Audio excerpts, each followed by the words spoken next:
Welcome back to another Entire Stories video, a series where we look at storylines from video game franchises. In this one, we'll be diving into the story from the Microsoft exclusive Gears of War franchise. The very first game for this franchise dropped in November of 2006. Due to me being a fresh 18-year-old at the time, this was another one that I enjoyed but had absolutely no idea of what was going on. Now, as I've recently smashed through the first, second, third, fourth and fifth game, as well as Judgment and Gears Tactics, with hopefully number 6 on the way, I gained a deeper understanding of the lore behind Sera and the events in the lead up to Emergence Day.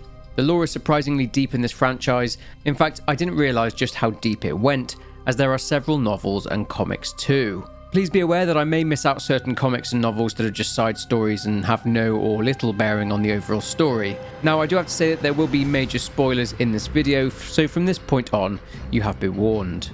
This video will serve as a timeline of events going through the entire story chronologically. A heck of a lot of stuff happened before the games even take place, so we'll be covering these events first. So one misconception to address is that Gears of War does not take place on Earth. So a great place to begin is to look at the planet the game takes place on, the planet of Sera. One interesting fact about Sera is that it has a 26-hour day. Despite it being a planet of picturesque islands and oceans on which humanity lived and thrived, Sera saw its fair share of conflict amongst its inhabitants. One of the first conflicts on Sera was known as the Age of Armageddon, and this was a 1,000-year war. Not much is known about it, but it almost led to the complete destruction of the human race. Because of the near destruction of the human race, multiple times, this led to the inhabitants of Sera to try their best to avoid war, and that itself led to what was known as the Golden Age, or the Era of Silence. Now, due to there being no war or conflict, surprise surprise, humanity thrived. But this balanced society was hard to achieve. The difficulty came in allowing people freedoms, but also establishing a level of societal order. But this wasn't the biggest issue on Sera. The commonly used fuel sources on Sera were hydrocarbon and nuclear fuel sources. These sources were mined and from a network of tunnels underneath the surface of Sera that was named the Hollow. But eventually these fuel sources started to deplete and were in high danger of completely running dry. The hunt was now on for an alternate energy source, and this leads us to emulsion, a substance that would be the catalyst for what was to come on Sera. Humanity discovered a way to refine this emulsion into a usable fuel source. This process was developed by a scientist named Dr. Helen Cooper, who named the process the light mass process. The Golden Age, or the Age of Silence, began shortly after this. What was effectively an economic boom took place on Sera. Emulsion became the primary power source, powering technology such as cars, and this kind of thing in turn created loads of jobs and employment opportunities. After the economic boom created by emulsion, things were looking shaky on Sera. This was due to some nations on Sera not being fortunate enough to actually possess their own supply of emulsion. This led to a demand issue where the demand was way too high, and this pretty much led to a major economic collapse. Once again, conflict is brewing on Sera. Now, before we jump into this new conflict, we should first take a look at the COG. COG stands for the Coalition of Ordered Governments, shortened to the Coalition. They were essentially a governmental organisation that were founded on principles created by a socialist named Alexei Despich during the Age of Silence. These principles, written down in something called the Austere Canon, were order, diligence, purity, labour, honour, loyalty, faith and humility. They were also formed around the same time that the light mass process was developed. In short, 8 nations on Sera, each with their own emulsion supplies, formed the coalition as a way to protect their emulsion supplies from those nations who would wish to take them forcefully. These 8 nations became known as the All-Fathers, and the All-Father Prime was a man named Nasser Embry. The All-Fathers would have meetings in the Council of Sovereigns, which was located in a city called Ephyra, although many of these meetings took place remotely, with the members for each state not actually being there in person. Their own set of principles was set out in something called the Octus Canon, which would become the foundations for the COG. But eventually, with the view that war on Sera was at some point inevitable again, the Council of Sovereigns was effectively dissolved, and power was handed to the military leadership instead.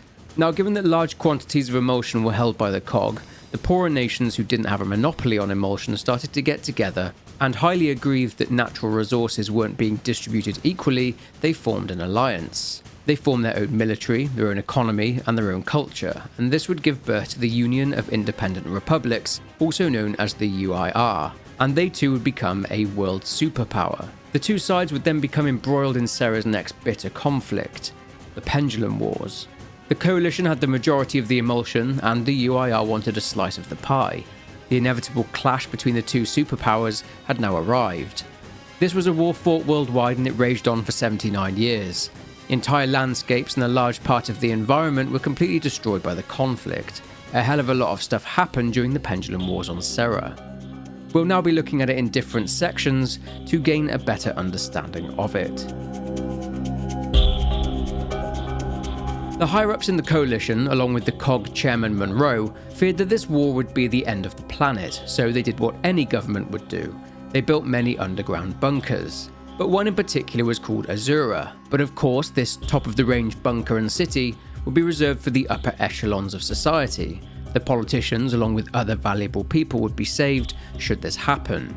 This leads us to a scientist named Dr. Niles Sampson. Sampson was guaranteed a place inside Azura, but he was needed for another issue. Due to the demand for emulsion ever increasing, people had to mine for it in the outer section of the Hollow. As a result, miners started developing health issues and would die prematurely. You see, emulsion gives off fumes, and when inhaled, these fumes cause coughing, fever, and joint pain. Increased aggressive behaviour was another symptom of this strange disease. But emulsion sickness wasn't solely suffered by miners of this precious fuel source. Residents who lived in areas with emulsion pollution also suffered, and this disease would eventually come to be called Rustlung. The COG, or rather its health department, set up a research facility called New Hope. Now, this wasn't just to find a way to cure the miners, they were just collateral. No, the COG wanted to make even more money from emulsion by finding a way to make the miners immune to the effects, and therefore production and extraction of this rich energy source would increase. So Dr. Sampson got to work. It gets darker. Way darker. Sampson turned his attention towards experimenting on the children of the infected miners, themselves infected with Rustlung. He was injecting the children with DNA from the emulsion-exposed creatures that lived in the Hollow to see how their bodies reacted to it. Lo and behold, the children got Rustlung and most of them died. I say most because some subjects showed stages of mutation when exposed to the emulsion and the DNA. There was one particular child, the daughter of an emulsion miner, that possessed a genetic immunity to the effects of emulsion, but we'll discuss her in a second. Niles Sampson would send out memos stating that secrecy needs to be maintained, and that no one is to speak to anyone who is not an employee of New Hope. Memos were also sent between staff members and researchers, stating that after witnessing what is happening, they want out. The subjects were kept in a special area for what could have been days, weeks, or even months. A guard at New Hope reported what Sampson was doing, and the deaths of children were way too heavy for Chairman Monroe and the rest of the COG, so Monroe had New Hope shut down, and everyone involved in the deaths of the children were charged with their crimes. This wasn't the end of Niles Sampson though. A fringe political group from within the COG itself, who believed in the work that Sampson was doing, gathered up all of his work, his subjects and equipment, and moved everything to a secret laboratory inside the deep caverns of Mount Kadar. Sampson's research then got all crazy and morphed into the realms of evolution. Those mutations I mentioned earlier, well, the children mutated into a race of chimeras called sires. Remember the girl I mentioned, the one with genetic immunity? Well, her name was Mira. Sampson, using Mira's stem cells along with the DNA of the sires, resulted in the creation of something that would be referred to as the Matriarch, marking the creation of the first successful hybrid at Mount Kadar. Due to Mira's stem cells and her immunity, the Matriarch was also immune to Rustlung. Not only that, but also due to Mira's stem cells, Mira and the Matriarch shared a psychomagnetic link, a shared consciousness, if you will. They would use this consciousness to communicate with one another. Sampson realized it was a hive mind, a collective consciousness that was controlled by Mira, and Sampson devoted more time to exploring it. One of Sampson's researchers, Dr. Torres, made a containment unit for the Matriarch, given that she was way too volatile to handle, and had it made in a way that Mira could still use her abilities to be able to communicate with the Matriarch. Over time, remember the Pendulum Wars were actually still going on at this point in time, the researchers at Mount Kadar used the Matriarch to produce offspring. The males were called drones, the females were called berserkers, and the males would rape the berserkers, and out would come more Locust. Now this was the start of the Locust. To Sampson's and the rest of the researchers' delight, the Locust were also connected to the hive mind. The idea for the drones was to integrate them into the COG military as obedient, well, drones. Also over time, Mira became more comfortable in her ability to communicate using the hive mind and learned to control the Locust. It was also around this time that Mira developed an empathy for what were essentially her children due to the Locust's confinement within the facility. But what would happen next would effectively change everything. By the time Mira turned 28 years old, she had formed a romantic relationship with the researcher Dr. Torres, and they had a baby girl calling her Reina, and she too would be experimented on. Over those years, Dr. Torres had grown tired and disillusioned with the work they were doing there at the lab, took little Reina and fled Mount Kadar. Of course, Samson didn't want to lose his most valuable asset in his link to the hive mind and the Locust, so he lied to Mira and told her that Reina had been killed. Mira, full of anger, communicated with the Locust and led a revolt, where they broke out of the laboratory and escaped deeper into the mountain, creating and building their very own civilization. Located inside the Hollow, the Nexus, as it was called, began to thrive. A religion was formed called the Trinity of Worms, and this religion was based upon the absolutely massive Rift Worm, along with Mira, who had now become the Locust Queen. This religion had priests named the Cantus Priests. Now, the Locust believed that the Rift Worms themselves were gods, that the Hollow itself was created by the Rift Worms from their burrowing, and essentially their poop was the catalyst for life to even exist in the Hollow, hence them being viewed as deities. The Locust even had their very own calendar. Anyhow, the city that was now the Nexus had its own industry. They researched science and technology, and a palace was built for Queen Mira along with the Locust Council, and this palace was situated above a lake of emulsion, as it turns out that in addition to her immunity to emulsion, Mira is actually sustained by it. There was only one way into the city, and that was by the Nexus Highway. The Locust Horde's military research was good too. They built many decent defences in order to defend their city should the need arise. We'll now talk about a cog scientist named Adam Phoenix. Adam Phoenix was actually much more than just a scientist, he was a veteran of the Pendulum Wars. 58 years into the Pendulum Wars in 22 before Emergence, Adam and his wife Elaine, a biologist, had a son. They called him Marcus Michael Phoenix. They, as a family, lived in Jacinto at the Phoenix estate, which had belonged to the Phoenix family for generations. When Marcus was 5 years old, Adam, a cog captain, was to be deployed to a place called Kashgar. Even at his young age, Marcus knew that he wanted to be like his father, and wanted to be a cog soldier too. Adam had actually been offered a job as a researcher for the Defense Research Agency, but didn't feel it was right to abandon his cog brothers and sisters. Then off Adam went to Kashgar, and after a difficult deployment, and after being shot in the leg, he returned home. Then he retired from the army and moved on to weapons research and development. 4 years later, Marcus would be sent off to school as he needed to mix with other kids. Marcus wasn't liked by the other kids at the school because he was a rich kid, and they tried to bully him. But Marcus was defended and befriended by another kid at the school named Carlos Santiago.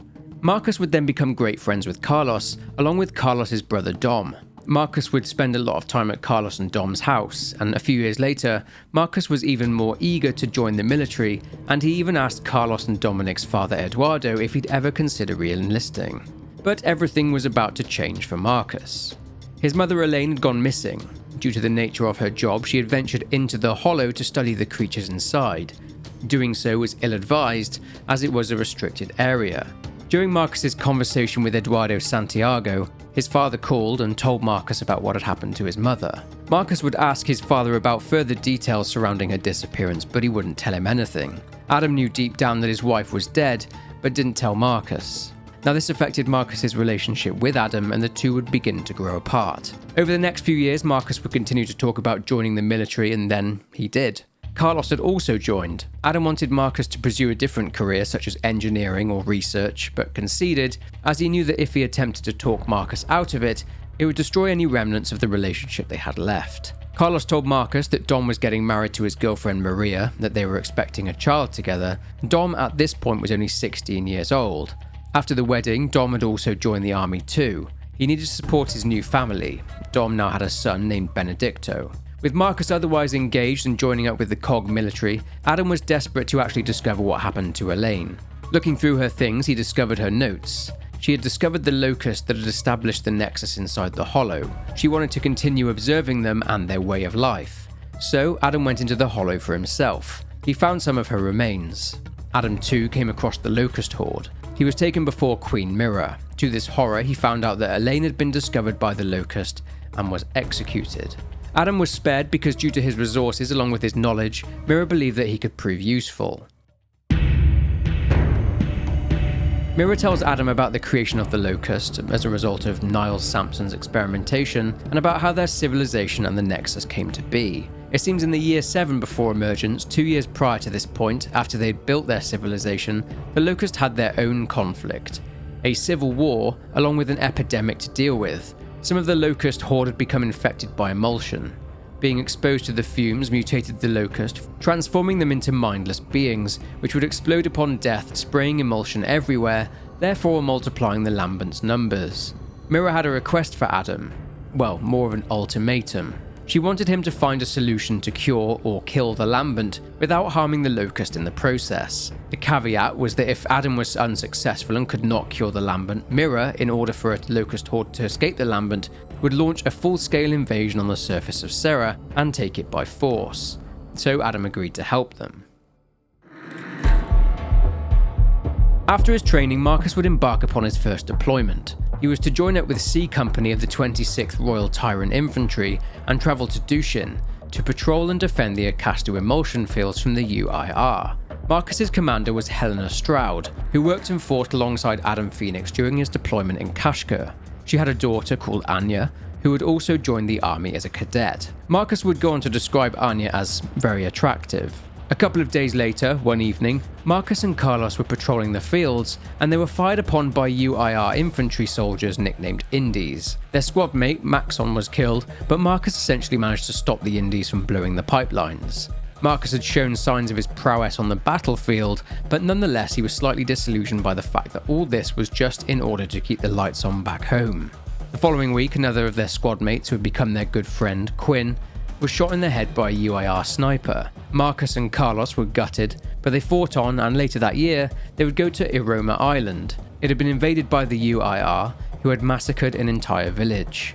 Marcus, whilst patrolling, realised he was being shadowed by one of the island's natives, a man named Ty Caliso. After a reassuring conversation with Marcus, Ty, with nothing else left after the UIR took everything from him, decided to leave the island and join the COG army, joining C Company. And Marcus's military career from here started to flourish. He was promoted to corporal, and this is where Marcus would go on to sport what would become his trademark do-rag. Then came Operation Leveler. During the course of the Pendulum Wars, both the COG and the UIR were hard at work developing weapons powerful enough to win the war for them. Adam Phoenix had spent the best part of 13 years developing the plans for an orbital satellite weapon called the Hammer of Dawn, a weapon he considered powerful enough to end the Pendulum Wars in an instant. He hadn't managed to get it past the planning and simulation phase, but he believed in the project. The Hammer of Dawn utilised a powerful beam which would deliver massive damage to a target. Their trouble was that they couldn't get the beam in alignment. But it was the UIR who would gain the potential to win the war. A chance look at an engineering magazine detailed an article written by a UIR scientist named Maurice Ivo, in which Ivo mentions the use of super pure crystals in order to improve the accuracy of the satellite. He quickly surmised that the UIR must be closer than the COG were to developing their own weapon of the same nature. The entire conflict was at a stalemate, so the COG planned a raid on the UIR's research facility in Aspho Point in order to steal the UIR's plans for the Hammer of Dawn. This battle would be known as the Battle for Aspho Fields. The young COG soldier leading the squad on this sensitive mission was none other than the freshly trained young commando Dom Santiago, and he was joined on the mission by Lieutenant Colonel Victor Hoffman. After fierce fighting against Indie forces, Dom and Hoffman obtained the plans for the Hammer. Meanwhile, Marcus and Carlos were engaging Indie forces from their side. Marcus completely obliterates a load of Indies, but he and Carlos get separated at some point. After Marcus returns to his commanding officer, Bernadette Mataki, he asks her where Carlos is, to which she responds that he was last seen on a bridge, firing on Indies who are trying to get across a bridge to their extraction point. Marcus headed straight for the bridge. Carlos radios and says he's badly injured and that he cannot move. Marcus would eventually reach the mortally wounded Carlos, but Carlos grabbed a grenade and detonated it, taking himself out and in the process destroying the bridge. After recovering what was left of Carlos, Marcus would grieve. He learned about the success of Dom's mission and that he was alive, and meeting up with Dom on a Sea Raven, Marcus tells Dom that his brother didn't make it. Just over a month later, Marcus was promoted and awarded the Embry Star along with Dom.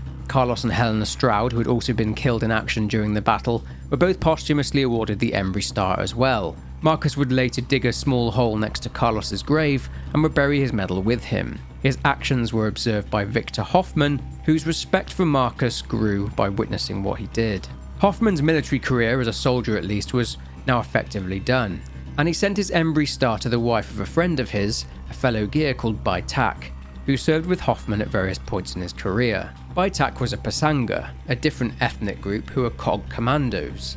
In a rather xenophobic move by the COG, Pasangas weren't eligible for Embry Stars, which didn't sit right with Hoffman. Marcus and Anya then spent the night together after a dinner, and despite the regulations surrounding serving military personnel being in a relationship, they started a secret romance. A couple of years later, with the war still ongoing, Marcus, Dom, Ty, and a soldier named Pad are on a skirmish in a place called Gato City.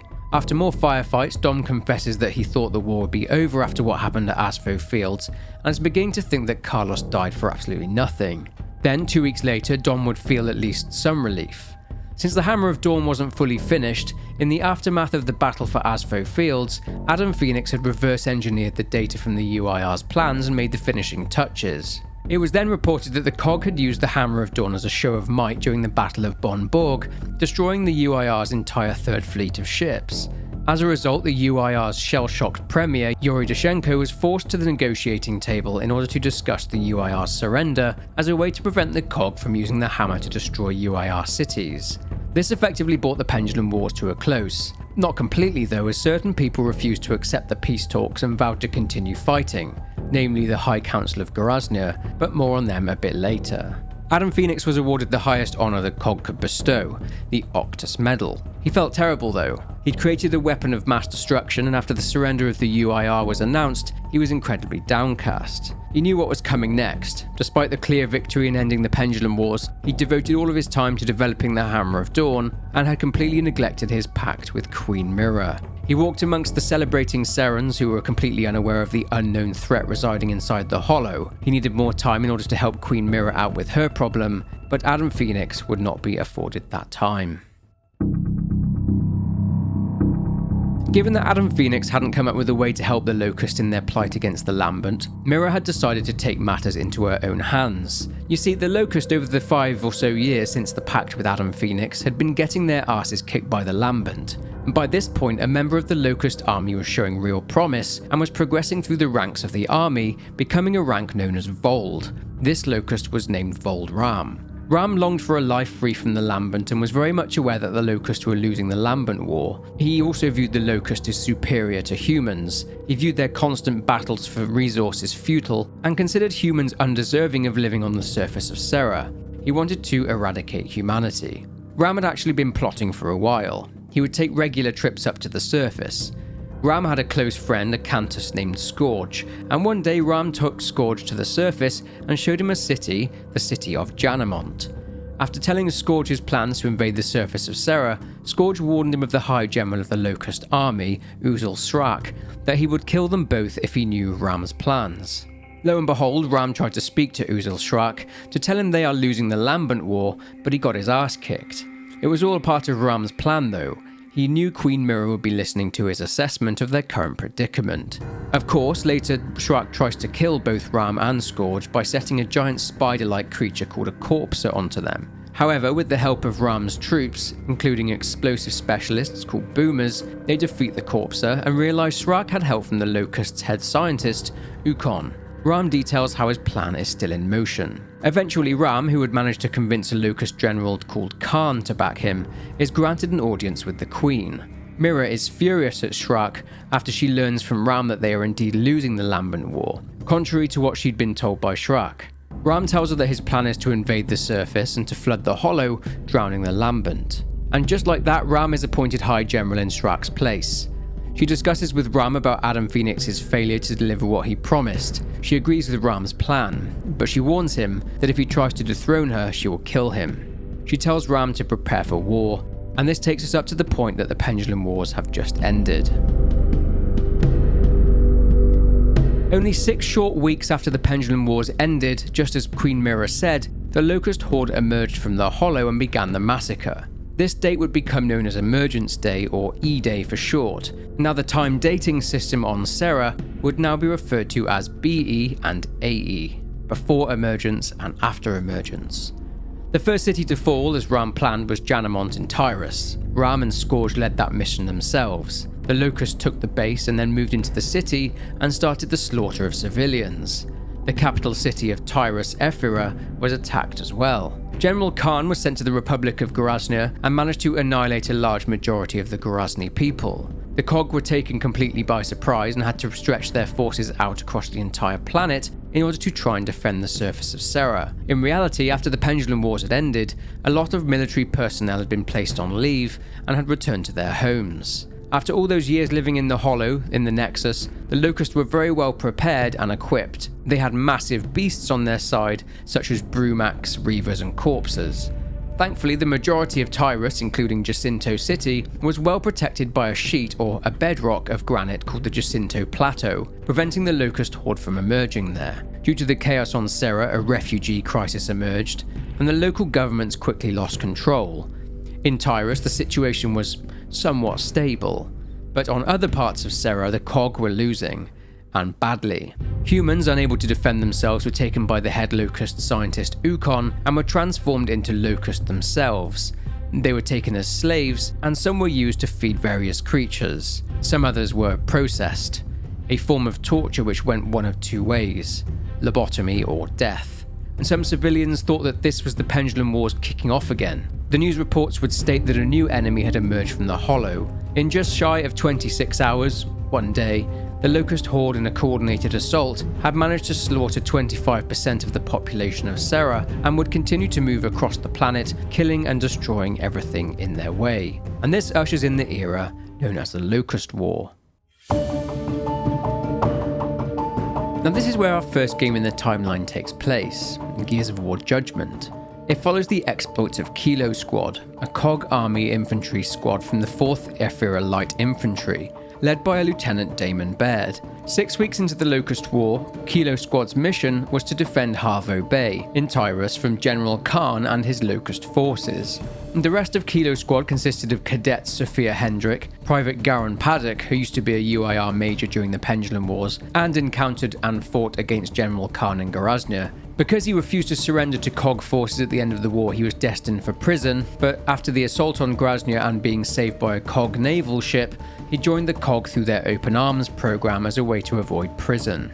And the last member of Kilo Squad is a legendary thrashball superstar by the name of Augustus Cole, nicknamed the Cole Train. Most of Cole's family was killed on Emergence Day, so he joined the Cog looking for some retribution. Due to Cole's fame, his joining the Cog sparked a load of people joining up as well. Anyway, back to the task at hand. 1 month after E-Day, and following the orders that they were given, after being in Halvo Bay for a couple of days, Kilo Squad head to Old Town in search of a convoy and find the area crawling with Locust. It's not long until the squad are in a firefight with Locust that Gears now affectionately refer to as Grubs. The convoy that they were searching for has been destroyed. Continuing through Old Town, arriving at the Museum of Military Glory, Kilo Squad successfully fight off the Locust outside the museum. Inside the museum, they spot General Khan, who is riding on his mount Shibboleth, a mutated Corpser. Moving from the museum, Kilo Squad head to the Halvo Bay Military Academy. They find it overrun. They are aware of a beacon inside the lab of a Professor Elliot. The beacon, they surmise, would allow Kilo Squad to drop a light mass missile right on top of General Khan's head. A light mass missile is a weapon of mass destruction that uses the power of emulsion as a key component. Even with the realization of how dangerous a threat Khan is, Kilo Squad's commander, Colonel Ezra Loomis, was against the idea of using the light mass bomb. But realizing they have no other choice, they fight their way to the lab and find the beacon. The beacon is a bot equipped with a light mass targeting beacon, a bot that Baird names Troy. The squad realised that Professor Elliot had the launch codes for the light mass missile, so they set out for his mansion in the Seahorse Hills. Arriving at the Seahorse Hills area, they find that area too is overrun with Locust. Reaching Professor Elliot's secret entrance, inevitably they find Professor Elliot dead. Troy attempts to hack into the computer, but a power outage occurs, meaning the mansion's defences are down. The squad have to fight off Grubs whilst Troy hacks into the computer to retrieve the codes. Fighting off waves and waves of Locust, the team have to deal with a Berserker. The Berserker is a female Locust, a more direct descendant of the previously mentioned matriarch. After a tense encounter, Kilo Squad defeat her. They return to Troy and the bot has managed to obtain the launch codes. The squad then head to an island named Onyx Point to get the light mass missile. They reach a fortress, which of course is absolutely swarming with Locust, so after more fighting, the squad progress into the facility. On the other side, they discover that General Khan has taken the port. The Gears fight through to the central base and descend to Central Control, where they find the missile. I repeat, Omega Squad knocked out the Big Cedar. Comms back online. All units move out to the Museum of Military Glory. We'll take back this city block by block. Lieutenant, you have to tell him what we're doing. All right. Colonel Loomis, Lieutenant Baird here. Lieutenant, what is your position? Onyx Point. We've just activated the light mass and we're about to... Not another goddamn word, Lieutenant. That missile is sitting in that silo for a reason. Colonel, you have no idea what you're up against. I know exactly what I'm up against. The grub who killed a bunch of worthless indies. I'd shake the bastard's hand if I could. Then you and your men will die. Lieutenant, arrest Private Paddock and remain on that rock.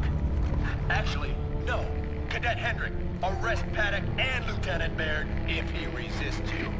This is Omega 2. We're pinned down 2 blocks from the museum. We need an evac. We're mobilizing, Sergeant. We can have a Raven to you in an hour.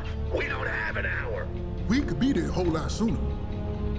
I'm gonna rescue Omega. That's a coincidence. So am I.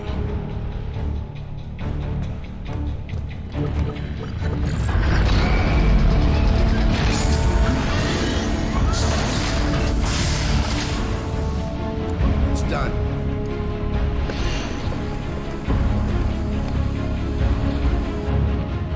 Heading back to the mainland and in downtown Halvo Bay, the squad go in search of General Khan so they can fire the light mass missile straight at him. Thinking he may be at the museum, Kilo Squad heads straight there. Baird sends Troy and his built-in targeting beacon off to the museum, which is where General Khan was amassing his forces. Loomis contacts Kilo Squad and Baird tells him that if they don't use the light mass missile, then everyone in Halvo Bay will die. Loomis threatens Baird and says that if he fires it, he will be tried and shot. So Baird says, "See you in court," and fires the missile.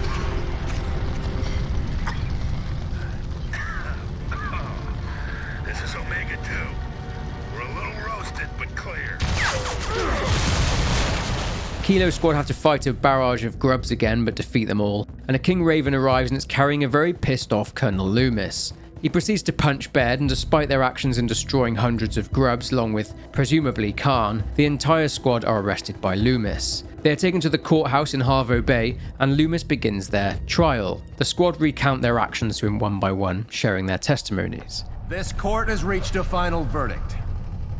Any last words?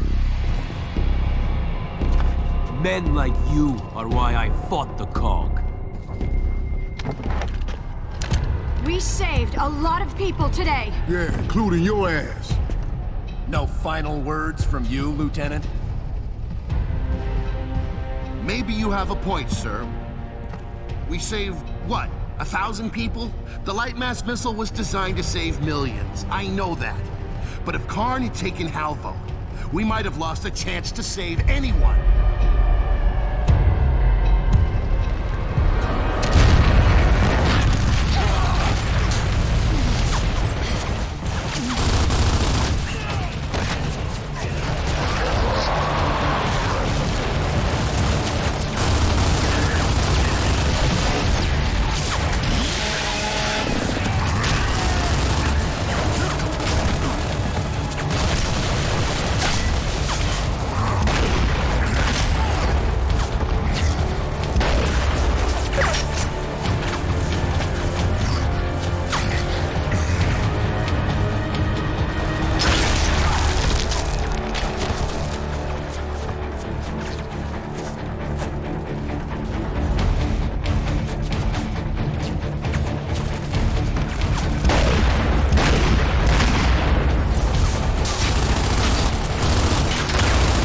Fighting their way out of the courthouse whilst Loomis flees, they spot his King Raven below, and they eventually make it to the King Raven, only to discover that General Khan wasn't even killed by the light mass missile.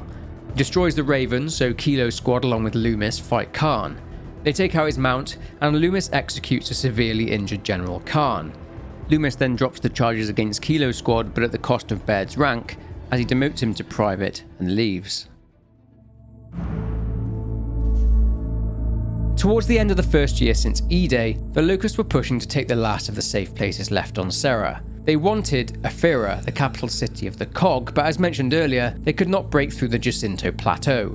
So, using their cunning, they planned to take every city outside of and surrounding Ephyra as a means to progress towards it via the surface instead. The chairman of the Cog up until this point was Chairman Thomas Dalyell, but after he died, his deputy chairman became his successor. The new chairman of the Cog was Richard Prescott. Prescott wasted absolutely no time in getting to work in trying to defeat the Locust. After former premier of the UIR Yuri Dushenko refused to send troops for an offensive against the Locust, Chairman Prescott contacted Colonel Hoffman, Adam Phoenix and his Chief of Defense General Salomon, and ordered them to use the Hammer of Dawn to destroy all of the Locust-controlled territory. Adam Phoenix rejected this, but recommended that they just sink the cities on the coast of the Jacinto Plateau. This was also rejected, as it would take too long. Chairman Prescott's plan was put in motion anyway. A 3-day evacuation order was put into place to get citizens to Ephyra, and male citizens were conscripted into the fight against the Locust, and the women were, well, they were urged to help repopulate the planet. Then came the inevitable mass immigration to the Jacinto Plateau, as everyone left on the planet attempted to make their way there. With not enough homes to populate these refugees, homelessness became a new issue. But Prescott's plan was a go. About 2 years before the hammer strikes were due to take place, a squad of Gears are sat waiting. They are to wait until the strikes are over and then to mop up any surviving Locust from the surface of Sera. This squad, Alpha Squad, are sat in a bunker at the Aldair army base and are being led by Sergeant Gabe Diaz, who runs the motor pool. At that moment though, another Gear, a Major Sid Redburn, turns up and informs Gabe about an urgent mission to retrieve top secret files from the Combat Information Center in Aldair. Time is short. With 2 hours to go until the hammer strikes, Gabe and Sid need to get the job done and get back to safety before the strikes. Arriving at the CIC, of course, the Locust are there, so working together, Gabe and Sid fight their way into the building. Gabe finds the file. A file on Ukon, the Locust's head scientist, who we've already mentioned a couple of times in this video. All of a sudden, the hammer strikes begin. Escaping the building, Gabe spots a bank vault, and desperate to escape the strikes, they only just make it inside. Emerging when it's safe, Gabe and Sid witness the damage that the hammer did, and make their way back to Aldair Army Base. They arrive and find it destroyed. However, it wasn't destroyed by the hammer strikes, but instead by Ukon and the Locust. Speaking with Chairman Prescott, Gabe learns that Ukon is responsible for pretty much all of the creatures that the Locust used to fight for them. Prescott gives Gabe orders to kill Ukon in order to stop him from creating more monsters. Gabe and Sid decide their first port of order is to locate a squad Echo 5, another Aldair mop-up crew. They eventually find 2 of the squad members and learn that their squad was ambushed. Moving towards the ambush zone and killing the grubs there, they discover that Ukon is using emulsion-enhanced Locust, which are called Disciples. They find 2 survivors, the remaining squad members from Echo 5. They had been taken prisoner and placed inside torture pods. The squad then receives a distress call from another district. A group of survivors are under attack from Locust forces. So, after arriving, they see the group leader, a doctor, and a skilled sniper named Michaela Dawn take out a load of Locust. Fighting towards the survivors and clearing out a load of grubs, approaching her, she doesn't look too happy to see them. She explains that her group are displaced survivors of the hammer strikes, so naturally she hates the Cog, calling them fascists. Michaela knows a fair bit about Ukon. After helping the survivors fix their transport, Michaela agrees to join them in their hunt for Ukon. Michaela thinks Ukon is in the city of Claiborne, so they head there next. Fighting across the dam, they do indeed spot Ukon. Ukon.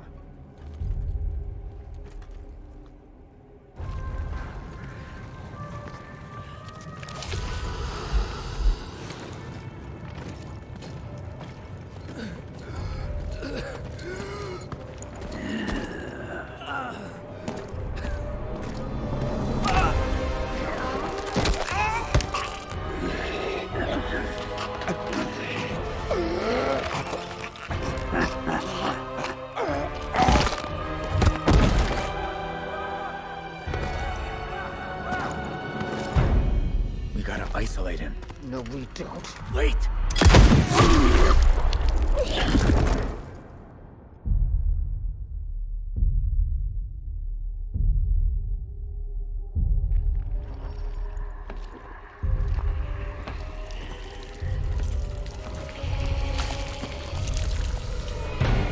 Useless human filth. Summon the beast! Crush them! You were saying, Deadeye? Get down!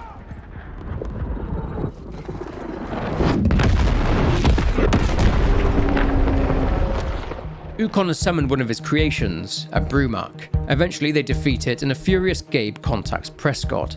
He demands to know what other secrets Prescott is keeping from him, but Prescott won't tell Gabe anything. 2 weeks later, the survivors, along with Gabe's squad, have relocated to the deserts of Vaskar in order to train new recruits. Some left, and of course, they got themselves captured by Locust. Naturally, a rescue team is sent out to rescue them. They manage it, but whilst there, they discover a canister.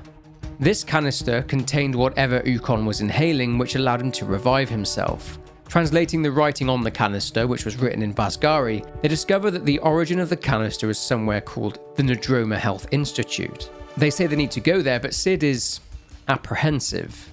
After a long journey and after fighting their way into the Institute, they reach the medical archives, grab what they need, and head back to base. They discover that the Institute was once a quarantine zone for those affected by and dying of Rustlung. The canister that Ukon was inhaling was filled with an immune booster, which helps the sufferer but has damaging side effects. This means Ukon has Rustlung and is himself dying. He's frantically in search of the canisters so he can stay alive. So a plan is hatched to lure Ukon out using the canisters as bait. They bait the trap and wait. Control, this is Alpha 2. Go ahead, Alpha 2. Found a UIR truck full of medical canisters just north of Emtech. It says Nadroma Health Institute. No use to us, Alpha 2. Leave it and move on. Control out.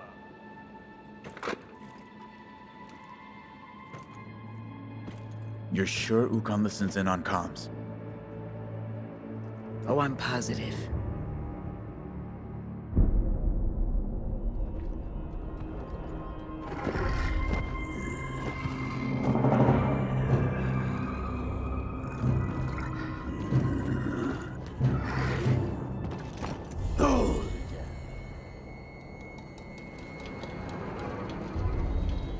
Excellent.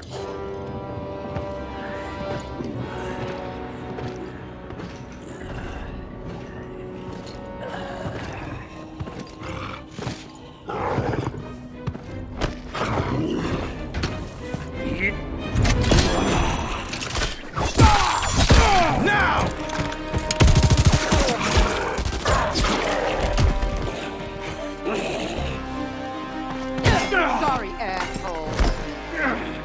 Pharmacy's closed.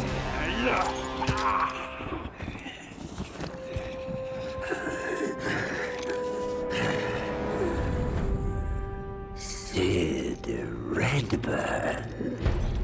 It's been so long. What did it...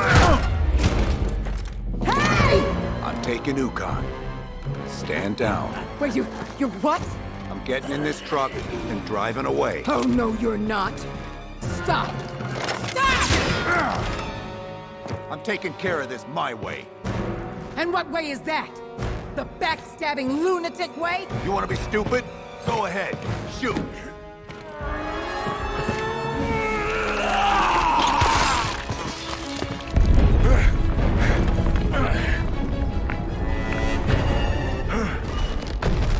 Another of Ukon's creations shows up, a Corpser, giving Ukon the chance to escape. Eventually, they defeat the Corpser. All right.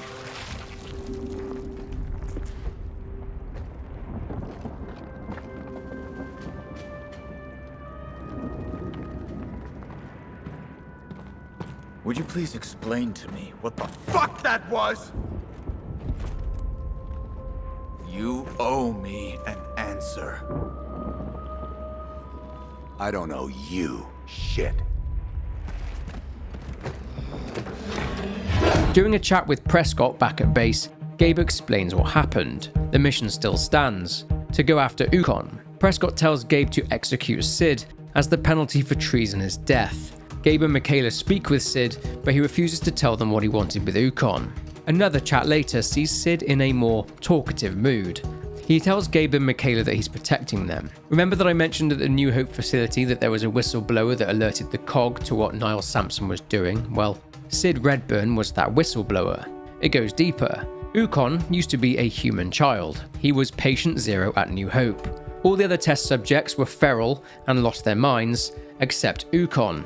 He retained his intelligence. Sid explains that Chairman Monroe caused this whole mess, and Prescott is desperately trying to cover it up. Sid's plan was to parade Ukon through the capital city of Ephyra as proof of what the COG had created. That way people would demand real military leadership and not corrupt politicians. Sid tells Gabe and Michaela that he stashed some files at an outpost called Winlock. So after heading there and grabbing the files, Gabe and Michaela verify their contents and speak with Sid again. Gabe then speaks with Prescott. Something to report, Diaz? New Hope. Excuse me? New Hope. Sid's rambling on about it. That name mean anything to you? I'm afraid not. What are your current coordinates?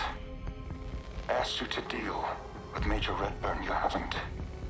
I'm sending a Raven to arrest him and bring you reinforcements. Well, it's about goddamn time. Coordinates sent. Dispatching the Raven now. And yes, this has been a difficult mission. For all of us.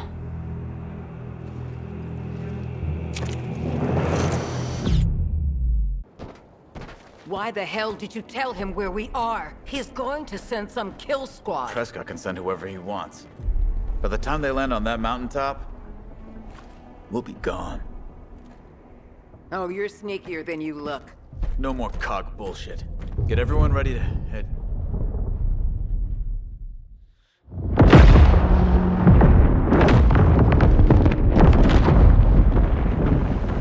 Don't say I didn't warn you. Well, Prescott thinks we're dead. Good. One less distraction while we get back to the mission. Killing Ukon. Oh, really? And how are we gonna do that? His healing. I can turn it off.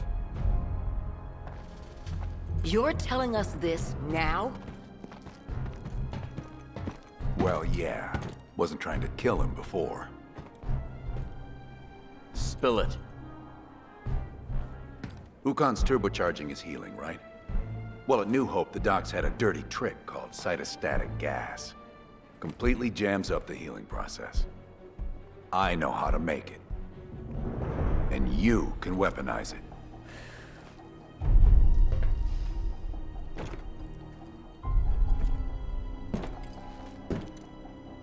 You trust this mustache with legs after what he pulled? You got a better plan?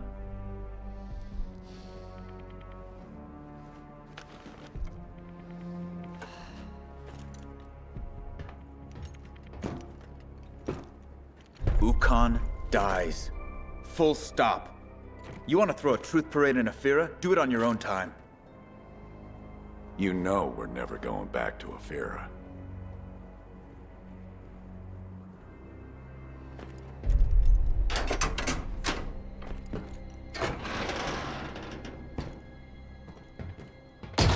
Pull any shit. No more warning shots. Okay, let's get to work.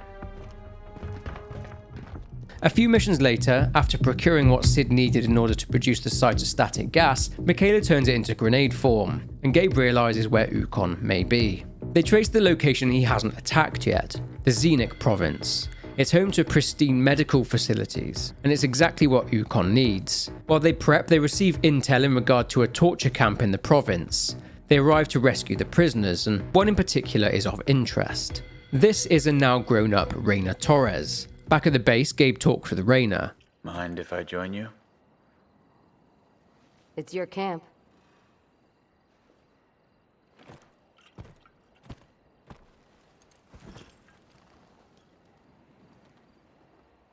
Can't imagine what you've been through. Save the pity for someone who wants it. Look, you want to leave? No one's stopping you. If not, talk to us.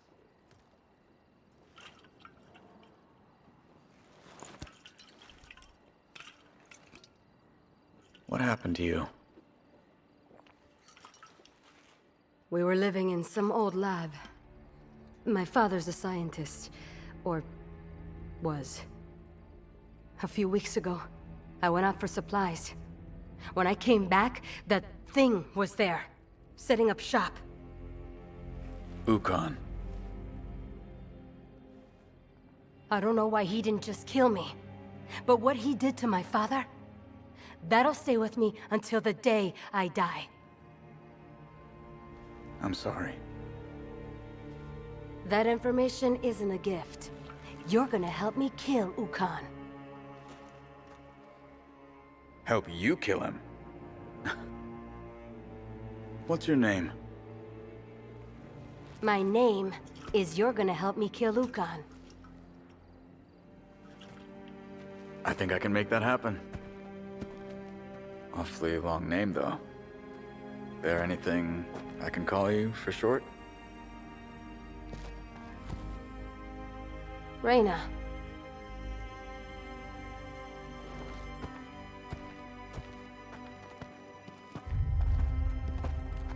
Guess she likes your motor pool. She knows where he is. It's time we ended this. Shortly afterwards, Gabe and Reyna head out to scout Ukon's lab. There, through the rocks.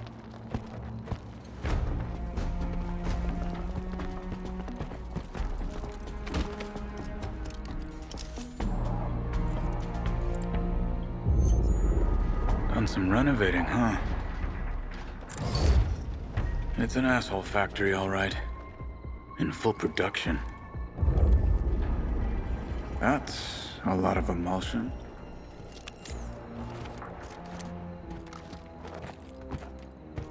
Okay, what do you guys want first? The bad news or the really bad news? The prep is complete and Gabe delivers a rousing speech to their people. They then drive their way into Ukon's base. Once inside, they shut down the emulsion pumps that are strengthening Ukon and find he's atop another of his creations, the Hydra. Contending with the Hydra as well as the other grubs, the squad finally defeat it. They expose Ukon to the gas they produced and Reyna, avenging her father, shoots Ukon, killing him. Ukon took something from Reyna when she was captured, so she takes it back. Ukon is dead. Mission accomplished. For real this time. That's that then.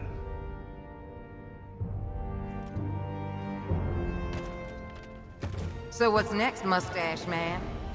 You headed off to spill some cog dirt? Been thinking on that.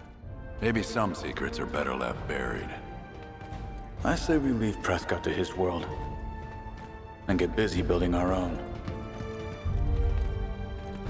As was inevitable, Gabe and Reyna fell in love and got married. They would continue to fight the Locust, but not in the Cog. They hated the Cog and became part of a group of people known as Stranded, groups of people displaced by the hammer strikes. 8 years after the assassination of Ukon, General RAAM was busy planning. Over time, RAAM had managed to control a breed of flying locust carnivores that could only come under the cover of night as they were scared of the light. One day in the year 9 after Emergence, RAAM had summoned the Krill and was brewing a Krill storm with the intent of leading an assault on a city on the Jacinto Plateau called Elima. As a result, the Cog had ordered Elima to be evacuated. Most of the humans in Elima had indeed been evacuated. Whilst RAAM was getting ready for the assault, one of the evacuation teams, a squad of Gears, Zeta 6, led by Lieutenant Min Young Kim, and consisting of Marcus Phoenix's old friend Ty Caliso, Michael Barrick, and Alicia Valera, were ordered to go and assist another squad called Echo Squad. However, they were too late, and Echo Squad were all dead. They learn of some survivors that headed to a bank vault for safety. Making their way inside the bank and finding everyone dead, Zeta 6 discover a lone survivor inside the vault, who is hiding from the Locust. His name is Jace Stratton. The squad tell Jace they'll get him to safety. 3 hours before the Krill storm was due to hit Alima, RAAM, accompanied by 2 Maulers, a Theron guard and a Tremor, entered into Alima. The Tremor hammers into the ground and this summons a creature called a Cedar, which when placed into position, fills the sky with thick black ink. And this would block out the sun and allow the Krill storm to attack the city. Listening to what Mirror is ordering him to do through the hive mind, allowing them to communicate, RAAM would march through Ilima's checkpoints, killing COG soldiers by commanding his loyal Krill, and replace Cedars throughout the city. Whilst RAAM was out inking the sky, Zeta 6 make their way to the evac center. In order for the evac convoy to get to them, the squad take out 3 Cedars in the road by bringing down a column on top of them. It gets worse though. After the convoy shows up, a Brumark shows itself and destroys one of the APCs. Destroying the Brumark meant that its emulsion tank exploded and took out the building completely. With the caravan now secure, Jace tells the squad that his adoptive father, Dr. Wisen, was with a group of survivors at Alima High School. They get there, but it's completely overrun. They find a survivors camp in the school, but no survivors. Finding Dr. Wisen's office, they discover that Wisen took a group of survivors to the school's gymnasium before heading to the orphanage. Jace actually grew up in the orphanage, as on E-Day his family were killed by falling debris. However, when they arrive at the gym, everyone there is dead, and they find out what killed them. A berserker is in the gymnasium. The squad use the bleachers to escape, then outside, they manage to kill the berserker, but the Krill storm draws ever nearer. Leaving the school, Zeta 6 have lost comms with Control, as the ink from the Cedars has blocked the signal, and the squad need to destroy the Cedars that are blocking their comms, so they travel to City Hall. Fighting their way through, they use the mobile command center and the Hammer of Dawn to destroy the Cedars, re-establishing their comms again. Control tells Zeta 6 that the evacuation is over. They are all that's left. They say they'll send their last APC to pick them up. However, Lieutenant Kim tells Control that they'll need to get to the orphanage. Kim requests that the APC pick them up there. Working and fighting their way through a construction site, Zeta 6 reach the Children's School of Hope Orphanage. Oh, thank God, Gears. I thought we'd never get out in time. Dr. Wisen, don't worry, you're safe now. Zeta 6 to Control. The orphanage is clear. Send in the APC. Arriving now, Zeta 6. Please hurry.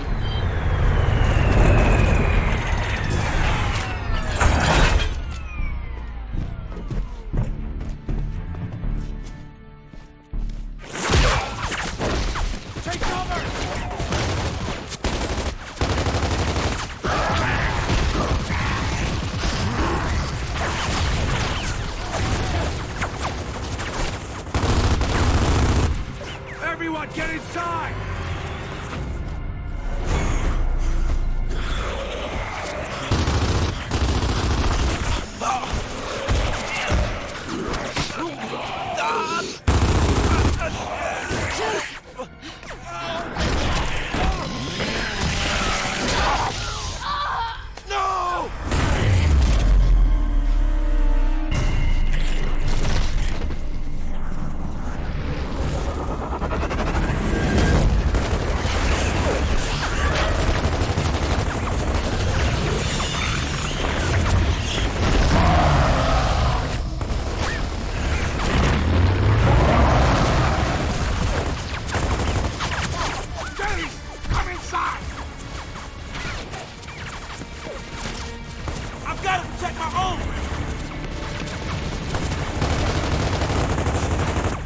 How to use that thing, kid? Guess so. Make her proud.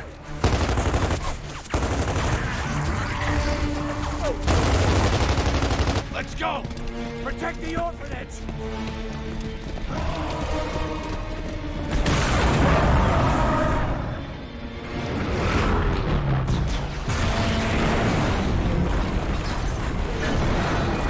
The Gears fight off a load of Locust and have to deal with RAAM. They need to protect the orphanage, so they circle around the area, drawing the Locust's attention onto them rather than the orphanage.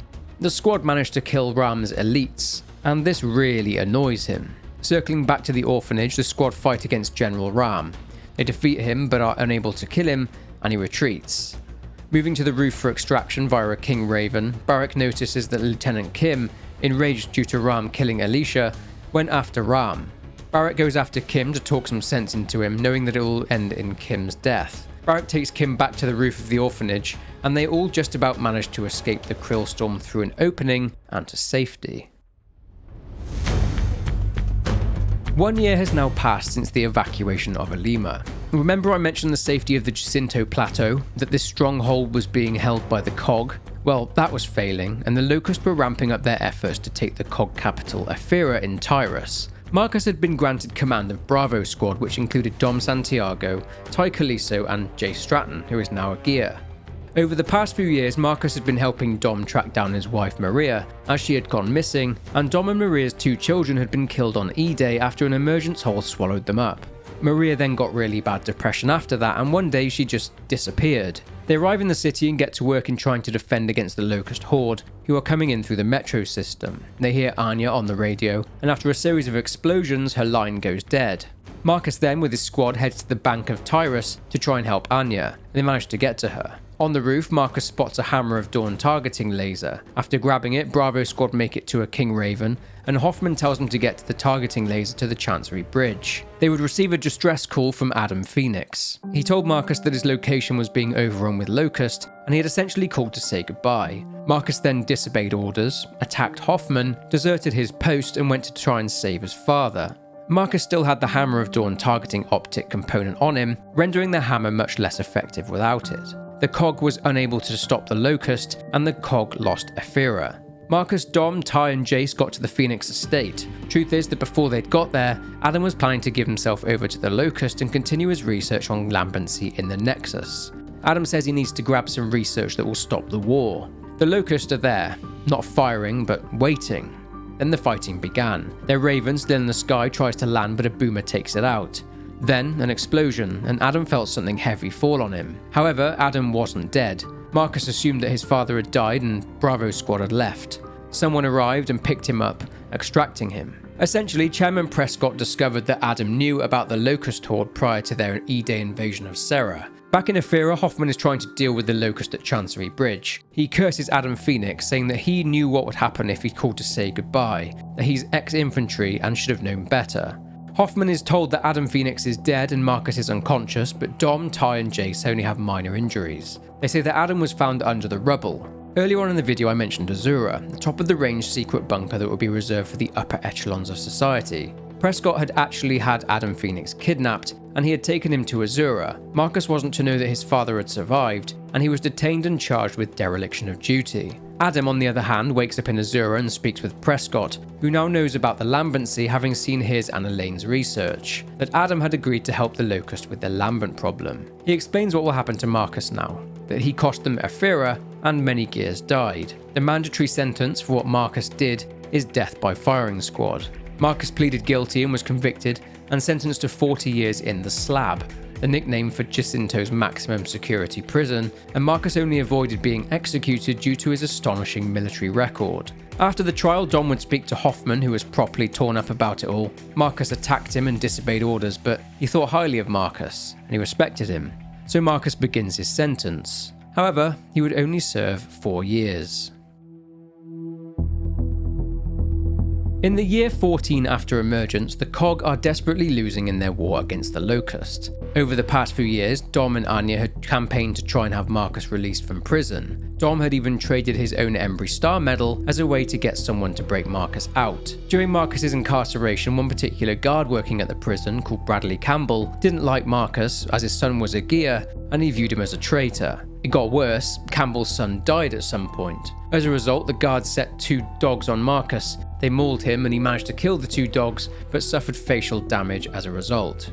Quite a bit of stuff happens in the prison during Marcus's 4 years, including an escape attempt, but at one point Marcus discovers that Campbell had been burning all the letters that Anya had written to Marcus, and after he calls Anya a bitch, Marcus beats Campbell near to death. At some point though, baby corpses come up through the prison's toilets and Marcus kills them with a pipe. Marcus realises that the Locust will soon enter the prison. He was right. Soon enough, the prison was being overrun with baby corpses and wretches, and Marcus is locked in his cell by another prisoner who tries to save Marcus.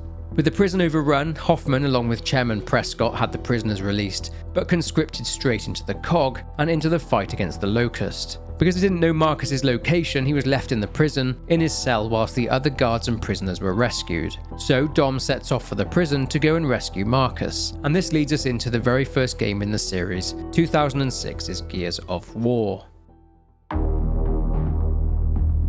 Dom arrives at the prison to get Marcus out. Gearing up and fighting their way out of the prison, Marcus and Dom narrowly avoid getting killed by a fully grown corpser, and they manage to get picked up by King Raven. In the helicopter with Marcus are Private Anthony Carmine and someone we've already met, Lieutenant Kim. Marcus and Dom are now members of Delta One, and Kim is their commanding officer. They are flying out of what's left of Ephyra City, which is now a Locust stronghold. On their way to Embry Square, Marcus learned that Hoffman was leading the operation. Marcus was naturally pretty concerned, since Hoffman had left him to die in prison, and then they land.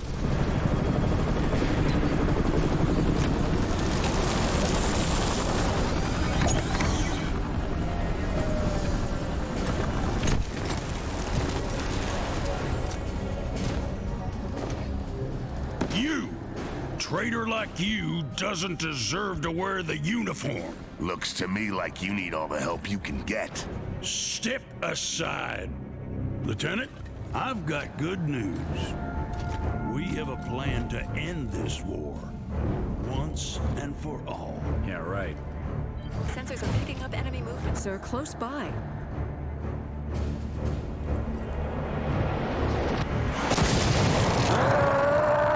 Locust! Take cover! Move! Shit! We now have the light mass bomb. I'll take out all these bastards with one shot. But it can't work if we don't have the targeting data. That's why we need the resonator. It'll map their tunnels so that we can hit those sons of bitches where they live. Now I'm pissed. Up there! We've lost contact with Alpha Squad. Last transmission was from Embry Square. I want you to get in there, find those men, and deploy that resonator. Will we have air support? What? Are you kidding? You are the support, son. Down to 2. Nemesis are keeping our birds out of the area. You'll have to move in on foot. We're screwed. All clear. But the lieutenant here will be feeding you intel. Yes, sir. And the smart thing to do right now would be to leave. You, get it done. I expect you to give me 110%, Phoenix. I'm not doing this for you. So, you've guessed it. Delta One need to track down this resonator, as it will map the Locust's tunnel network so the COG can use a light mass bomb to take out the Locust. It was to be tracked down by Alpha Squad, but they have gone quiet. So after killing the Locust attacking them, Delta One push forwards. They find the remnants of some gears, but they can't determine whether or not it's Alpha Squad, as their dog tags are gone. After more firefights, Private Carmine is killed by a Locust sniper after his weapon jams. Entering the House of Sovereigns, the building which was used by the Council of Sovereigns and Military Command, Delta come across a lone gear fighting off the Locust. It's Private Augustus Cole. He tells Delta that what's left of Alpha is at the Tomb of the Unknowns, which is a burial site for many well-known and decorated gears. Cole also mentions that they've been unable to call for extraction, as their radio signal is being blocked due to the result of Seeders being in the area. Marcus is able to use the Hammer of Dawn to take out one of the Seeders. Then, pushing on, he takes out 2 more. This clears the skies and Alpha make contact with Delta. They're pinned down by the Locust, so after taking out the Locust, Delta go down and meet up with Alpha. They have the resonator. Ooh, nausea, baby. Yeah, group hug. Where's Rojas?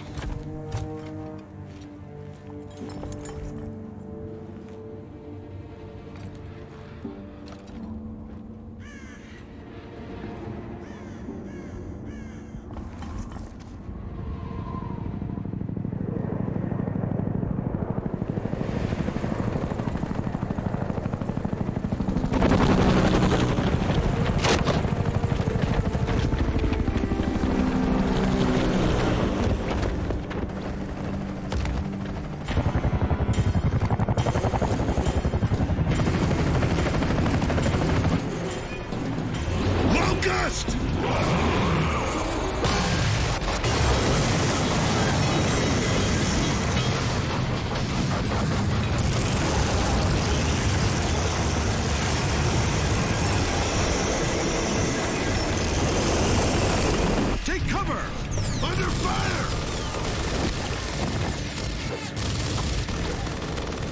They're flanking!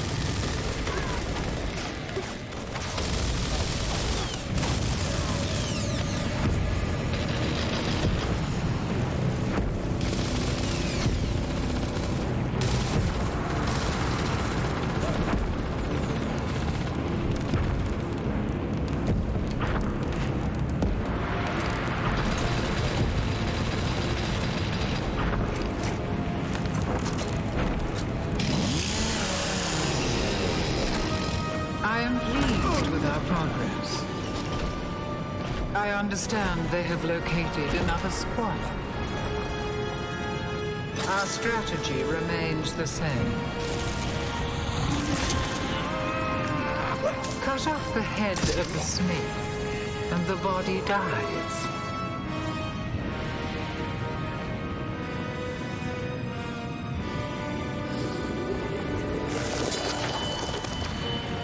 We will win this war. It's only a matter of time. No, we're here for Alpha and the Resonator. Come on!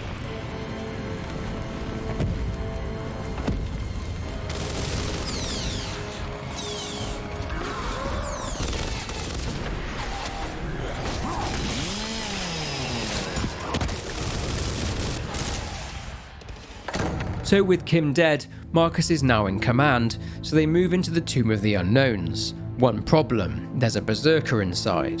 One of the gears freaks out, runs away and gets obliterated by the monster. Anya tells Delta that they can use the Hammer of Dawn to kill the berserker if they can get her outside. After a game of cat and mouse, Marcus and Dom manage to lure the berserker outside and use the hammer on her. Control, this is Delta. Come in. I read you, Marcus. Colonel Hoffman is coming online. Report. We're here with Alpha, and we have the Resonator. Very good. Stand by for new orders. You guys all right? We gotta get out of here. It's gonna be dark soon. So? Delta, we now have a secondary target. You will deploy your Resonator in the Lethia Emulsion Facility due west of your position. And you're in charge, Sergeant Phoenix, as of now. Sergeant? Copy that. We're clear for Ravens. Negative. Area's too hot for choppers. You'll have to find another way. Copy that. Typical. Don't give the smart guy a promotion. No, give it to a jackass instead. So we gotta hump this to the factory, or what? Nah, screw that. I got an idea. Oh, yeah? What is it, smart guy? Enough. Let's move. Splitting up on the way to find some transport, Marcus and Baird come across a baby corpse inside a building, which then retreats underground. Dom says he knows of a group of stranded nearby who owe him a favour, specifically a stranded named Franklin, who has a junker that they could use. Dom knows them, as he sought their help whilst he was looking for Maria, who is still missing. Delta reached the stranded camp. Naturally, the Gears aren't exactly welcomed with open arms. Anti-COG feelings were at an all-time high due to the hammer strikes, and the amount of people that the COG had killed and sacrificed in order to try and defeat the Locust. Nonetheless, Delta find Franklin. Initially resistant to hand over the keys to his junker, Franklin eventually relents. But he wants collateral, so Baird and Cole reluctantly agree to stay at the camp, whilst Dom and Marcus go and get the vehicle. It's being kept at a nearby gas station. The problem is that night has fallen, and the hungry krill are dominating the skies. Stay under the light.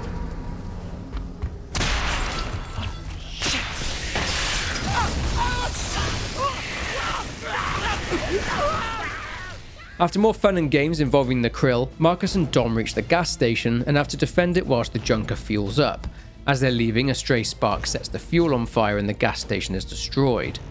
They then drive their way back to the stranded camp to pick up Cole and Baird, and they use the UV light on the junker to defeat the krill. They make it back to the camp to find it under attack by the Locust, and Delta assists the stranded in defeating the Locust, and then leave for the emulsion facility.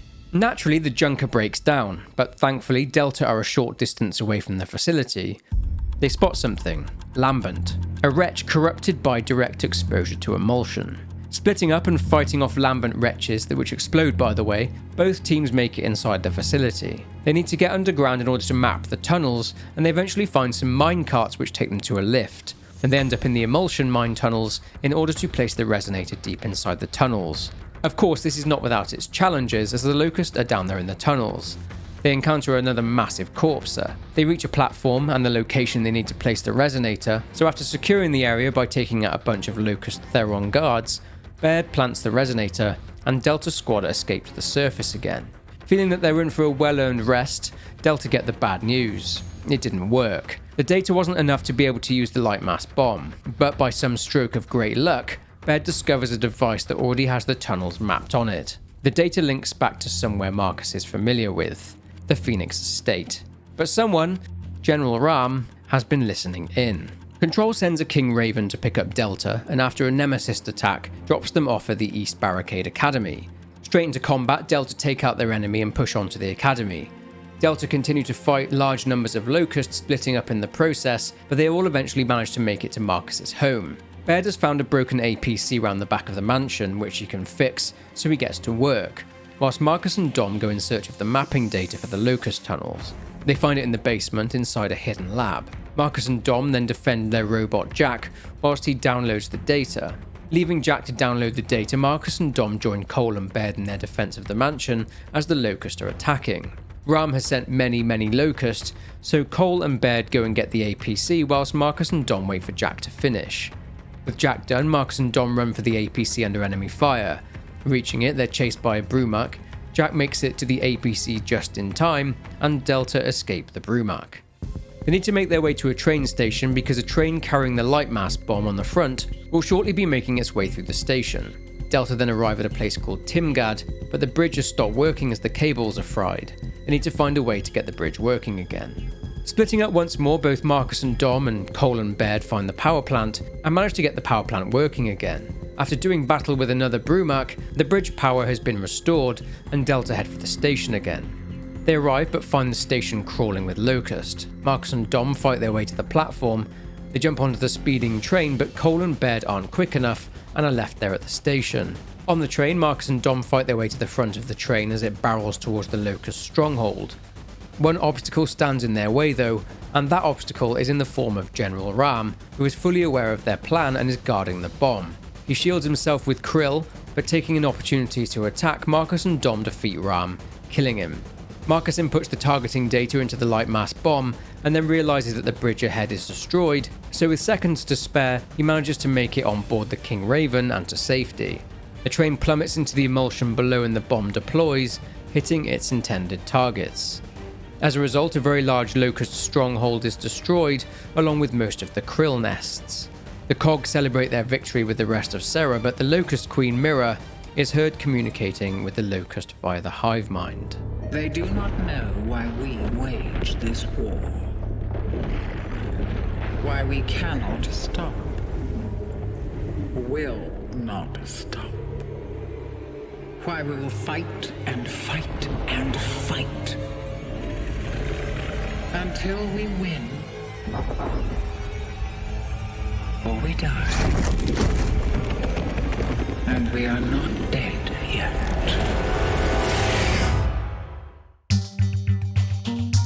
About a week after the events of the Lightmass offensive, Delta are out on patrol, mopping up any Locust that remain. They are helped out on their patrol by a phantom sniper who is later revealed to be Bernadette Mataki, who was there with Marcus when Carlos Santiago was killed during the Battle of Aspho Fields. Back at the barracks, Bernie revealed that she'd been shadowing their patrols as she thought they might have been with the Stranded. She mentions that she heard about Marcus deserting his post and that he got court-martialed, and Bernie refuses to believe that the legendary Marcus Phoenix would run away from a battle. The Cog then get reports that the Locust are going to start going after Jacinto's food production at the North Gate. The Locust were planning a siege to try and starve the humans out, so the Cog prepared to move everything out and to another, more secure location. Ty Caliso joins them in their efforts to transport the food, as does Colonel Hoffman. They drive across no man's land, which has stranded settlements dotted everywhere. Groups of stranded stand by and Hoffman speaks to them. They throw out the usual insults, calling the Cog fascist assholes, but they also say that the Locust are on the run. And that turns out to be complete rubbish, as it's not long until the convoy is approached by the Locust. A fight then takes place between the Cog and the Locust, and Hoffman is injured, and both he and Ty eventually get separated from the others. Despite Hoffman leaving Marcus in the slab, Marcus chooses to go and help Hoffman, and of course Ty. His desire to help is because of something that happened during the Battle of Aspho Fields. Marcus, along with Carlos Santiago, was trying to take out some UIR assault units called Asps using long spears, but missed, and it resulted in the death of his commander, Major Helena Stroud, Anya's mother. Eventually, Marcus and Dom reach Hoffman and Ty and assist them in battling a horde of Locust. They then manage to return to Jacinto. Citizens in the city were delighted as they thought the Locust are being eradicated by their brave gears. Back at base, Bernie tells Dom about the nature of his brother's death and how he died. Marcus and Hoffman then bury their differences, sort of, and later on Marcus, Dom and the other gears are flying in a Raven to investigate flooding in a place called Tollan. To their surprise, they find it gone, the entire city. Baird knows that this isn't random. The grubs are back. 2 months after the Light Mass offensive, Delta 1, consisting of Marcus, Dom and a couple of gears called Gil Gonzalez and Jace Stratton, are sent to a place called the Perna Badlands in order to search for and rescue missing gears. Marcus and Jace got separated from Dom and Gil and eventually meet up with them, and they found someone. It's Michael Barrick, who we know from what happened in Alima. After 3 weeks searching for gears, they'd only managed to find Barrick, so they head back to Jacinto City. On the way back though, they pick up a distress signal, but it was a trap, as it was a Locust ambush in which Gil Gonzalez was killed. With the rest of the squad surviving the ambush, they go back to Jacinto and give Gonzalez a proper funeral, and Marcus goes to a bar called the Rusty Nail and meets with Anya. 2 men try to hit on Anya, but Marcus fights them and beats them. 1 week later, Delta 1 is being sent to a place called Montevado. Anya tells Dom that she'll continue searching for Maria, to which Dom expresses his gratitude. So Marcus, Dom, Jace and Barrick head out. En route, flying over the Dorado Hills, which lie between Jacinto and Montevado, the chopper is hit by nemesis spores from a cedar. The squad survive and meet a stranded called John Boy. He takes the squad to the stranded camp, literally named Fucked. John Boy explains that the light mass bomb stirred up the Locust and things have gotten worse ever since. The Locust had been attacking the camp, but this time the Locust attacked, Delta 1 assisted the camp in defending themselves. John Boy gives the squad an old junker so they can get to Montevado. The squad end up taking a kid along with them, a girl called Lily. Her parents had gone to Montevado to get help, but hadn't returned. On the way, of course, the squad's APC is attacked, not just by drones, but by Brumac 2. When all seemed lost, the squad are saved by Cole and Baird. They draw the Brumac away, allowing Delta 1 to get away. Later, with everyone safe again, the squad head off from Montevado on some bikes, leaving Lily with Cole and Baird. Delta arrive in Montevado, but it's a ghost town. They find a survivor who begs the squad to get him and the other survivors out of there. Meanwhile, due to Marcus's earlier suspicions, Barrick has been suffering from Rustlung, and has been ever since the light mass bombing. One of his squad mates, Jonathan Harper, was also affected. They were both in Timgad and nearby when Marcus and Dom defeated RAAM and detonated the bomb. The squad is attacked by wretches and the stranded survivor is killed. All of a sudden, the wretches scram. The city begins to sink. Jace gets trapped underneath a slab of concrete. Everyone else is somewhat okay. Dom manages to free Jace from being trapped, and they think that they may have gotten caught in an earthquake. Eventually, Delta manage to reconvene and then they feel it. Another earthquake? Nope, it's a corpser. The truth is that corpses are tunnelers, and this means that Locust are on the way. They are attacked by blood mounts. Ammo is running dry, so Marcus makes a decision to send Jace and Dom away whilst he and Barrick hold off the Locust. Barrick tells Marcus to leave, that he can take them on his own. Knowing that he's dying anyway, Barrick sacrifices himself. Meanwhile, Dom and Jace find another group of stranded. They mention Lily's parents, Blake and Emma. Emma made it but is in bad shape after a wretch bit her hand off and Blake died. Whilst Jace is escaping, another tremor throws him over the edge. He's okay but finds himself with a berserker. Marcus comes to the rescue and hanging off of a ladder attached to a King Raven, he grabs Jace and the squad head back to Jacinto City. Jace catches up with Dr. Wisen and heads out with Dom. He tells him that he knows he'll find Maria one day, and then Jace then joins Lily at her mother's bedside. At some point, a city in Tyrus called Ghislaine fell to the Locust Horde. Remember earlier in the video I mentioned that the women were urged to repopulate the planet? Well, Ghislaine was essentially a breeding farm. It was horrific. Young girls would be given hormones in order to make them mature faster. The city was overrun after the light mass bombing. If a woman was unable to fall pregnant, she was considered barren and sent to the city's army in order to defend the city along with a small garrison of male gears. One particular girl named Alexandra Brand was classed as barren at the age of 18. Truth is that Alex was sexually assaulted many times during her time in Ghislaine, so when the city ended up being destroyed, she didn't know whether to laugh at the deaths of the monstrous men who worked there, or cry over the deaths of the poor women who were forced to live there. Alex quickly rose up through the ranks of the COG and became a sergeant. Eventually, Alex joins Delta 1, which now consists of Marcus, Dom, Jace and herself. Cole and Baird are there as well, and they all go to Ghislaine to investigate a distress call. They are there to see if any women and children are there. While searching the farm, they come across survivors, but not just any survivors. These are a group of women who call themselves Grievous Bodily Love, or GBL for short. After a tense standoff inside the farm, the Gears find some seriously messed up stuff. Marcus finds out that these women hadn't activated the beacon. Someone else had. Turns out that there are children here, and the surviving women had cared for the children. Marcus, Baird and Cole go to find the source of the distress call. They find the source. It's a blonde woman who appears to be slightly crazy. She says that she doesn't want to leave. She has a button on her, and the squad think it's a bomb. The woman replies that it's a beacon. She presses it, and she calls the Horde. Realizing they're under attack, the GBL order everyone to a bunker. Jace is getting busy with a woman called Thessalia. With Marcus, Baird and Cole caught in a firefight, the blonde woman seems to think all this is hilarious. Nonetheless, they survive and make it to the bunker. Marcus spots a kid though, and trying to save it, gets incapacitated by a huge locust called a Mauler. Baird takes charge and devises a plan. He played a loop of the children screaming for help all around the facility, and this served as a way to distract the locust. With Marcus safe, Baird insisted that the GBL and the children go back to Jacinto. Baird's attitude inflames the situation though and makes the GBL mad. Alex then tells them all that Reavers and corpses have now shown up as well. Learning about some vehicles they can use to escape the city, the GBL's leader Matron tells the Gears that they're going to stay there and take a stand. They get to the vans to begin their escape. Matron along with Annalisa walk away in order to set a bomb to cover the escape.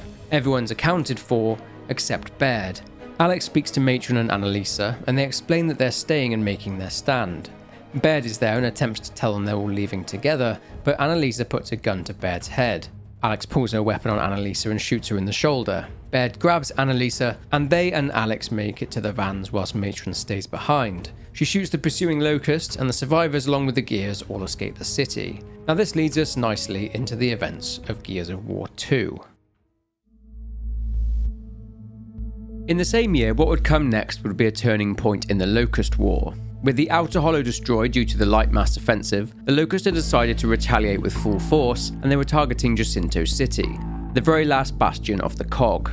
Locust have recently attacked a place called the Pomeroy Depot, a COG military installation. Many Gears who were guarding it have been taken to Jacinto Medical Center. Marcus and Dom are there with Anya. They have a new recruit joining them, a Gear named Ben Carmine, brother of Anthony Carmine. Inside the hospital, Locust are attacking, so they spring a trap on the Locust.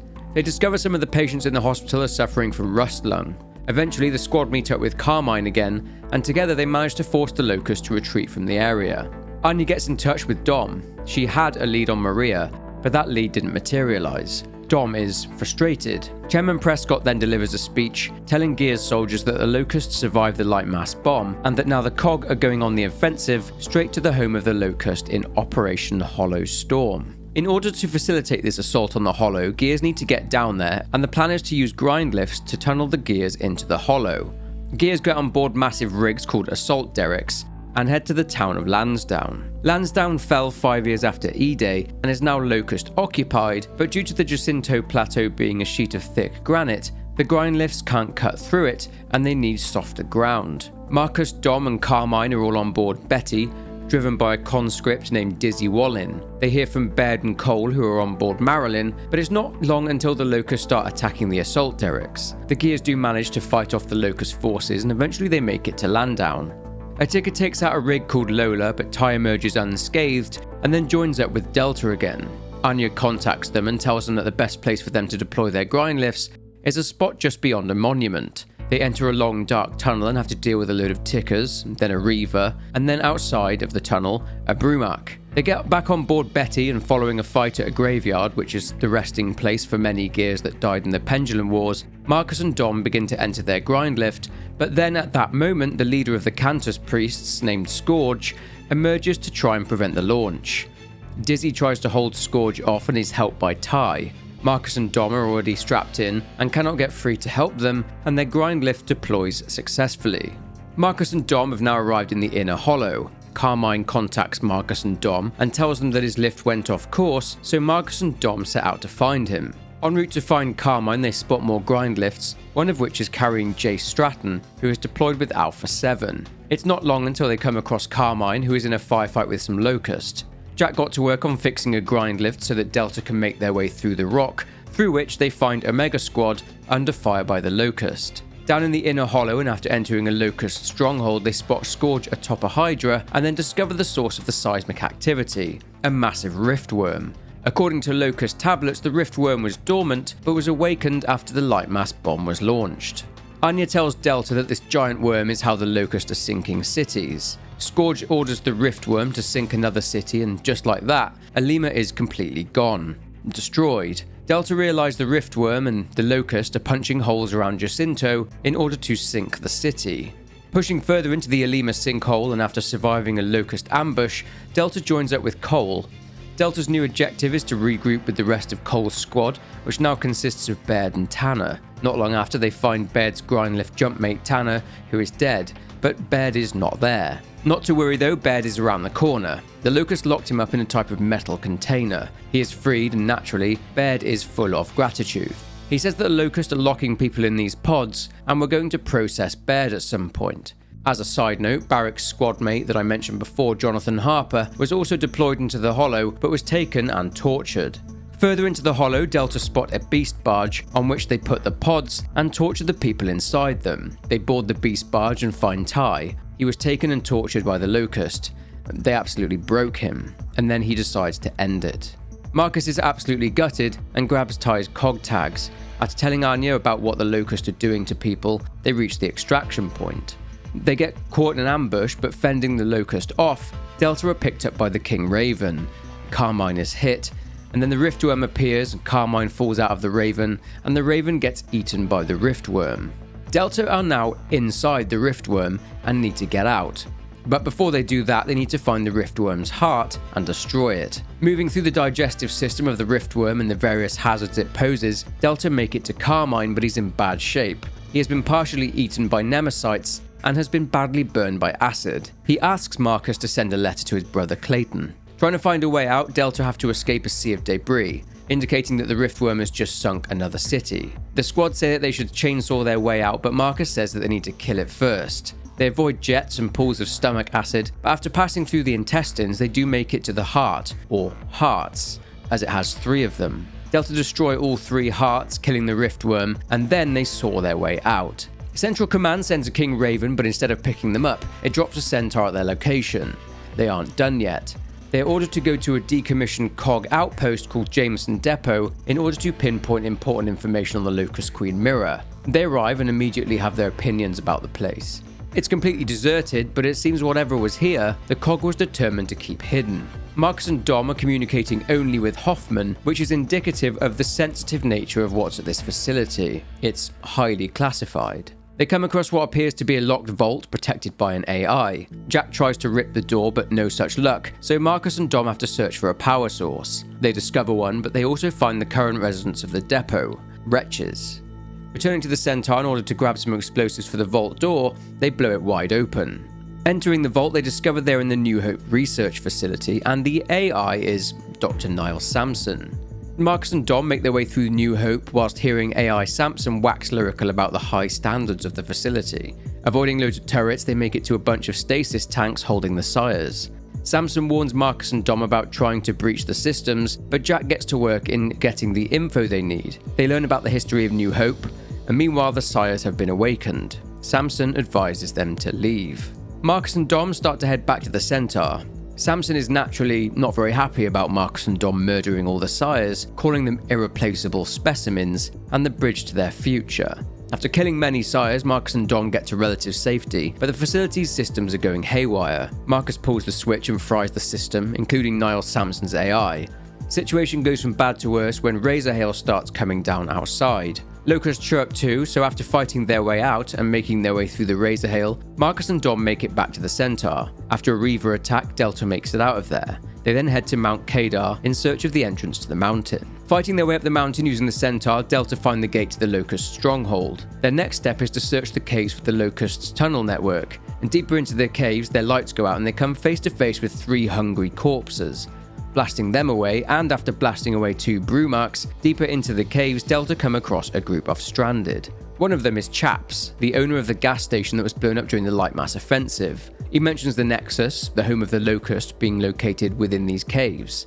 Marcus tasks Baird and Cole with taking the stranded to the surface, while Marcus and Dom head for the Nexus. Dom asks the man about Maria, and the man says she seems familiar, mentioning that she may have gone down there with a group led by a man named Stu, except Stu's group was captured. Moving on, Marcus and Dom spot gunboats and commandeer one themselves in order to travel through to the Nexus, but they're being hunted by a creature. They plummet over a waterfall but somehow survive, and they now have to fight the creature which is actively trying to sink their gunboat. A well-placed grenade down its throat sorts the issue out, and with the creature dead, Marcus and Dom sail the rest of the way to the Nexus. Making their way in, Marcus and Dom find the Nexus highway. Dom thinks that they should branch off the highway, whereas Marcus thinks they should just follow the Locust wherever they're going. Dom wants to try and find Maria. This is the best shot he's had of finding her ever since she went missing. At first, Marcus protests, saying it'll get them both killed. Dom reminds Marcus of how he deserted in order to save his father, so Marcus eventually relents and agrees to help Dom track down Maria.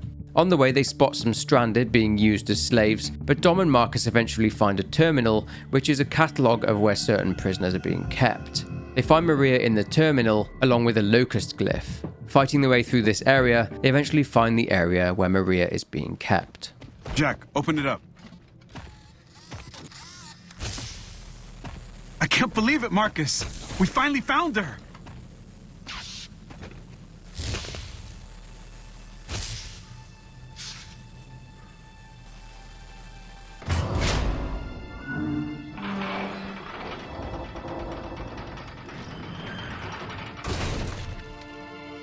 Maria.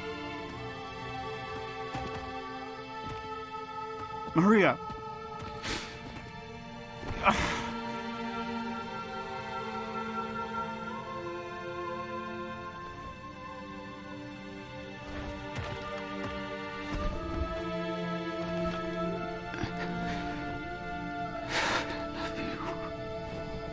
Dom.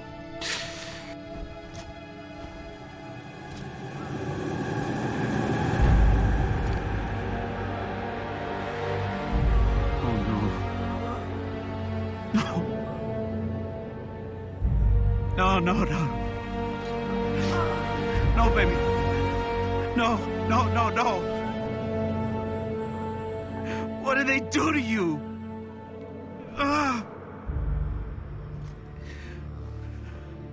I'm so sorry. I'm so sorry, Maria. I tried to find you. God, I did.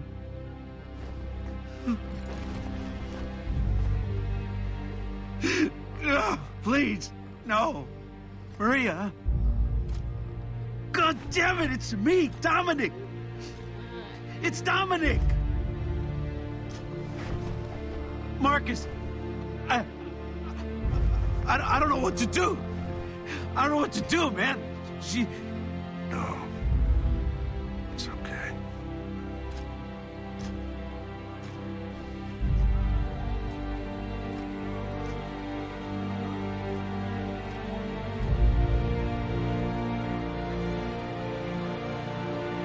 I'm so sorry.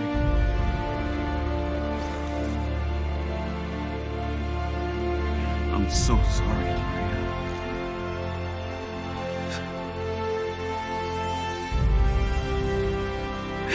I love you so much.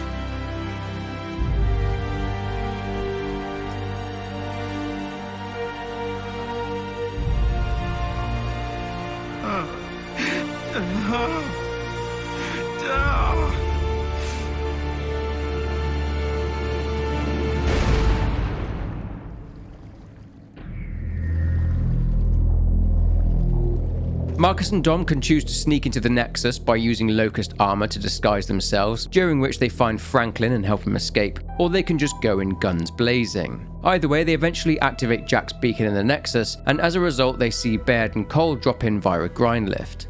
They all meet up and proceed through the Nexus together. Then they learn what we already know, that the Locust are fighting a war on 2 fronts. The squad also learn from a Locust terminal that the Locust want to sink Jacinto so they can flood the Hollow and drown the Lambent. They learned of this information via recordings from Adam Phoenix, who initially suggested the sinking of Jacinto for the COG to win the war against the Locust. Jack then sends the data back to command. Sometime later, Delta arrive at the Queen's palace and enter the throne room.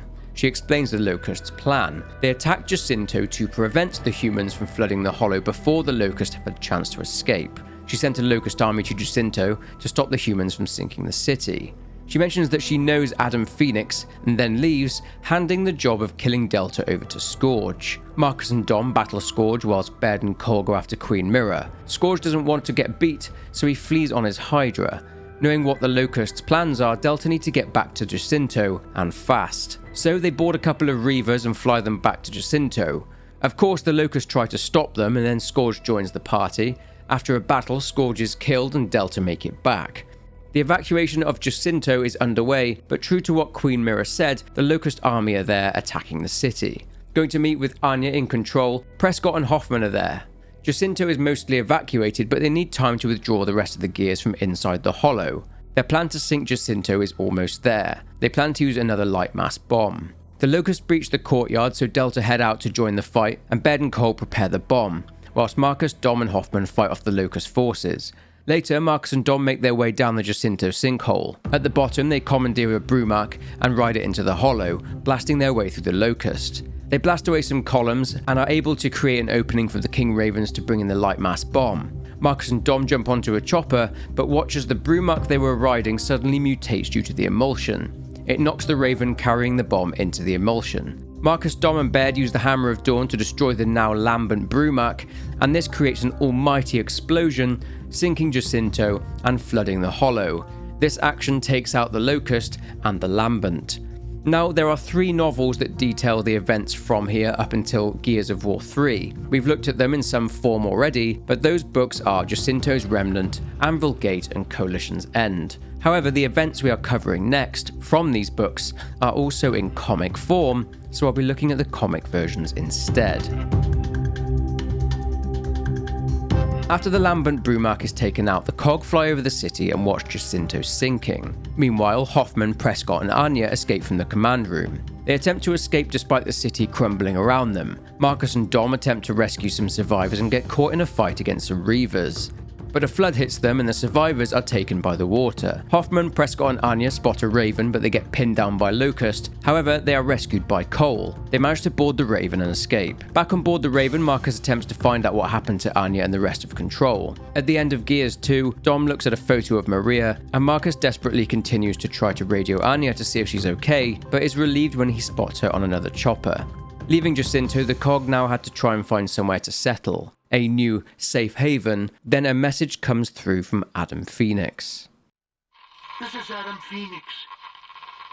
Can you hear me? What have you done? 2 months later, with the coalition of ordered governments having collapsed, what remains of the COG ships arrive at the COG naval outpost named Vectes. A haven so safe that it had not even witnessed the horrors of the Locust War. But an issue would arise. Groups of stranded would regularly attack Vectes. But the arrival of gears in Vectes allowed the residents to fight off the stranded. The COG then settled there and nicknamed the naval base New Jacinto. They made a deal with the Gorazni refugees. They had an emulsion drilling platform, and in exchange for the fuel resources, they would give the Gorazni refugees sanctuary. Tensions were naturally still there after the Pendulum Wars. The COG and the UIR still hated one another. Despite that, a UIR container ship brought in its cargo, 500 UIR civilians. In the sea, somewhere between Gorazni and Vectes, the COG discover strange rock formations. One of the COG ships hits one of the formations and starts to sink. A new lambent life form is out there. Prescott had been instructed by Adam Phoenix to watch out for an increased rate of mutation. Remember I mentioned that Prescott had Adam Phoenix taken to Azura? Well, he's still there and obviously very much alive. Adam's top priority was to find a solution to the Lambent. We are about to find out what Adam's message meant at the end of Gears 2.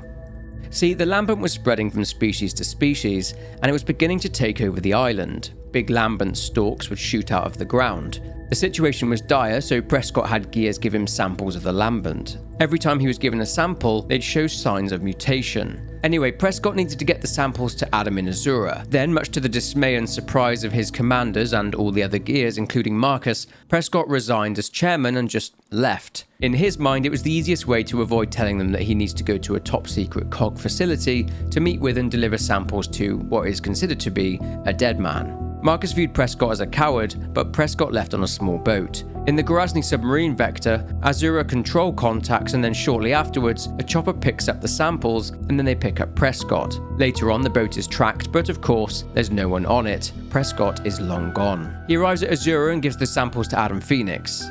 Phoenix tells Prescott that Lambency is a global parasite. When the sinking of Jacinto took place, the Lambent parasite entered the seawater, and this is why Lambency is spreading, hence Adam's message. Adam remarks that he's a dead man anyway, and shows him something strange and yellow under his skin. 3 months after Prescott left Vectis, the Lambent situation had gotten even worse. Vectis is eventually abandoned by the COG. A massive effort is undertaken in order to move all the refugees from Jacinto and Vectis to another place they call Anvil Gate, and the remaining humans, along with COG soldiers, board a ship, the CNV Sovereign. On board, the Gears grow plants and crops in order to self-sustain, and they see more Lambent stalks in the seas, indicating that the Lambency has spread as far as there too. Back at Azura, Prescott informs Adam Phoenix that Hoffman and the COG have abandoned Vectis. Adam delivers some disturbing news, that they have maybe 2 or 3 years before the Lambency is able to take over every living cell on Sera. It'll kill everything. Adam thinks that the only way to kill the Lambency will be to use a targeted radiation weapon. We then discover that Adam Phoenix has resorted to extreme measures to beat the Lambency by injecting himself with it. A few months later, a small group of Gears are out and about and run into Locust, and hugely surprised, since they thought the Locust were gone, they kill them and radio back to Hoffman about what happened. 2 years after the fall of the COG, more grubs are spotted. Another Locust army. Prescott finds out and delivers the news to Adam Phoenix, who surmises that Queen Mira must still be alive. She is trying to move her Locust away from the Lambent too, herself fully aware of the threat they pose.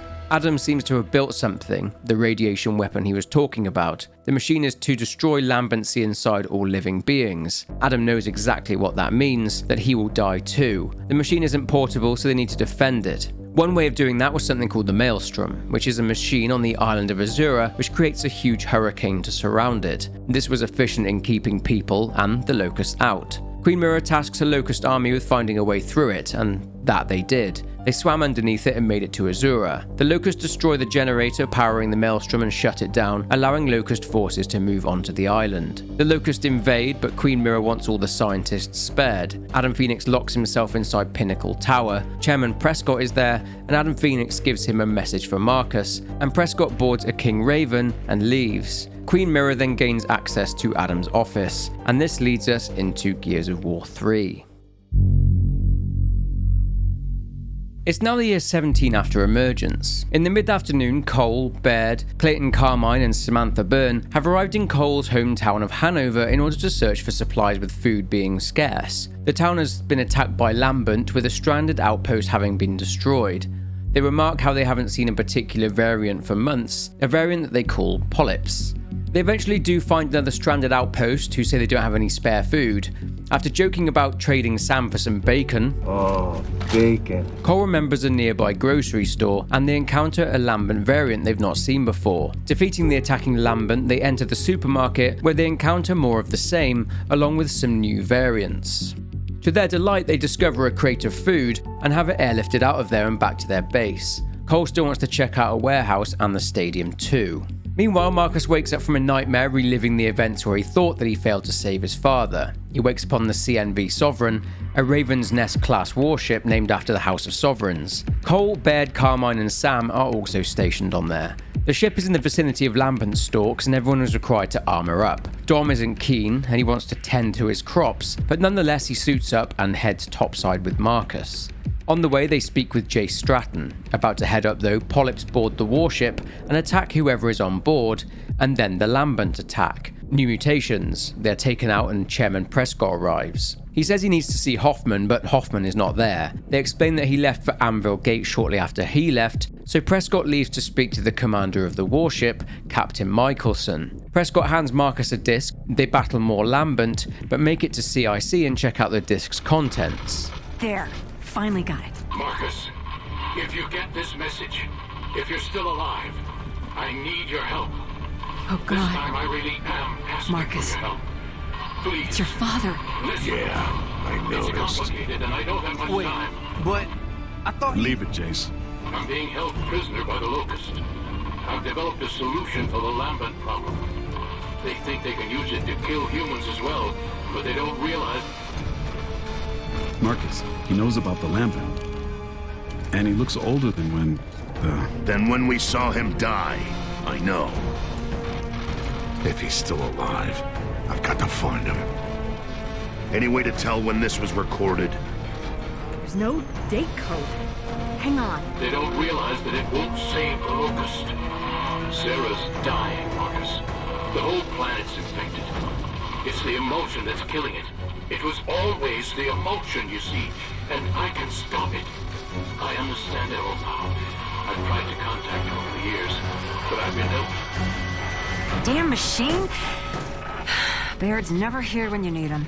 Brace! Brace! Brace! Brace for impact! I'll figure out a way to decode the rest of that disc, Marcus. We'll find it. Come on! Everybody get out there and finish these assholes!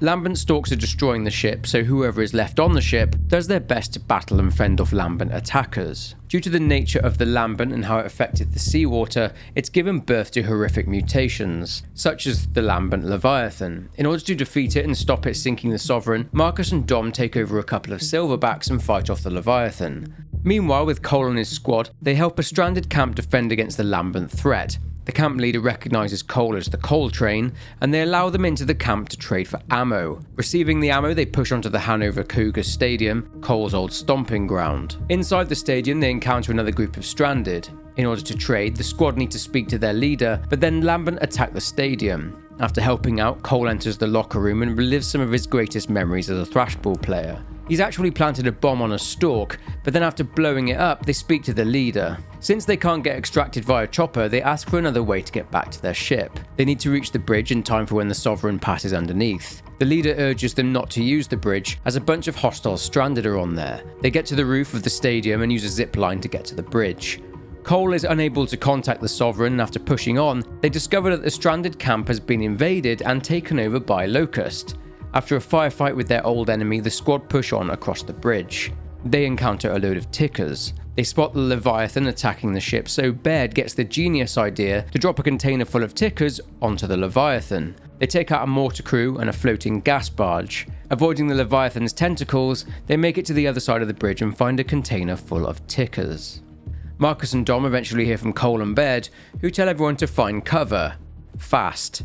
Cole and Baird then release a container full of tickers onto the Leviathan. Given the size of Leviathan, it's one big explosion, so Marcus and Dom jump overboard.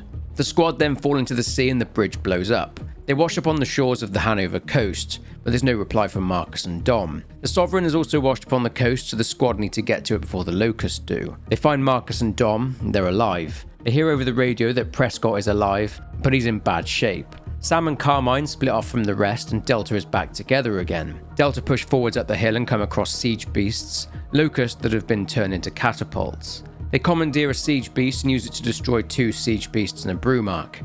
They reach Anya and Jace. Anya is trying to save Prescott, but he's going to be dead soon. He tells Marcus that his father is in Azura and that he's a prisoner of Queen Mirror. He tells him the location is on the disc, and then Prescott dies. They need to find a data reader and get to Hoffman, who is, of course, in Anvil Gate.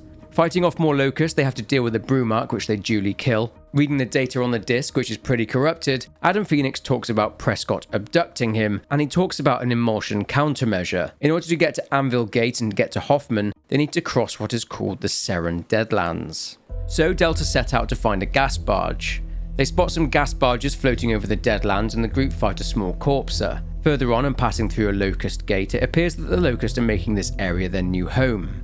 They spot the gas barge again and head for it with the view of hijacking it. They have to battle through the stronghold and kill a load of Locusts to get to it. Everything is going swimmingly until the group come across some Corpser hatchlings, and killing them really pisses off the mother Corpser. A fight ensues, but the group manage to take her out.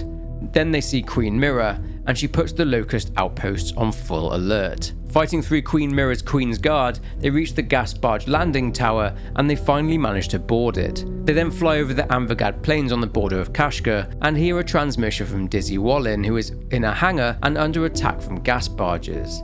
They join with Dizzy and help him out, and they all battle the Locust along with a load of Reavers. Dizzy then joins them on the barge. A fight in the skies follows against more gas barges. Queen Myrrah sets her Tempests on them and the gas barge crashes to the ground. Everyone has survived though, and Hoffman approaches. Hold your fire! Phoenix? What in the hell are you doing here? There's a column of grubs heading this way, Colonel. Let's get out of here and I'll explain. Okay, mount up! Get on the radio and warn the fort we got grubs inbound.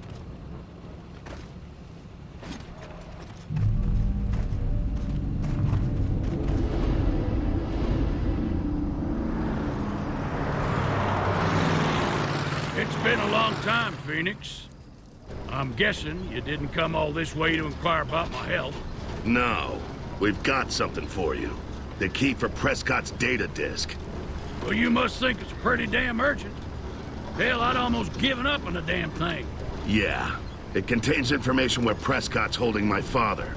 Azura. Ring any bells with you? What in the hell do you mean, holding your father? I got a message from him. He didn't get killed after all. Prescott had him kidnapped. Dear God Almighty! And all that shit's on the disc? Well, where'd you get the key? Prescott handed it to me today, just before he died.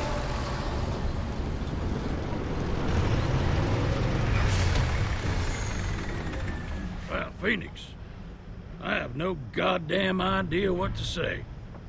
And that's a first for me. Contact! Grubs at the front gate! All personnel to stand to positions! I'll fill you in after we've dealt with our visitors. Delta then assist Anvilgate in defending the area. It's one hell of a battle, but afterwards Marcus speaks with Hoffman. So, this thing your dad's invented, it'll kill off the Lambent? What about the rest of the grubs? No guarantees. Just because they turn into Lambent doesn't mean it'll work on them. But we still gotta find out where Azura is. Shame about the hammer. It's just what we need. Goddamn thing! It still triggers a few satellites, but forget about accuracy. Maybe I can fix that. Baird, here's the disc. Amazing. Bernie, you are not gonna believe this shit. It'll have to wait, Vic. Is anyone monitoring the radio net? It's Sam and Anya. They're pinned down outside the perimeter. We're on it, Bernie. Come on, people, lock and load. I'll get someone to drive the truck for you. Marcus and Cole rescue Anya and Sam, but the Lambent also show up and join the party. Meanwhile, Baird has fixed the Hammer of Dawn, and they're gonna need it, as a Lambent Berserker shows up. Baird drops the hammer and they all narrowly make it back to the fort. Did we fry that bitch? Looks that way. All right, everybody get inside. We've got unfinished business to... What the hell?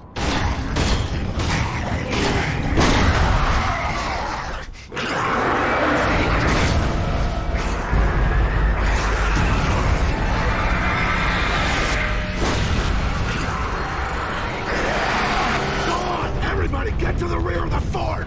Run! She's leaking harmful emulsion, but finding the weak spot, they manage to kill the Berserker.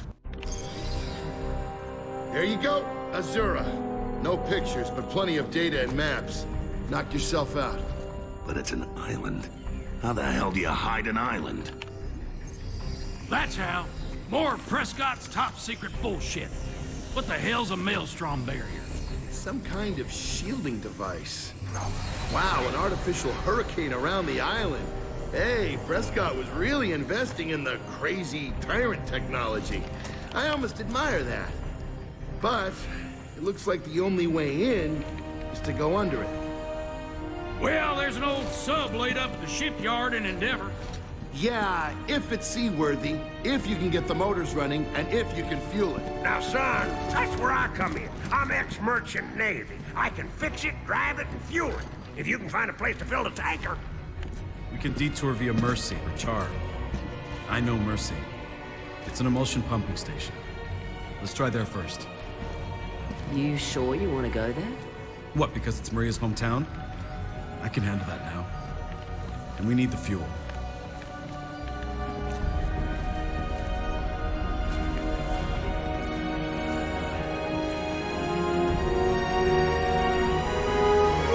The following morning, Hoffman says he's staying behind. Simply put, he's too old now. Marcus sends Baird and Cole off to find transport, weapons, ammo, and anyone who can fight. Marcus and everyone else ride to Mercy, but it's going to be a bumpy ride there. It's not long until they're fighting off Reavers. They then encounter corpses of hatchlings, and they inevitably meet their very angry mother. They make it to an airfield, and fighting off Locust, they also manage to behead a Brumak. They then arrive at their destination. It's completely deserted. Dizzy says the controls have been shut down, so the next objective is to check out the town. Heading into Mercy, there's no one around. The pipelines have charges set on them in case of any intruders. Opposite, there's also a barred door with a big red X painted on it. Was the bomb set in case whatever is in there got out? Disarming more charges throughout the town, they're fired upon. It's a crazy dude screaming about his charges. Says he's trying to stop something spreading. A fever. The man has been leaving notes around the town. They hear what they think may be stranded in the sewers. They come across the corpse of the crazy guy. It turns out the guy was right. It's a fever, an infection. These are Lambent infected humans called Formers. Seems the whole town has turned. This is what Adam Phoenix was talking about when he said the end is coming unless they stop it. They make contact with the stranded at the town hall and fend off more Formers. This newfound friendship doesn't last long as more Formers attack. Finishing them off, they come to the church. Emulsion trails lead underneath the door. They find the fuel pumps around the back of the church.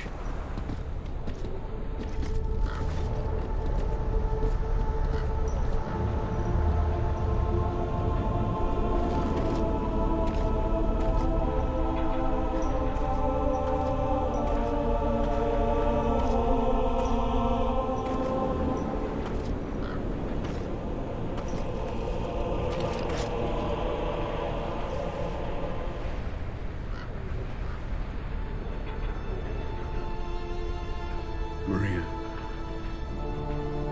Baby, I'm sorry I couldn't bring you home. But you're with the kids now. That's home, yeah? I'll see you all again one day. Look, Marcus is busy saving the world again, so I gotta be there for him. Sleep tight, sweetheart.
Dizzy, the fuel's online. Stand by.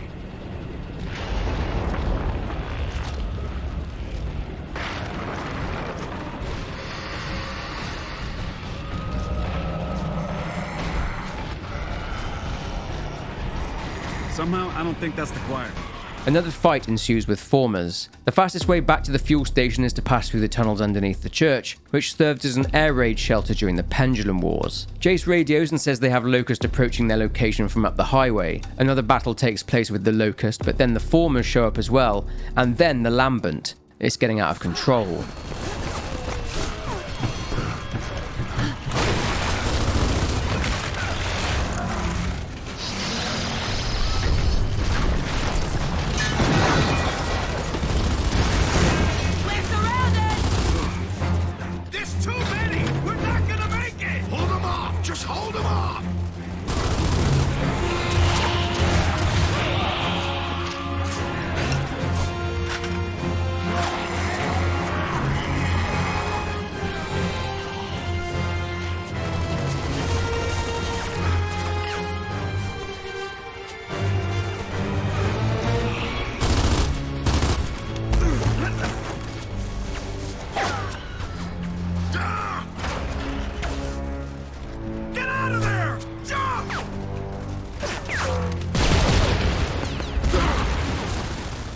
Dom, seeing no other option, hops into the truck and rams it straight into the tanker, destroying the attacking threat and sacrificing himself to save his fellow Gears.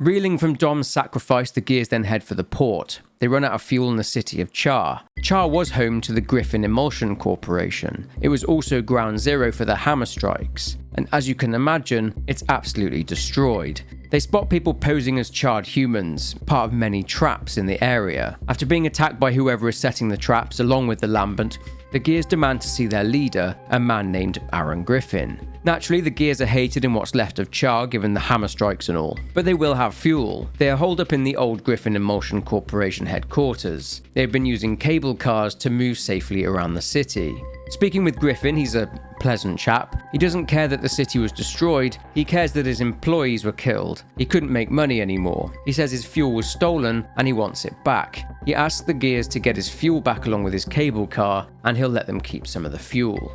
In order to make them do it, Griffin reveals he has captured Dizzy. They can see Griffin's refinery in the distance, and that's where they need to go. Passing through Lambent-infested ruins, moving around the crater, they finally reach the refinery.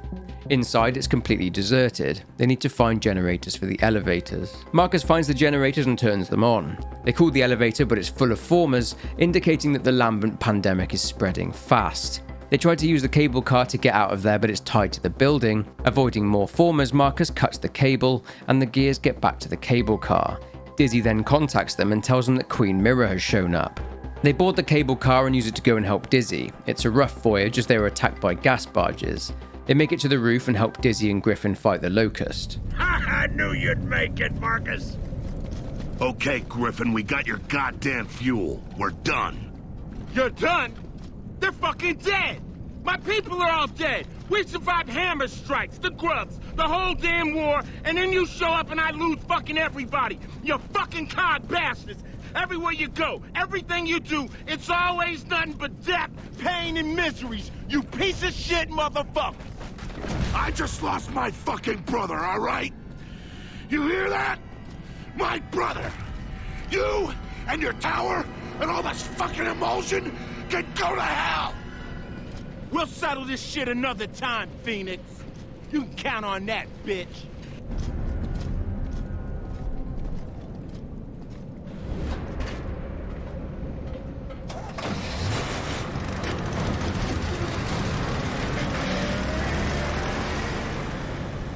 Come on, let's get this fuel to the truck. We've got a submarine to find. They leave and make their way to the port, and they're being watched by Queen Mirror, who sends armoured Cantus after them. They arrive at a shipyard in search of a submarine, and of course, it's crawling with Locust. Entering the hangar, they find a rusted mess of a ship. They also spot a strange web-like substance too. Thankfully, in Hangar 2, they find a usable submarine. Dizzy checks the sub out, but discovers that it needs replacement parts, a rotor and some fuel.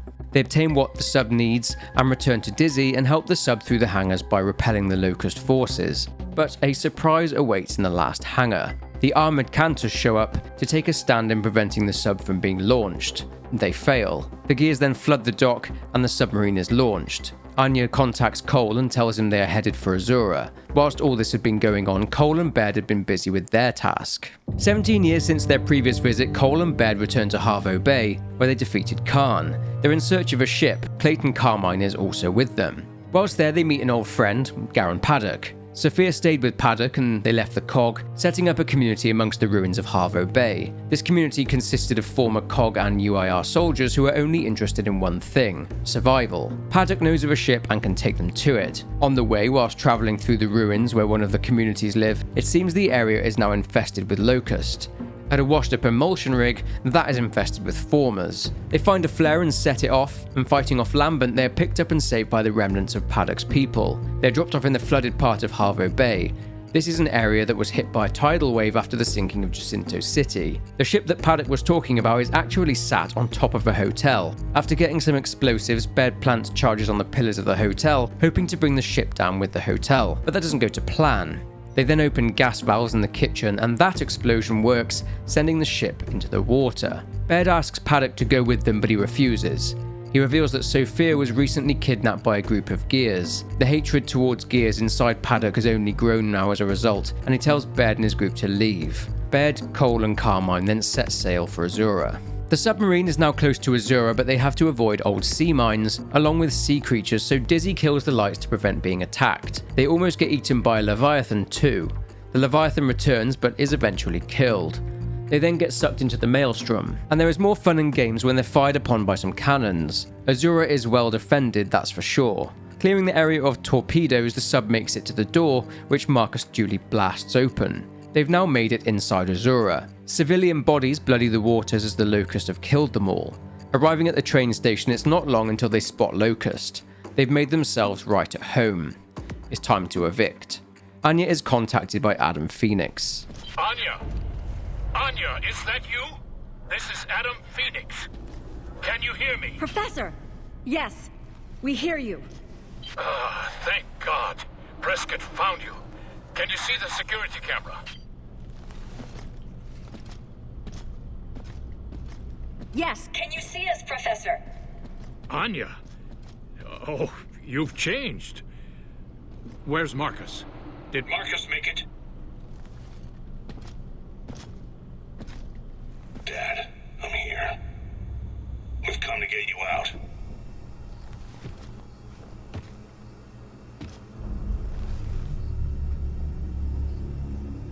It's good to see you again. Is Dom with you? Wait, how did you get that scar? Later, Dad. Where are you? I'm locked in my laboratory in the hotel tower. I need you to get me out so I can deploy the countermeasure. I'm running out of time, Marcus. We'll deal with the grubs, Dad. Hang in there. No, I mean the emulsion. The lambent organism. It's about to reach a critical stage in its life cycle. I've got to destroy it before it matures and wipes out all life on Sera. You lost me at life cycle. It's not a fuel, Marcus. It's a living organism. It's turning everything lambent, including us. It's a parasite. So you can kill it. Yes, that's it, exactly. Mira wants me to adapt the countermeasure to kill it without harming the Locust. But there's no time left for that. We need to shut down the Maelstrom first to land reinforcements. Where do we go? There's a train that'll take you straight to the facility. Yeah, we've got a problem with that. The tunnel's blocked. We need to bypass it. There should be a maintenance tunnel alongside it. I can open the door for you from here. Get to the beach, and you'll be able to see the tower from there. Dad, try opening it. We're in. They push further into Azura in search of the Maelstrom facility, and after traversing a train tunnel, they arrive at what appears to be a prison area. Moving through the facility, they come to the Maelstrom facility itself. They ascend into the facility and shut down 3 generators, including the Locust's backup supply, causing a massive explosion, and this deactivates the hurricane around Azura. This will allow the COG and the Grasny forces to get to Azura. After narrowly escaping the facility, the hurricane clears. Anya manages to contact Cole and Baird, who are on their way. Bloody hell. They found the UIR. It's a Grasny ship. Yeah, we having a reunion with our old indie buddies, baby. Time for a grand-stupid party. You ready to roll? Whoa! Yeah, let's do it.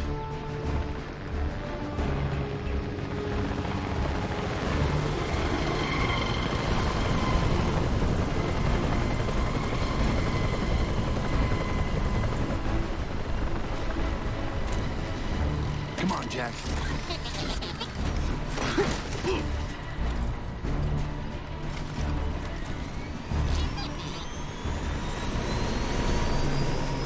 You know, I was expecting bouquets, a band, maybe, something.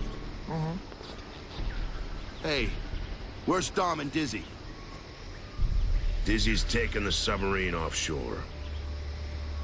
Dom didn't make it.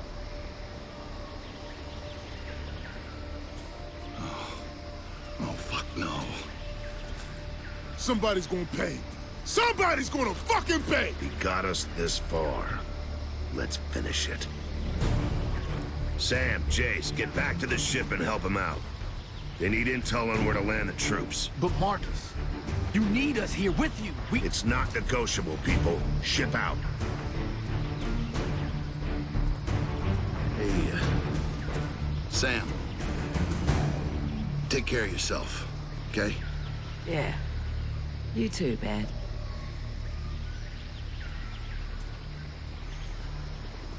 Okay, we're heading for the main tower. This is where it ends, one way or another. Delta now lead a full-scale assault on Azura. Adam says that they're near the hydroelectric dam, and Delta use a siege beast to breach the dam. They then hunt down the remaining siege beast, pushing the last one into the sea. Delta then arrive at the tower. They enter, and Adam warns Marcus about Queen Mirror, that this is the Locust's last stand as well. Delta use elevators to ascend the tower, but the elevators cannot take them all the way. They fight their way up.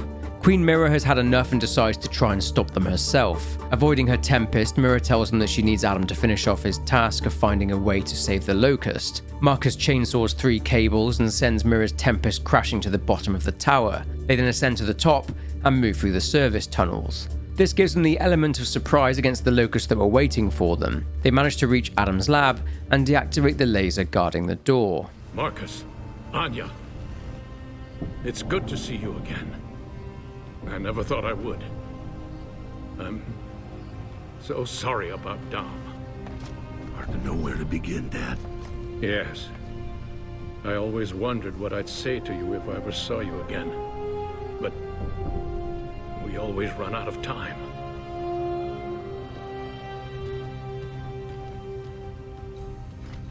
Just my insurance. It won't work without command keys. The same failsafe I designed into the Hammer of Dawn. I'm an old hand at mass destruction, aren't I? I've had years to think things over, Marcus. You and Anya, all of you, live your lives to the fullest when this is over. Promise me you'll all do that. No regrets, no looking back. Yeah, sure, Dad. We better get going. If the emulsion hadn't reached a critical stage, I might have found a way to save the Locust as well, and they could have gone back underground. Tell me you don't feel sorry for them. Responsible, not sorry. It's my fault they're here, Marcus. I failed to stop the emulsion spreading all those years ago. It drove the Locust out of their warrens. I tried to persuade Mira to keep her people underground, but they couldn't. So then... Wait. Did I hear right? The government knew E-Day was coming, and none of you bothered to warn us? No, just me. Even Prescott didn't know. Not until much later. I had so many ideas. Just too little time. Dad, stop this. Come on. Whoa. What else don't we know? You're a scientific man. Look at this later and try to understand what I wanted to do and what I had to do. Yo, let's talking more walking.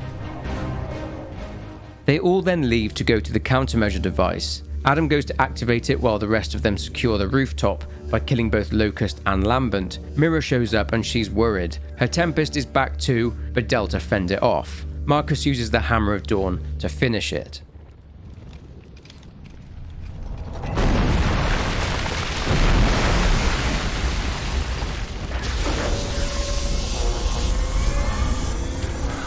It'll be at full power soon. Professor, you said you tested this. How? On myself, Damon.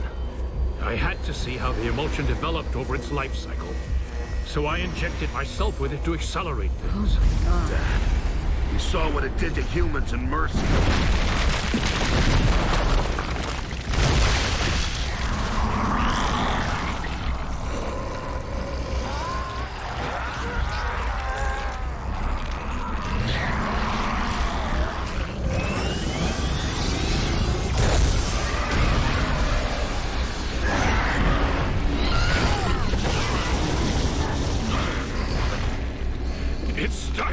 Let's go, Dad. This tower's too unstable now. I'm sorry, Marcus. I'm not going to make it. It's okay. I'll carry you. Marcus, the emulsion developed faster in me because I forced it to. I had to find out how it reproduced. What are you talking about?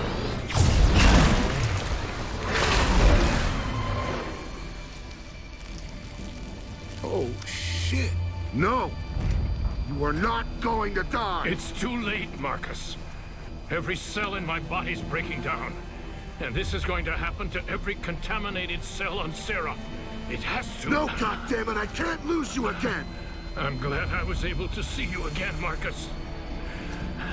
Now go and live for me.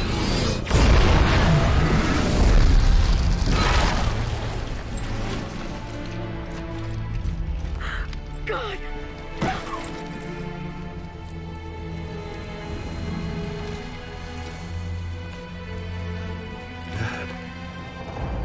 Dad, no.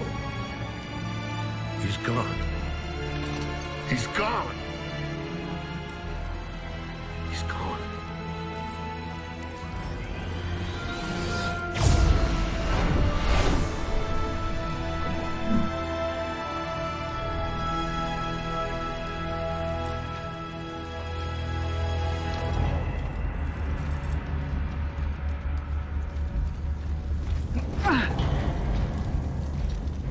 Hubris. Hold your fire. So pious and moral, even now. Is that what you think? Your father always thought he had all the answers, but he had none. Nothing but clever ways to kill. The Hammer of Dawn, Jacinta, and now this.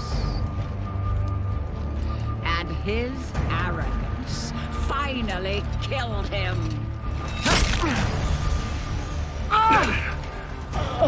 Feel that? That's from Dom. And everyone else you killed, you bitch.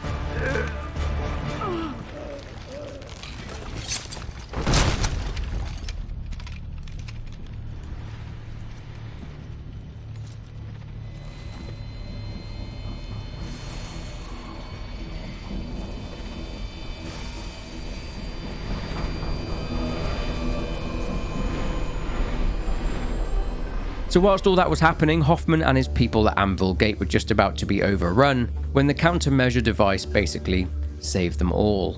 Anya then comforts Marcus, the war is won and the Locust are dead and without a queen, but at great personal cost for Marcus.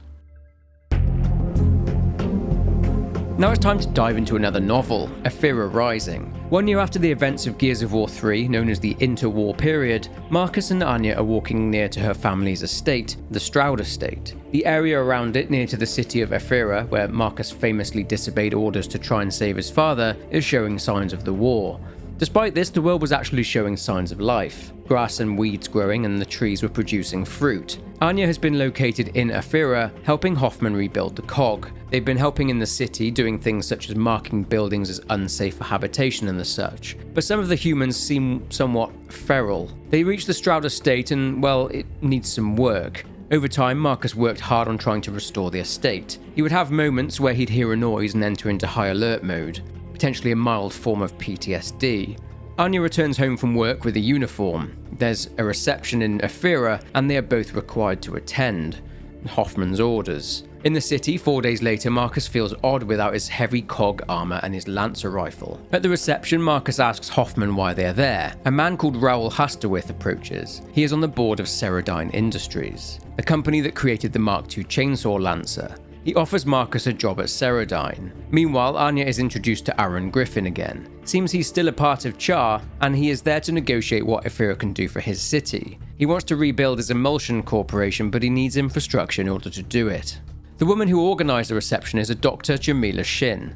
She wants Anya and herself to shape the world of the future. Anya agrees to it, but states that she doesn't want to lead. Meanwhile, Marcus is being approached by all sorts of people. They want to know about the war. Some offered up their own conspiracy theories about where the Locust came from, that Jacinto had to be sunk because that's where all the COG records and secrets were kept. Back at home, Marcus and Anya talk about kids, what their kid, when they eventually have one, will be like. But it turns out that Anya can't have children. While Marcus kept himself busy with the Stroud estate, struggling to adapt to a life without war and conflict, Anya would remain busy in the rebuilding of Ephyra. They establish a ministry, deliberately named so it doesn't sound too threatening. Due to his engineering and technical genius, Bed was brought in to help too. Dr. Shin became the minister. A contract was set up between Damon Baird Industries and the ministry, and they managed to establish freshwater and sewerage facilities. Healthcare facilities were set up too. They needed to rebuild their medicinal research and cures for diseases that were previously treatable, but that could now wipe them all out. Lots of people at council meetings, such as Hastowith and Griffin,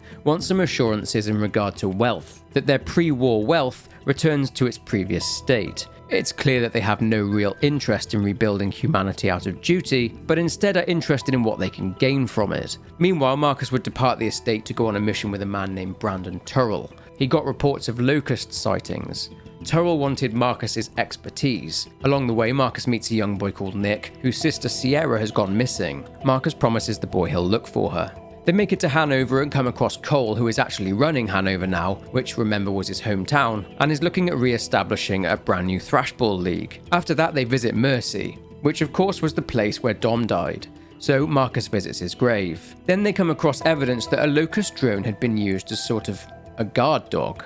Marcus and Brandon then head to a place called Harkness Glen, a place which has mostly been shielded from the Locust War. But as expected, attending a dinner, a Locust attacks. Whilst all this was going on, Anya and Bed determined that rebuilding Ephyra on the ruins of the current city wasn't really feasible, so they decide to get to work building a brand new city, calling it New Ephyra. Later, Marcus and Brandon discover a farm and everyone there is dead, killed by the Locust. They also discover that Ceradine Industries was monitoring the area. Now this is too big for Marcus and Brandon to handle themselves, so they call for help. They call Baird, Cole, Sam and Clayton Carmine. The drones also seem to have had something attached to them, which is allowing them to be controlled by something, or someone. Back in Ephyra, Jamila begins to get blackmailed by Raoul Hastowith of Ceradine, telling her that she should drop out of the running to be First Minister. Lo and behold, it's revealed that Hastowith wants to be First Minister himself. He wants to set up various settlements based on levels. Marcus and his group end up discovering a mining camp being run by, you guessed it, Ceradine Industries. They have captured Locust, and they're using them as pets, if you like. A call from Anya helps Marcus realise that the mining camp is a test site for Hastowith and Ceradine's so-called settlements that he wishes to establish. A proof of concept, which of course will use Locust to attack the settlements every now and again, so that fear spreads through the community, therefore strengthening Ceradine's position. They need to go in and get the evidence of what Ceradine are trying to do here. As expected, Ceradine appear to be getting ready to destroy the evidence in regard to this test site.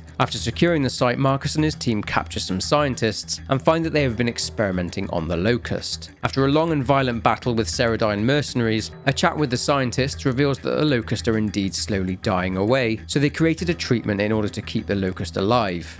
Basically. The scientists also reveal that they thought they were just learning how the Locust live and think. The scientists weren't aware of Ceradine's true motives, so Marcus educates them. After they find some evidence, they all return to Ephyra. A town hall meeting takes place and the vote for First Minister is taking place. Anya stands up and says that the vote for First Minister should be delayed until they've dealt with this new Locust threat. Anya confronts Hastowith, telling him that they have mountains of evidence and eyewitness accounts of what he was planning to do. He then withdraws from the running for First Minister, and Hastowith then hands all of his systems over to the Ministry.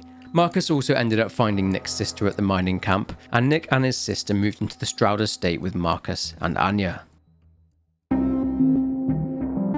Over the coming years, Anya reformed the COG and became the First Minister. New Ephyra was built, and she met various stranded at their camps, and she met a young woman named Mina Jin, whose family were killed in the Hammer of Dawn strikes. Anya would take Mina under her wing. Due to the damage that it did and its potential to continue that damage, the Hammer of Dawn was effectively outlawed by Anya. Mina would be given a position as Minister of Procreation, and she founded the fertility program, which allowed barren women, such as Anya, to be able to conceive a child. And this was part of the COG's goal in repopulating Sera. There were risks, but Anya agreed to be her first test subject, and it was a success. Anya and Marcus were able to conceive a child and name their son James Dominic Phoenix, named after Dom. Anya conceiving a child this way gave other women the confidence to do the same. The bodies of the Locust were moved to classified sites. The Locust bodies had, bizarrely, begun to crystallize. Marcus continued to work hard at the Stroud estate. He effectively retired from the COG and grew resentful of it. Their son James was sent to boarding school in New Ephyra, and that's where James met a young orphan named Delmont Walker, who would become his best friend, and Marcus and Anya would effectively become Del's guardians. Around the year 27 after Emergence, Anya wanted to have another child and entered the fertility program again. Unfortunately, this time there were complications and she died.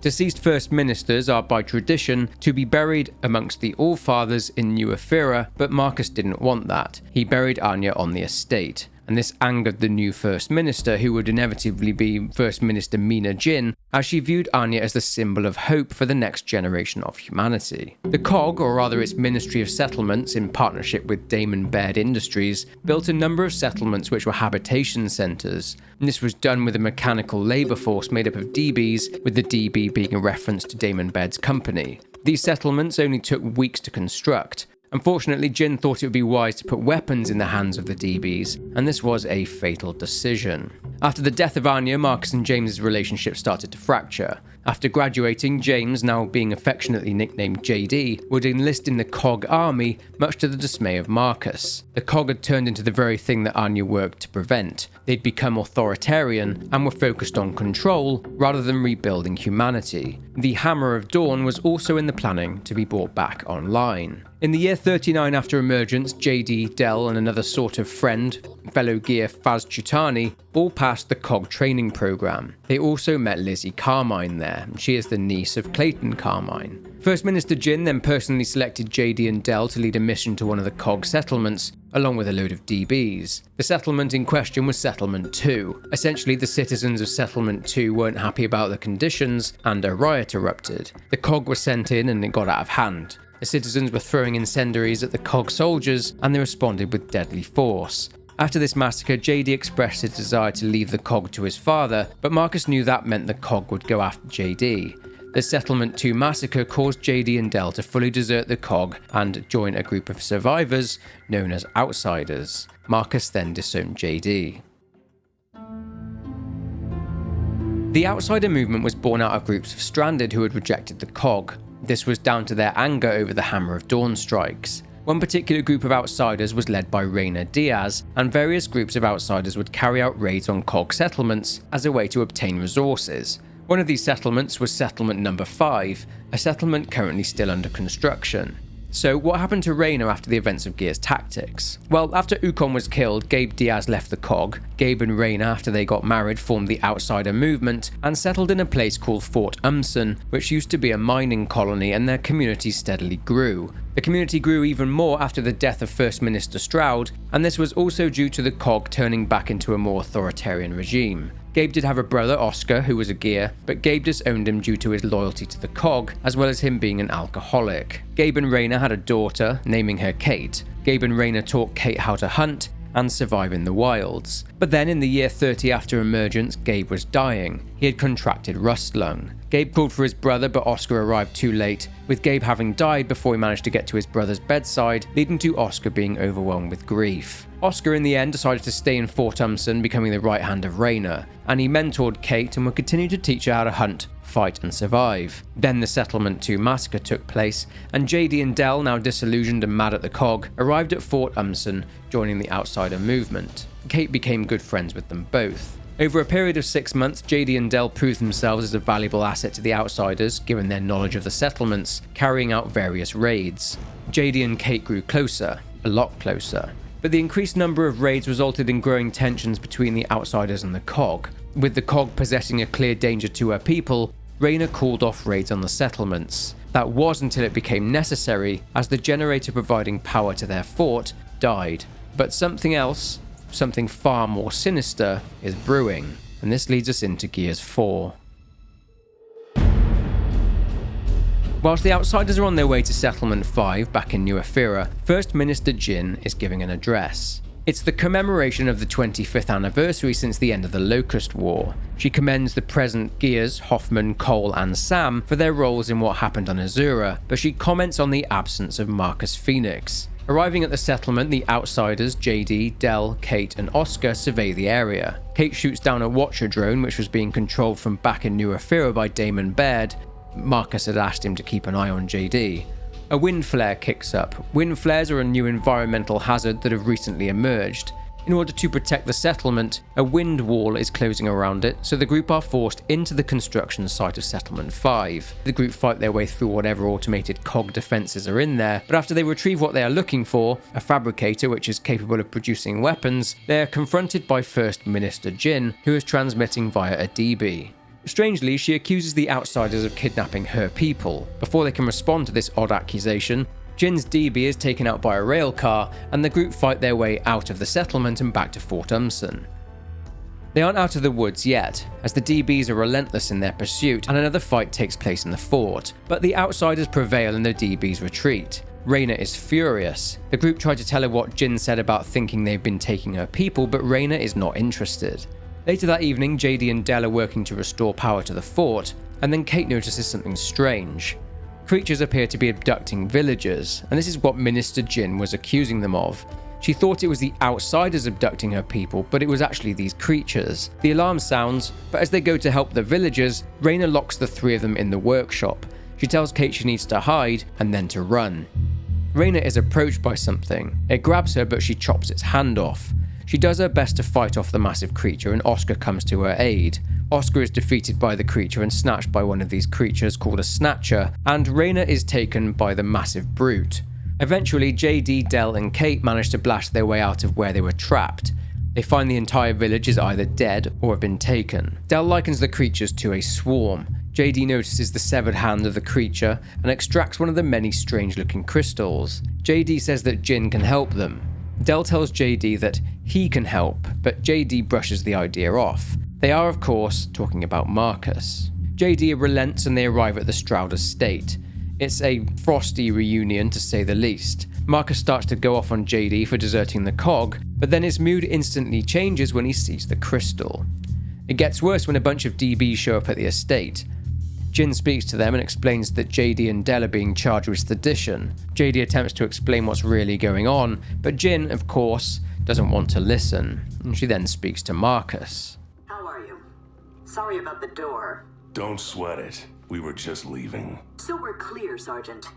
If you choose to aid these fugitives, I can't protect you. Yeah, that sounds about right.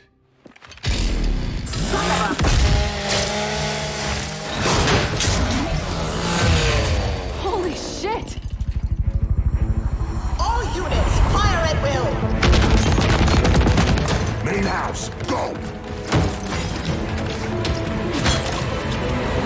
A fight with the DBs ensues. The four of them make their way through the estate, arming themselves with Marcus's old weaponry and armor. Del gives Marcus's old do-rag. The DBs reappear and cause heavy damage to the mansion, but they eventually defeat the attacking DBs. They escape down a secret passage and emerge through the gardens. But Jin's forces aren't done. After defeating them as well, the group have to take cover from a wind flare and a storm wall. As DBs approach the barn they are in, the group manage to use a couple of old mules, and after a tense and high-speed chase, they finally escape Jin's forces for good.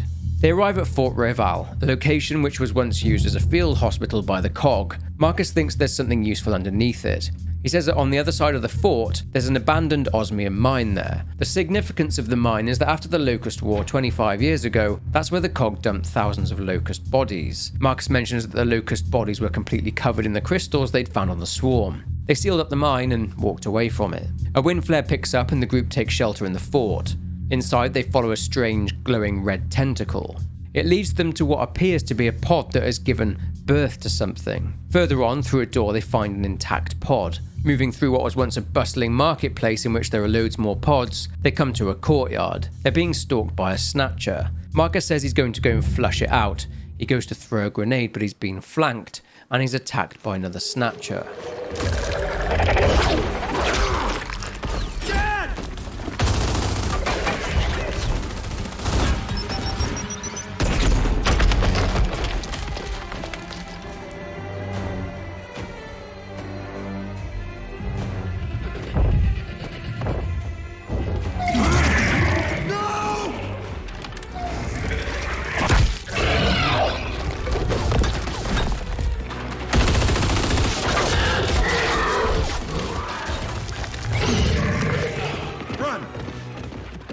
Moving further through Fort Reval, JD saws open a pod and finds something horrific inside. They have to fight these small, quick creatures known as juvies, short for juveniles. They are large in number, but thankfully, since they're essentially young swarm, they are weak. Del theorizes that the pods are essentially incubators. Humans go in and juvies come out. They continue to track the Snatcher that took Marcus, and fighting many more juvies along with mature juvies called Immagos, and child versions of Snatchers called Pouncers, they reach a museum. A museum dedicated to COG history with mentions such as Operation Leveler. Swarm drones join the party at the museum, and after clearing them all out, the group manage to follow Marcus's Snatcher and see it heading underground and into some catacombs. They head after it. These catacombs are the burial sites of many kings and important Serans from the last 700 or 800 years, and are home to many old relics too. More drones attempt to impede their progress but fail miserably, and eventually the catacombs lead them to an underground cave system. And this cave system leads them to an ore transporter that will take them down into the osmium mine. Of course, more swarms show up. It's clear that they're attempting to guard something. The swarm defense increases as they get the transporter moving. Whilst fighting off waves of the swarm on the platform is beginning to pick up speed until one of the brakes gives way. They eventually manage to activate an emergency brake and it does its job, preventing them from smashing into the ground. Well, kind of. At least no one died. Inside the mine now, they discover that the COG not only dumped Locust bodies down there, but that they stashed a load of weaponry down there as well. They discover that this mine is now a hive. They find a Locust shell, it's still intact. They fight more and more drones, and after crossing the area, they encounter Scions. Scions are Locust, but Locust that had been cocooned. They evolved after the use of the emulsion countermeasure weapon at the end of Gears of War 3. Moving deeper into the hive, they are attacked by even more Scions. They come to the area where more pods are being stored, and more importantly, where Marcus's pod might be. They have to fight the Snatcher, but after defeating it, they saw open one of the pods.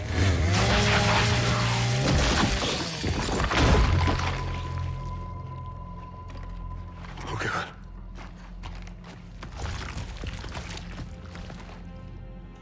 Dad. Oh, come on, Dad. Dad! Dad! Damn it! Come on! Oh, come on! Come on! God damn it!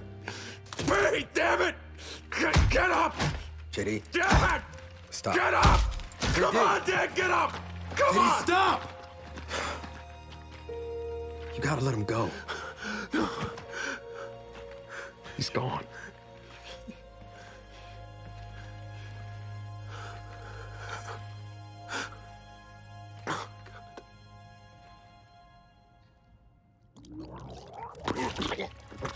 Help me get his armor off!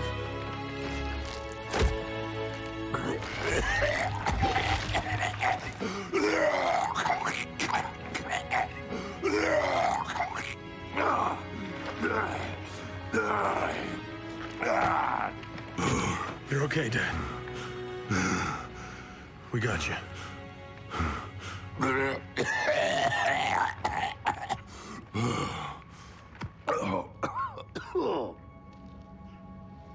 Wow. You smell bad. James. In that pod. I was in their network. Network? What network?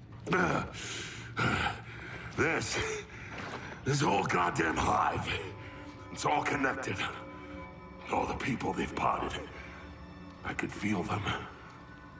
The Locust never died, James. Yeah, we figured that out. Kate. Your mother.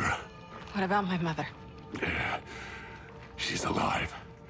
And she's not being treated like the others. Not potted. Where is she? Another grub burial site. It's not far. Take me there. Wait. Your people from the village. I felt them too. For a while. They didn't make it.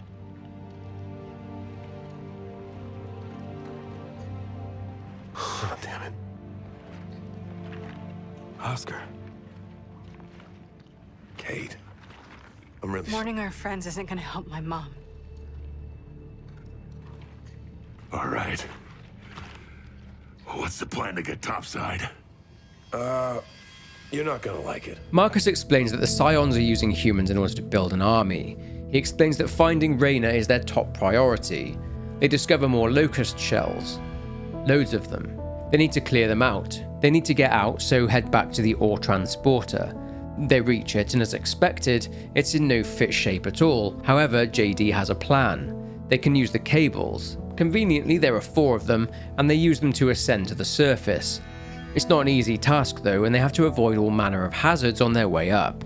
The mine shaft continues to fall apart, but the group eventually make it to the top. Marcus suggests they need backup, so he suggests a slight detour. Kate isn't happy, so they push on with going after Raina. They need to cross and get to the other side of the Tollon Dam, which is an abandoned cog power station that was built even before Emulsion was discovered. It was abandoned after the Locust attacked it with the goal of destroying the cog power grid, and it's now a burial site. Abandoned likely means that it's going to be crawling with the swarm, and it is. More pods are dotted around the area. A firefight with some drones ensues, and the group need to be quick in defeating them as another wind flare is picking up. They spot a service tower they can potentially take shelter inside, and after pushing through, they manage to reach it, but the tower comes down. Thankfully, the storm wall passed, so they head towards a different tower. Entering the tower, they ascend to the dam facility. Inside, they encounter a new enemy. A tough one, a massive one called a carrier. These are the Guardians of the Hive. After many rounds, the carrier is put down. They head outside and need to head up. Marcus is hearing things, screams, a flashback to a previous mission. He explains that his squad got to the dam right before it fell to the Locust. Dozens of gears were trapped inside, and they didn't manage to get them out. They find the maintenance elevator, and of course, it needs power. They find a turbine, but it's stuck. No worries, after clearing the gunk blocking it, the turbine is powered again, and they head back to the elevator, killing a lot of Juvies and Scions on the way. They don't travel far as the elevator is stuck due to the large amounts of pods in the elevator shaft. Further into the dam, after battling yet another carrier, they have to ride the turbines to the top. Back inside, Marcus finds out there are a lot more gears trapped inside the dam than he was initially told. It turns out that they tried to survive for as long as they could by rationing. The gears eventually ran out of food, and they started to accept that they were all going to die. Riding the last sets of turbines to the top of the dam, they travel through the pipes and they reach the tower. A wind flare is causing chaos, but that's not the issue. Kate is stubborn and wants to push through and help her mother, but cooler heads prevail. They need backup as there's too many. They need to get to the satellite dish to call someone, and I think we know exactly who that someone is. The satellite is in the nearby town of Spire, which has been deserted for decades. They battle their way across the storm wall and fight many swarm. They get pinned down by a turret, and using a siege beast's catapult and using its ammo against the storm wall, they manage to take out the turret and its gunner. Moving to a substation, they manage to reroute the main feed, and now Spire has power. Further into the substation, they meet an old friend. It's the Scion that took Raina. It's him. What? Who? The one who took my mom. She is where she belongs. Kate, don't listen to it. Tell me where my mother is! The path to your mother lies through me.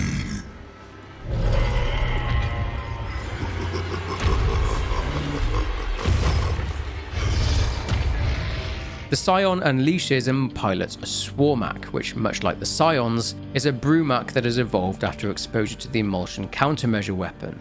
This evolution has vulnerable boils on its skin which are weak spots. Taking them out, the Swarmak is eventually defeated.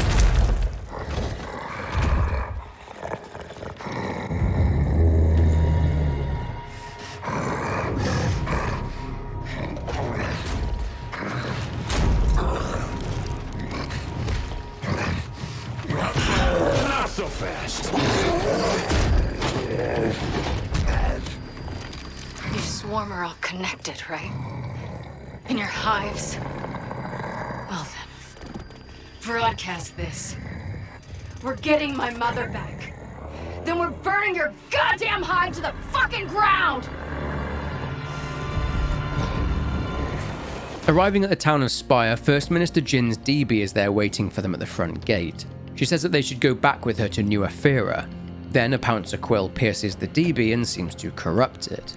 The squad now have to fight their way through Spire. They are fighting not only the Swarm, but DBs as well. They make it to the radio tower and Marcus calls for backup. The squad then have to fight off waves upon waves of the Swarm. Then the backup arrives. When Marcus Phoenix calls in help, he does not mess around.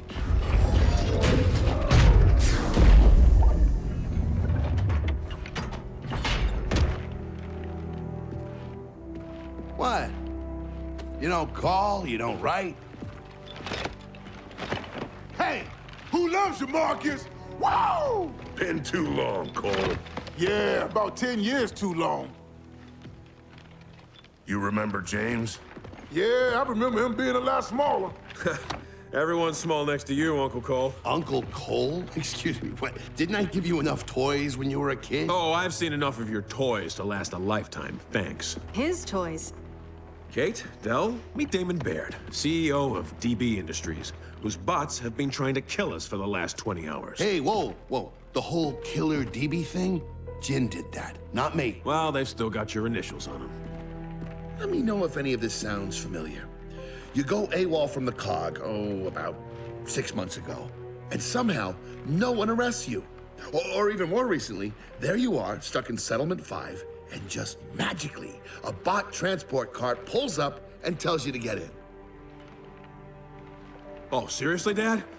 You had this asshole watching out for me? I think the word you might be looking for is thank you.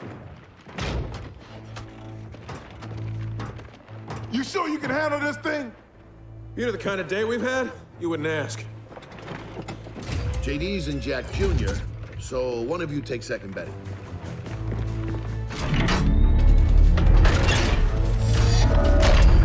So they back. Really back. I kind of missed them in a weird, messed up sort of way. I know what you mean. And there's our ride. I'm here, sweet cheeks. Ready to go? Tell me your wife wanted to do this. Sam and I aren't married. Special lady friend, please. And she insisted on coming.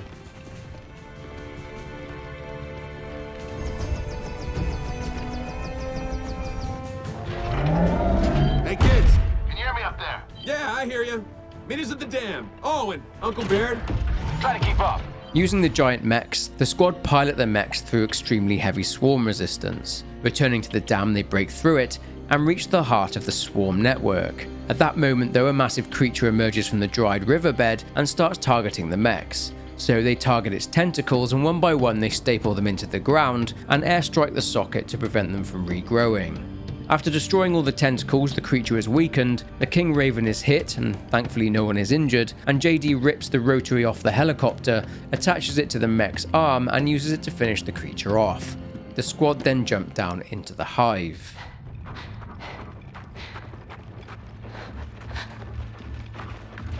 Oh my god.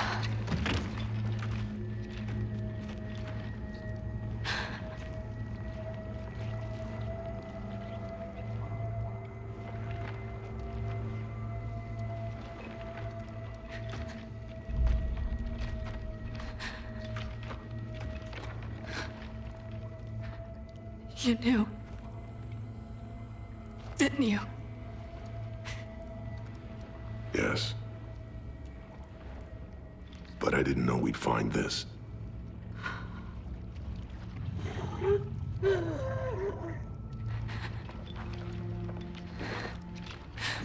If I'm released, I'll die.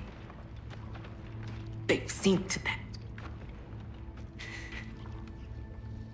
Katie, cut me close.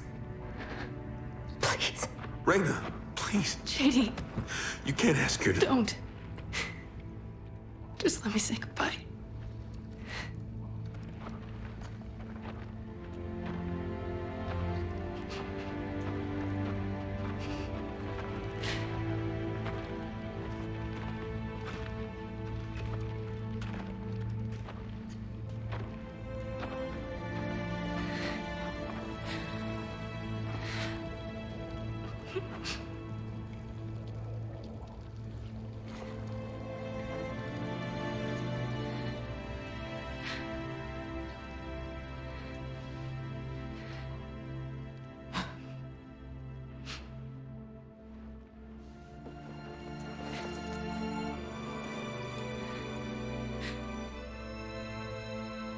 take it.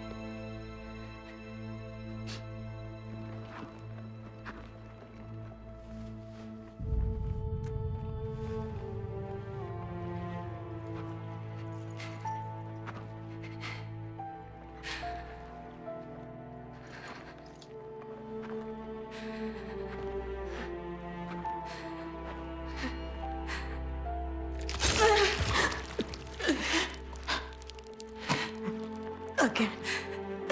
No. It's okay.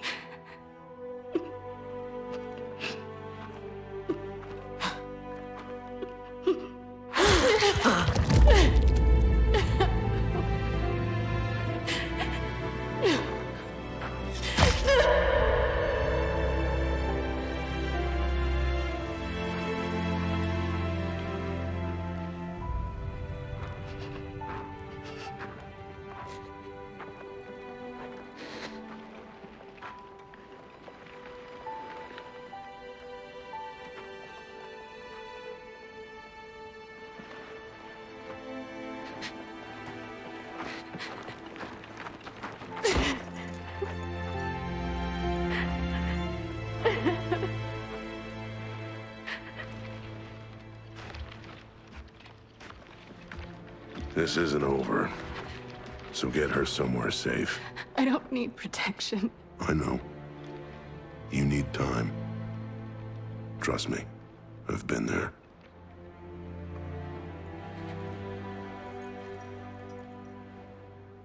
She wanted you to have that. It was my grandmother's. I never knew her. It's beautiful. This brings the story of Gears 4 to a close. In the aftermath of Reyna's death, they built a wall to essentially entomb her in her final resting place, and then left. After a fight with some jubies in a swamp, the group breach and take refuge in an old house that Oscar had kept well stocked for the outsiders. They eventually established contact with First Minister Jin. She wants proof of the new swarm threat. She won't just take their word for it, and she wants them to go to New Ephyra for a debrief.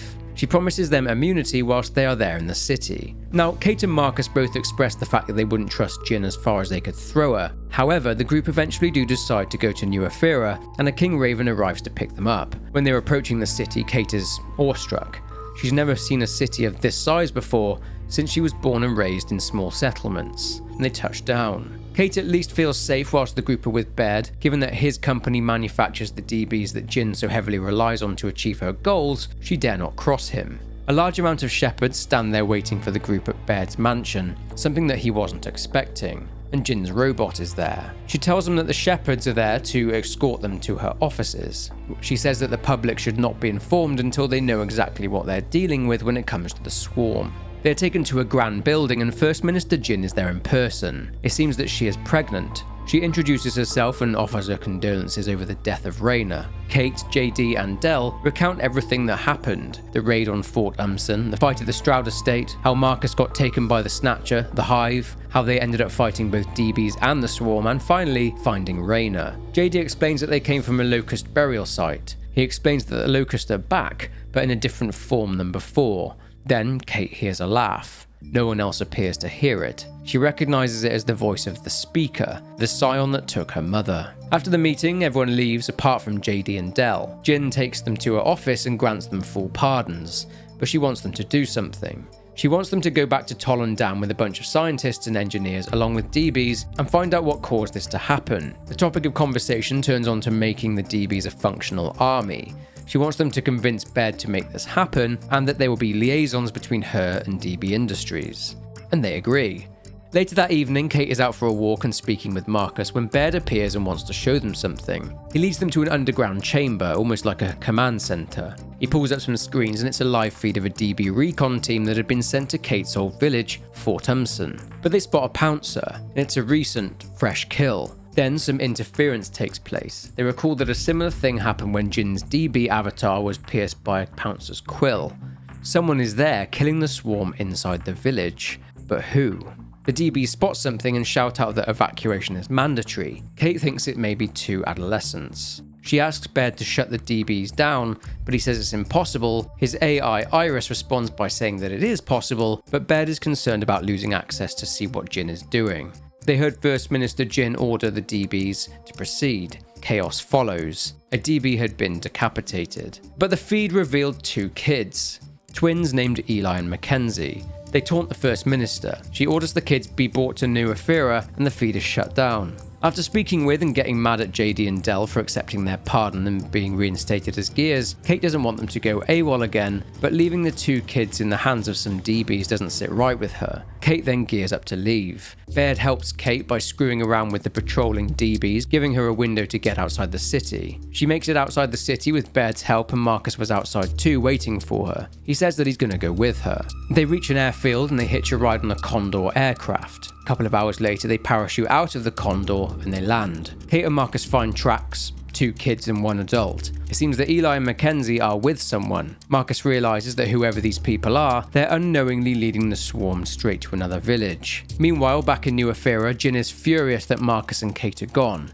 She tasks JD and Del with checking out a Locust burial site in the Badlands that went dark, a site called the Orzabal Crater. Baird gifts them a robot companion called Dave. He's similar to Jack, he's just upgraded. Later on, they attempt to land at the site, but their Condor's controls start to go haywire. They try to make contact with Control, but the link is dead. They do, however, eventually land. Back with Kate and Marcus, they arrive at the snow-covered South Village. It seems eerily quiet. They end up in a fight with Scions and some drones, Pouncers and Snatchers, and manage to take them all out. Descending down the cliffside in a basket made for hauling up fish, the Scion, not dead after all, attacks them, and Marcus ends up in a fist fight with it. Kate smashes it over the edge, but then she notices something: the emblem on its armor. It matches her mother's pendant. Juvies begin to cut the rope of the descending basket, so Marcus and Kate have to jump onto something. Kate reaches out and spots a gloved hand reaching out to her. She thought it may be a Scion, but then she saw him. It was her uncle, Oscar. After he was taken by the Snatcher, he managed to escape.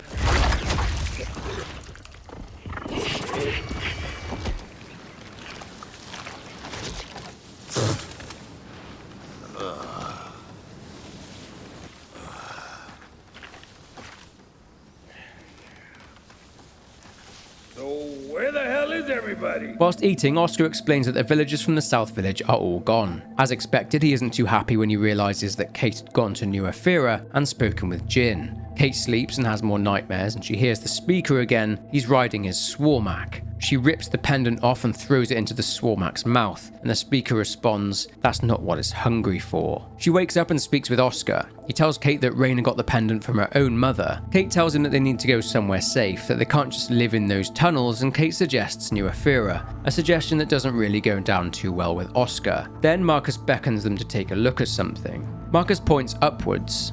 The swarm above them, where Marcus and Kate were only hours earlier. After checking out some stolen COG weaponry and ammo, they hear an explosion and the swarm have entered the tunnels. They engage them. There's a lot of them and they have to retreat. One of the teenagers, Mackenzie, rigs a bomb and collapses one of the tunnels, rendering it useless. Then they hear distant gunfire and Kate hears the voice again. Baird, Sam and Cole are back in New Ephyra and see Marcus on a live feed. The DBs, Guardians, Deadeyes, the robot army are there, and they're getting their asses handed to them by the swarm. Baird sees that their transmission is weak. He realizes that every time the DBs get near to the swarm, it affects their transmission. He recalls that ever since reaching the crater, JD and Del have been offline too. Meanwhile, at the crater, JD and Del encounter the swarm. The Condor and its pilot end up incapacitated, and JD and Del end up running from the swarm. They climb a ladder and reach an antenna on top of a tower, and Dave records the madness below. It's the swarm and the proof that they need. Baird gave Dave a tactical combat update, and the Condor, like magic, springs back to life, and to their surprise, the pilot is still alive. After a pickup to help them get off the crumbling tower and a crash landing, Dave attempts to upload the footage to Control. It's not over though, as a bunch of swarm are headed straight for them. Back in New Ephyra, the good news is that the footage reached First Minister Jin. Baird is with Jin and says their best chance to help JD and Del is the Hammer of Dawn. Jin doesn't want to know. She knows full well the damage the Hammer of Dawn will do. Baird tries to make her see sense, but she still won't allow any action. JD and Del are left with no other choice than to run deep into the desert in an attempt to outrun the swarm. About to head into the desert, it turns out that JD and Del are getting backup. They spot a vulture, a more combat-capable version of the Condor. DBs drop out, but instead of the dull, incapable DBs, these DBs are armed with tri-shot chain guns, and they absolutely obliterate the swarm. Baird, Sam and Cole arrive too. They share details of where Kate and Marcus are. Back at the South Village, after getting some rest, another battle takes place and Kate, Marcus, Oscar and the two teens find themselves fighting the swarm. Eventually they're cornered, but Marcus finds parachutes amongst the stolen cog supplies, and they all make their escape jumping off the cliff and to safety. Eventually they land in the river and float downstream. They spot dozens of bodies, not just swarm bodies but villagers too. They then consider taking shelter inside a logging yard but settle for the beach instead. Later a fire is lit on the beach and Marcus heads to the nearby lumber mill to see if they've got a radio, taking the two teenagers with him. Whilst Marcus is gone, Kate and Oscar are attacked by two scions and two snatchers. Oscar bolts in an attempt to draw the two snatchers away from Kate and heads straight for the lumber mill. Marcus comes out and kills both of the creatures, but it gets worse. A Swarmak joins the party too, as well as drones and juvies. They retreat further into the lumber mill and take their last stand inside a room upstairs. Having arrived at the caves, of course the other group had found no sign of Marcus and Kate. However, they spot a used parachute below. Kate meanwhile had ran in the other direction, away from the lumber mill. Swarm were everywhere now. She hears the thumping of a King Raven. It's JD, Dell, Baird, Sam and Cole. After Sam unleashes a salvo of rockets at the Swarmak and kills it, the two groups join together and Kate speaks with Oscar. He tells her of an outsider camp to the north called Riftworm Village. There won't be any swarm over there, and the twins will be safe there. Kate tries to tell Oscar to go to New Ephyra, but his mind's made up. Kate says her goodbyes to Oscar, and the rest of them head back to the city. A week later, it's clear to Jin now that the swarm threat is gaining traction. Jin tells Baird a new strategy, that every settlement needs to be evacuated to the main city. Baird again brings up the Hammer of Dawn, but again, Jin isn't having it. Jin then shares the plan with the rest of the group. Baird heads to a secret command center and grabs a disc from a drawer. Project Morning Star. The project is to do with the Hammer of Dawn. He reads the word Azura.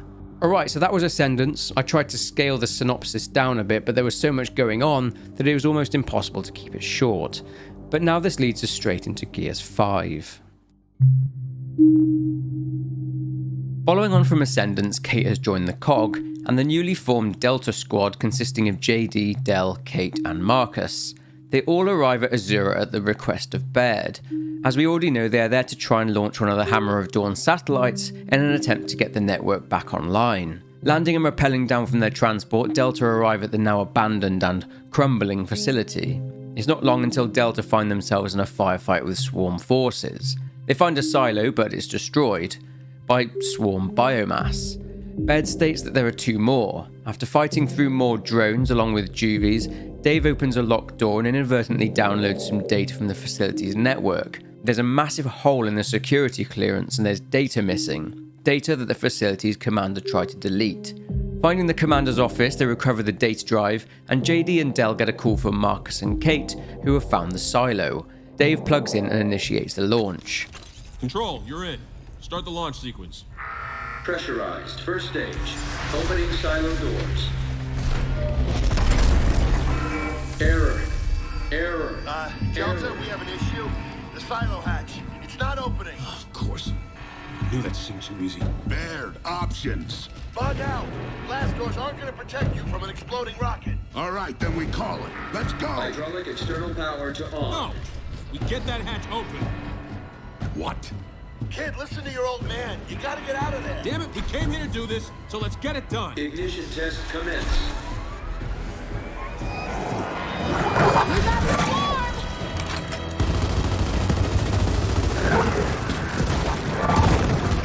Dave, with me. Ignition, engine 1. God damn it, James. Fighting through various drones and juvies, JD and Dell reach the top of the facility whilst it collapses around them. They manage to fully open the silo doors, and the rocket containing the satellite is launched. As they are escaping, Dave is attacked by a juvie, but despite it being damaged, he makes it back to Dell. Marcus is pissed at JD, but they all leave, being picked up by Sam, and they fly back to New Ephyra. Baird has bad news. The satellite cannot find the old satellites in order to link up with them. With only one working satellite up and running, it'll be tough to control the Hammer of Dawn beam. With Dave going mental, Baird introduces the new Jack bot and gifts it to Delta. Jack can now receive certain combat upgrades. Marcus is speaking with First Minister Jin. She decries the fact that it was Anya's wish that the Hammer of Dawn could never be used again. Marcus curses Jin and her fertility program, that it cost Anya her life. She argues that the program gave him a son and is giving her one too. The conversation takes a frosty turn when Jin suggests that Anya should be buried with the Allfathers. JD, Del and Kate speak with Faz, a loudmouth who seems to have a thing against JD. Anyway, after handing Faz a beatdown, they go and speak with Jin. She's furious. Marcus says that it's not the Hammer of Dawn he doesn't trust, it's the people who use them. People like Prescott. Still, Jin forbids the use of the Hammer of Dawn. Jin then gets a call regarding the supposed evacuation of Settlement 2. Due to swarm activity at a nearby burial site, Clayton Carmine says that they are under attack and need immediate assistance, so additional gears are sent there. There are some tensions over what happened during the Settlement 2 massacre, with Del still torn up over it and Faz calling it their duty. They then spot a Swarmak which downs their King Raven. Smashing into a building, the squad gets separated and JD has to fend off a large number of juvies. He is eventually aided by Del. Carmine is pinned down at the central hub of the settlement, so they move through the settlement to get there as fast as they can. They spot a small squad of DBs get completely wiped out by the Swarmak. They assist another of the Carmines, Lizzie, in clearing a street so she can evacuate citizens. After they've assisted, they move on towards Clayton Carmine's position. Another conversation takes place regarding the Settlement 2 massacre. Oi, Del. You gonna be okay? You know, you might not have a problem with shooting innocent people, but I do. Innocent, huh? Innocent? So people throwing firebombs are innocent? Good to know. Both of you, knock it off.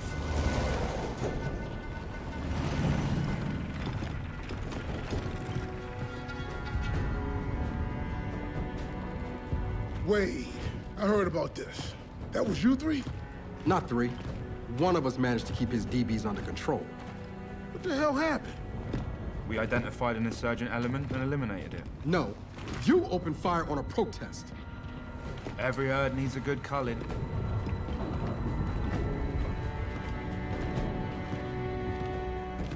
I know who I'll call from this herd. They eventually reach the settlement hub and help Carmine fight off the swarm forces.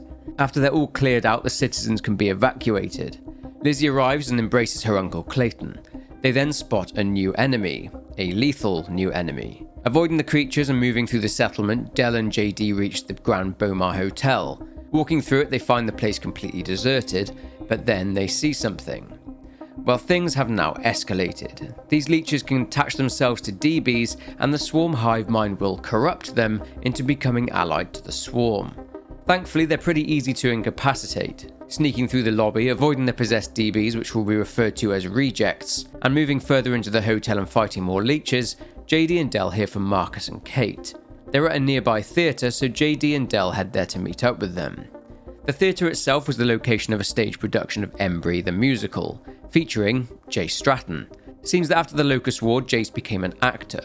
They also find Michael Barrick's lighter, but no sign of Jace. Marcus says not to worry as Jace can handle himself just fine. Kate suffers a headache, a frequent occurrence lately. It appears there was a production of Embry the Musical taking place when the swarm invasion of the settlement took place, and a corrupted DR1 had killed a lot of citizens. After bringing the DR1 down and fighting a load of rejects, they're happy to leave the theatre. Holy shit. Delta, where are you? Command just called it. Pull out. Evacuation's over. Control, it's Delta. You're breaking up. We're at the theater. Say again? You gotta get out of there, kid. They're letting the settlement go. Wait, can't we use the Hammer of Dawn? Not when I can't target the damn thing. Just fall back to the main gate. Baird, we're stuck on the other side of town. Phoenix, Lizzie here. You're at the theater? Lizzie, thank God. Affirmative. I've been diverted like 6 times. I can pick you up. Coming your way now. We'll be here. Delta out. In here, come on!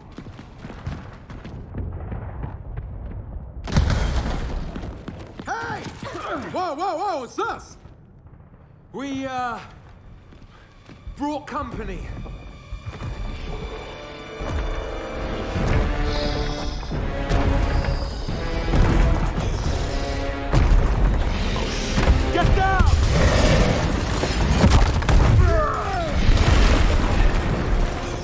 Cole darts off, saying he'll be right back, leaving the others to fight the Swarmak. Then Cole returns. It's dinner time, bitch! No! Are you nuts? Always! But now it's got a mouthful of bone! They blow up the bike in the Swarmak's mouth, defeating it. So, Del, see any friendly faces you recognize? Maybe that's the peaceful protester who broke my nose. You deserve worse than a broken nose. Why don't you show me what I deserve? Stop! Enough of this shit! You're a goddamn coward! A coward. Wow. Well, have I got news for you? Pause. Don't. Guess who ordered the first shot, Del? Directly into those peaceful protesters of yours.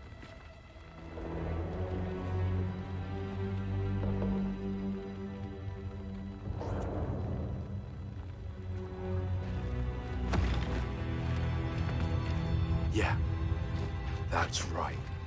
Lieutenant Pedigree there. Guys.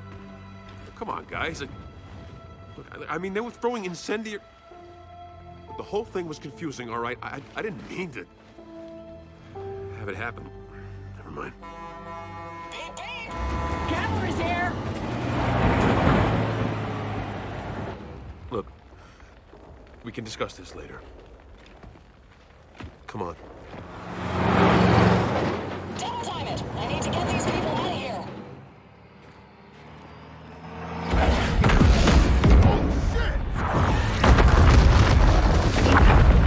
Shit, we're blocked!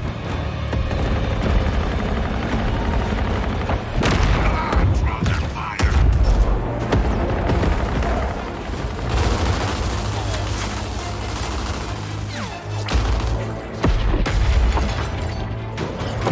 All trucks! Back up! Back up!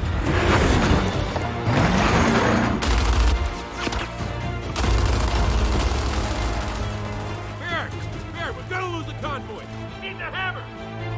What now? It's ready to fire, right? Kid, I don't even have the coordinates. Well, use me. Are you nuts? Maybe. Just track my armor and offset. No, I'm not doing that. Too bad, Bear. We don't have a choice.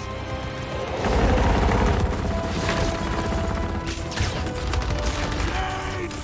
Covering fire!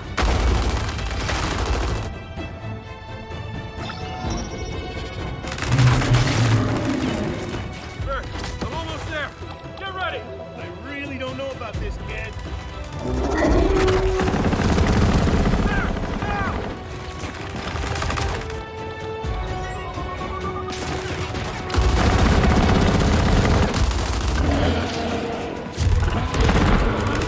Fire! Fire!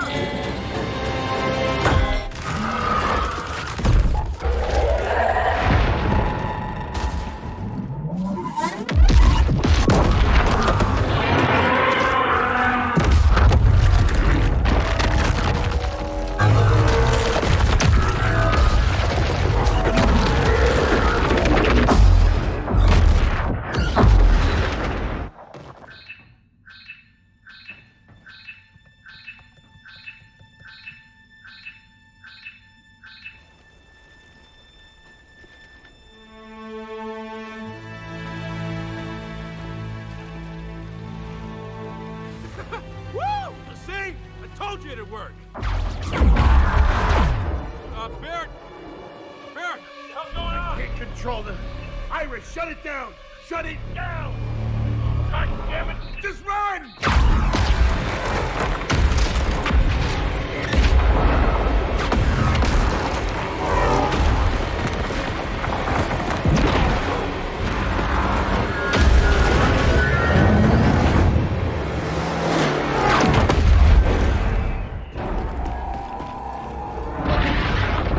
Oh, no.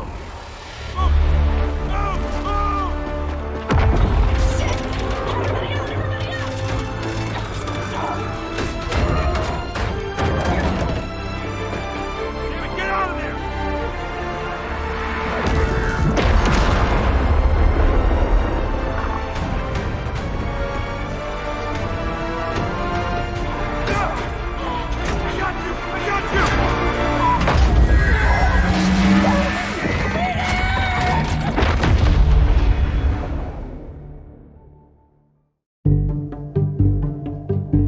Okay, so since there's a 4-month break between what just happened and what comes next, it's important to cover what happened during those 4 months, and these events are detailed in the 7th Gears of War novel titled Bloodlines.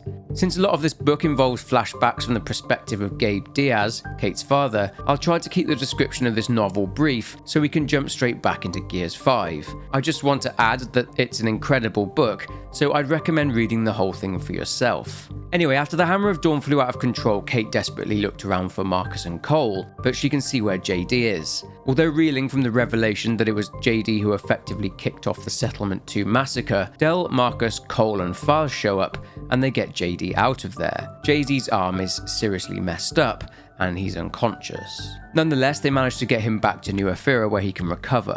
2 weeks into his recovery, he's in a coma. He's on life support and the doctors want to turn it off, but Marcus has the final say on it. Bed and Jin, meanwhile, have finally realised that the DBs aren't going to cut it now that the swarm can corrupt them and turn them against humans.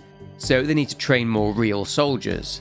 Jin also asks Kate for help to bring everyone outside of the walls into New Ephyra, even outsiders. Then at some point, Kate is approached by an old man in a wheelchair. It's Colonel Hoffman. He mentions her father, Gabe. He mentions a file with Gabe's name on it, one that he hadn't seen before. Gabe had told Kate when she was younger that he was a mechanic in the motor pool fixing vehicles. Hoffman alludes to the fact that that's true, but not entirely. Later on, whilst on a mission, Kate checks a satchel and finds a file inside. The file that Hoffman was talking about. Essentially, the file tells a lot more about Gabe Diaz. It's revealed that Gabe didn't just have one brother, Oscar, he had two, with the other being his adopted brother, Wyatt. Wyatt was Special Ops, part of Ghost Squad. During the 79th year of the Pendulum Wars, Gabe was rewarded for his efforts in the war by being stationed at Vecti's naval base. The place hardly saw any action. Wyatt arrived at Vecti's as his Ghost Squad were to go out on a mission to the nearby island of Knifespire. Shortly after Ghost Squad arrived on Knifespire Island, Vecti's received a distress call. Gabe is sent in as the commanding officer of a rescue squad. They rescue some of the ghosts, but what transpires next becomes known as the Battle of Gatka Ridge. A fierce battle between the COG and UIR forces, of which the COG would win, but at high cost as Wyatt died. Essentially, Ghost Squad had gone there to install a long-range antenna on Knifespire, which was more advanced than the one used by the UIR, fairly routine. But then it became known that there was a source of emulsion on the island, and of course the COG would do anything for this rich, valuable resource. They didn't get it as Gabe would bring down the side of the mountain onto the emulsion resource. Prescott would be there for the debrief and he was quietly fuming. Not about the loss of the COG soldiers, but that the emulsion was gone. Despite the recovery process for that emulsion to take years, Prescott ordered that Gabe go back to Gatka Ridge and fend off the inevitable UIR counterattack. Gabe refused. This leads to Gabe resigning as he's tired of the bureaucracy at the upper levels of the COG and is tired of carrying the weight of the decisions he has to make. Hoffman convinces Gabe not to resign as he's fully aware gears of Gabe's skill do not come around often. Gabe then gets reassigned to Aldair Army Depot as a mechanic. In terms of Gabe's story, this leads to the events we discussed in Gears Tactics, where we see him working in the motor pool. This goes a long way to explain the bitterness of Prescott towards Gabe, trying to kill him multiple times, and the displeasure that Gabe got from even talking to the man. The Battle of Gatka Ridge saw the battlefield filled with a thick cloud of emulsion fumes which Gabe would breathe in, and this ultimately contributed to his developing Rustlung and to his eventual death from it. Back with Kate in the present day, having now put the file down, she remembered that Riftworm Village was on the list of outsider villages that Jin wanted her to go to. Reading the file has helped Kate wrestle with her idea of her duty, to see things the same way her father did. The following day, back in New Ephyra, Kate gets the news that JD is awake. She visits him. He's wearing a stim sleeve to help with the pain. It's a new experimental tech. It's a frosty conversation and short-lived, as Kate is still trying to deal with the fact that JD was somewhat responsible for what happened at Settlement 2. Kate formally joins the COG and agrees to help the COG get outsiders to New Ephyra so that they can be safe. Of course, there's more that Kate doesn't know about her father's past, such as the business with Ukon and the circumstances under which Gabe met Reyna. In a later meeting with Hoffman, he tells her that name, Ukon. Hoffman then leaves and says he's got a little project that he's working on. But back into Gears 5. 4 months later, as planned, Kate and Del arrive at Riftworm Village after getting dropped off by King Raven. She'd left this one till last. It'll be difficult to convince her uncle to go to New Ephyra. Arriving, their presence is not well received, as expected, and they have to turn over their weapons. As the name suggests, the entire village is built upon the remains of a riftworm skeleton. Oscar is now the village chief and he's been busy enforcing camp rules. Since the swarm have come onto the scene and as the threat grows, the camp has been attacked by the swarm, resulting in many deaths. In a bid to keep his people safe, the villagers weren't allowed to leave the village unless doing so has been cleared. The wall will be guarded and patrolled, and if there aren't enough guards, people will be conscripted. Now, given that this outsider camp is basically being run like a cog settlement at this point, many villagers have had enough. Villagers like Norsko and Lena. They were concerned about Oscar's stubbornness, as the mere fact that their village is situated on top of something that the Grubs consider a deity is a bad omen, hence the daily attacks. There's also the fact that the riftworm carcass is expected to nurture the ecosystem in the surrounding area for decades. Maybe that's another reason the swarm want the area. Anyway, Norsko and Lena left the camp and headed north. Also, there's no sign of Eli and Mackenzie at the camp, but judging from a note to Oscar from one of the villagers, they're still causing lots of trouble. Whilst walking through the camp, Kate has another vision. Speaking with Oscar, that famous stubbornness is still there. Del explains that Riftworm Village is the only village holding out. Everyone else had enlisted for the Cog's help. But then the swarm are attacking again. Kate and Del get hold of weapons and help fight the swarm off. Clearing the swarm from the lower village, they move to the upper village. During the battle, Kate is grabbed by a snatcher. She then begins to have more visions, and hears a voice speaking to her, but this time she seems to be controlling the swarm through their hive mind. Eventually, whilst controlling the swarm, Oscar is killed.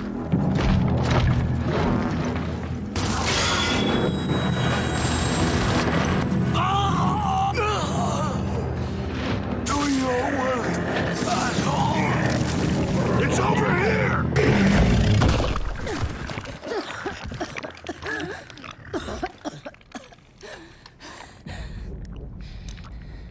Uncle. Kate.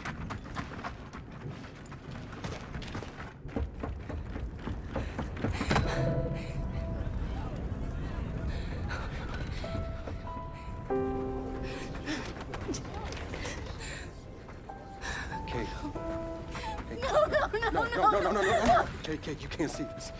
You don't want to see this. I'm sorry.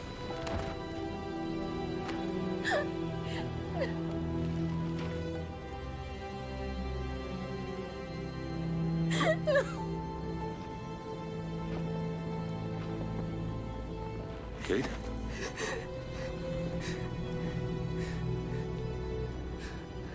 I'm sorry.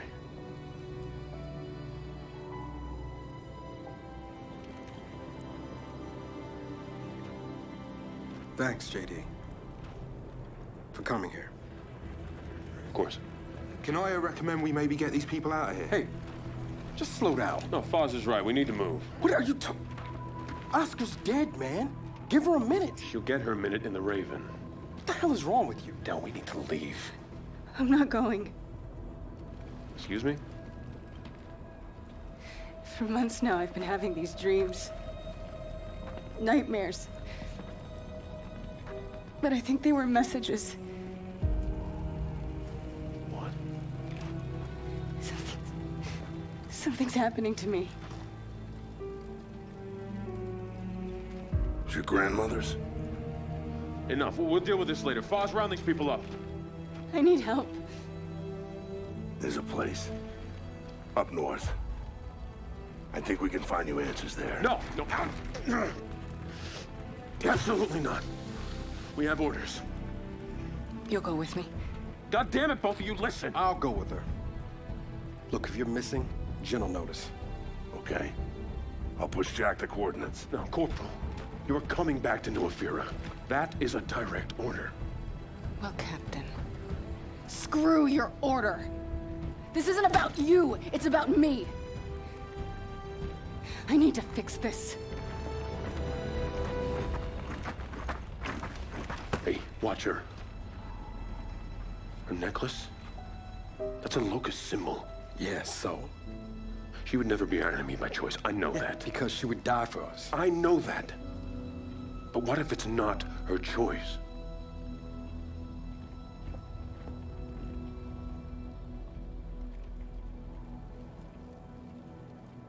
Marcus tells them about New Hope. He gives them coordinates, and using a skiff, Kate and Del travel further north and into the mountains of northern Tyrus. After traveling for hours, they come to a gate. It seems that whatever is behind it is something that the Cog don't want people to find. Finding a way through the gate, they come to a frozen lake in the Kadar Valley. Whilst there, they discover evidence of Norsko and Lena's journey. It seems that they travelled there with someone called Freddy too, and ended up in the Kadar Valley with the intention of living there. Well, surprise surprise, they regretted leaving Riftworm. Their new adventure didn't last long, as Freddy got shot by a DB, Norsko got caught by the swarm, podded and turned into a juvie, and Lena froze to death. Pushing on, and after more visions, discovering pods, Kate and Del arrive at New Hope. Marcus tries to warn them about something when they're inside, but his transmission goes dead due to a rather vicious storm. Getting inside and to safety, Kate and Del hear from Marcus again, and he tells them they need to look for a biogenics lab, a long hallway with a circular door at the end, the same hallway Marcus and Dom walked down decades earlier. They find the door, but it's inaccessible, so they need to find another way in. Marcus tells them to look for stasis tanks, and that's how they'll know they've found it. Heading outside, they have to fight a swarm warden. They come across more pods, indication that the swarm intend to use this place as a hive. After fighting off a load of juvies, Kate and Del make it back inside, and they find lots of rejects in there with them, either sneaking through them or fighting them, and after fighting a flock of leeches, Kate and Del fall through the floor and into what appears to be a cell area. Marcus fills them in on Niles Sampson and his work on the children at New Hope. He tells them Niles will probably still be there in his AI form, and sure enough, he is. After passing through the horrific remnants of Samson's experimentation, including Mira's old room, Kate and Del find the stasis tanks that Marcus mentioned. He mentions the creatures inside and tells them about their sires, that they'd best avoid them. Further into the lab, they speak with their AI. Marcus, that didn't work. What?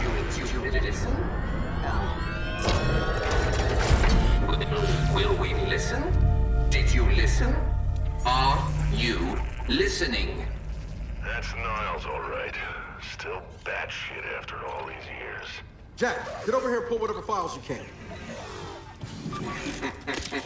Oh, hello, naughty fellow. Hey, is Jack gonna get some weird virus plugged into this thing? I don't know. Just hose him down when you're done. Ah, shit. Most of the files are corrupt, but several of them mention something called Kadar. That mean anything to you? No. It does to me. I'll have Baird take a look. What was that? Oh, shit! Come on, Jack!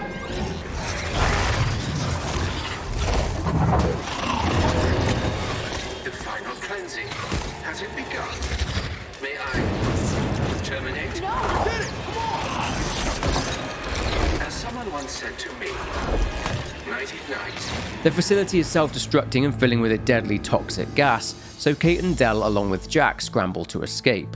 They make it outside into safety, but they've got a new lead to follow, Kadar, which, as you'll remember from earlier, is where Samson's facility was moved to by the fringe political group from within the Cog. After fighting off the swarm, Marcus tells the pair that the data Jack recovered were messages, and they lead to a lab in Mount Kadar. To find out more about the source of the messages, they need to check out 2 comms towers. In this area, they also find remnants of Operation Hollow Storm, namely broken down assault derricks along with grindlift components. They also discover Condor crash sites. These Condors were taken out by wind flares, and DBs along with tracker mines are scattered everywhere. They're hostile since they've lost their connection to the base. Inside one of the comms towers, Kate has more strange visions. They track the New Hope transmission data and decrypt it. It leads them to another tower in the northwest. They find the second comms tower, and inside they track the source again. They discover the location of the lab. Heading to the spot where the beacon led them, they find nothing, just a frozen lake. But they spot a beacon underneath the ice. They need something to blow a hole in it, and they come across an old mine, the old Nethercut mine. Outside the mine, they find a heavy swarm presence and get caught in a firefight. And there's a swarm presence for a reason. It's one of the Locust burial sites. It seems that people were camping out there. If you hadn't guessed, it was Norsko, Lena and Freddy. Kate has another vision, and this time it's a vision of her mother, begging to be cut loose. After dealing with some pouncers and a load of juvies, Kate and Del find a large canister of phosphorus fuel.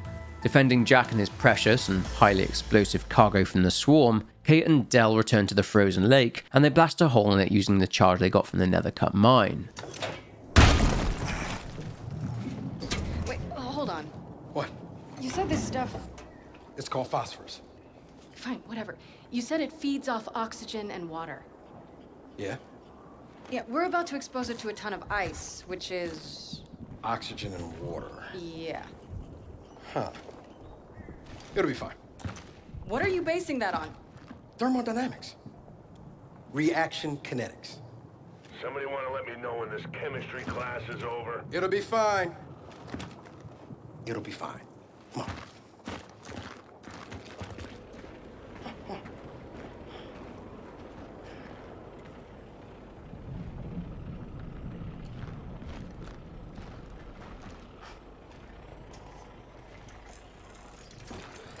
Great. Safety first.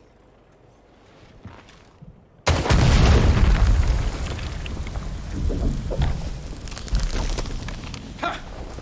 Told you. All right, no. Sliding down to the cavern, they spot the radio tower not far from them, and Kate has yet more visions. They're getting stronger as she gets closer to the facility. She has a vision of Queen Mira, telling Kate that she's one of them. Snapping out of it and moving forward, they find it, the well-guarded Mount Kadar facility. Niles? Is that you? Proper identification is required for entry. Proper identification.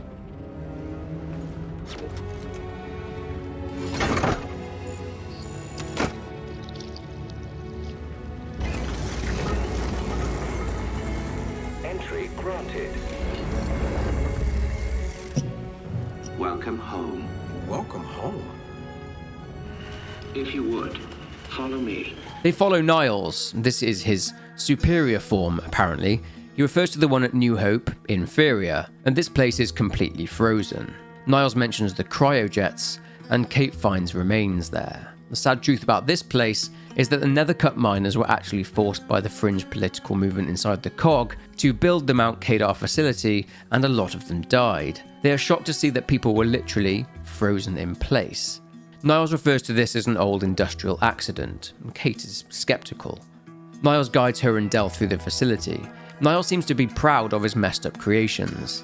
Niles then shares some very interesting information with Kate. You may find this especially interesting.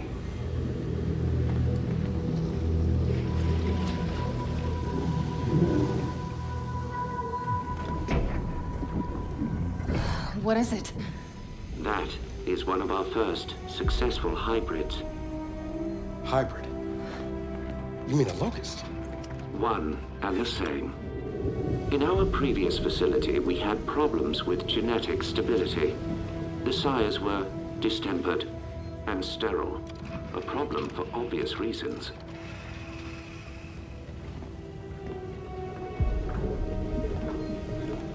But the Locust were different.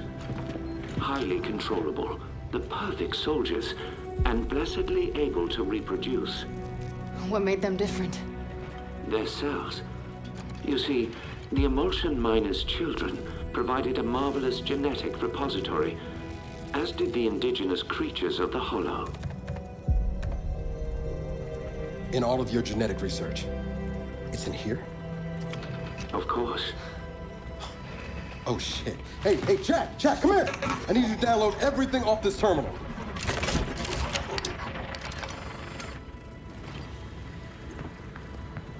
Oh man. I don't think I want to know what any of these file names mean.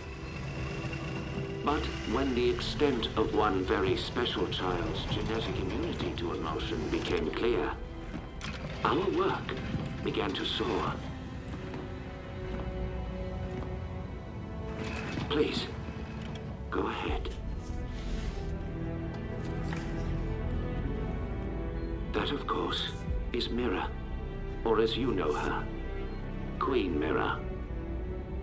You bred her with the sires? Nothing so monstrous. Her stem cells, however, were delightfully complementary to sire DNA.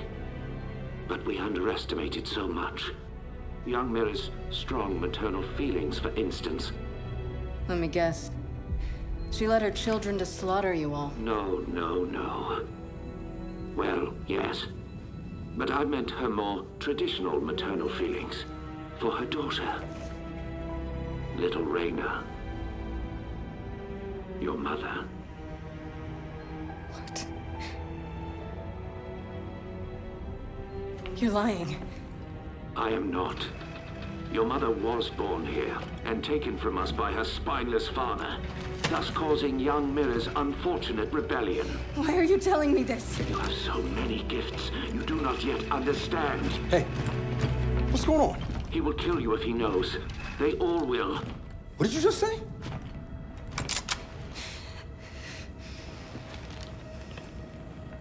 Hey, what are you... Why did you come here with me? What did JD tell you? Kate, I am not gonna hurt you. No? Maybe you should. Maybe I should. Hey. That would indeed sever the link between you and the Locust. Now, shut up! I won't let them do to me what they did to my mother. Your mother? And what did they do to your mother? In the Hive, they changed her. It killed her. I killed her. But that is the process that allows them to learn, to grow. Without a queen, they remain unguided. See? I'm a weapon. No. You're not. Back in the village, when I was inside that snatcher, I was controlling them. What? I think I killed Oscar. Wait a minute. You think, or you did? I don't know. I don't know. I want it out of my head. I want it to stop. Okay.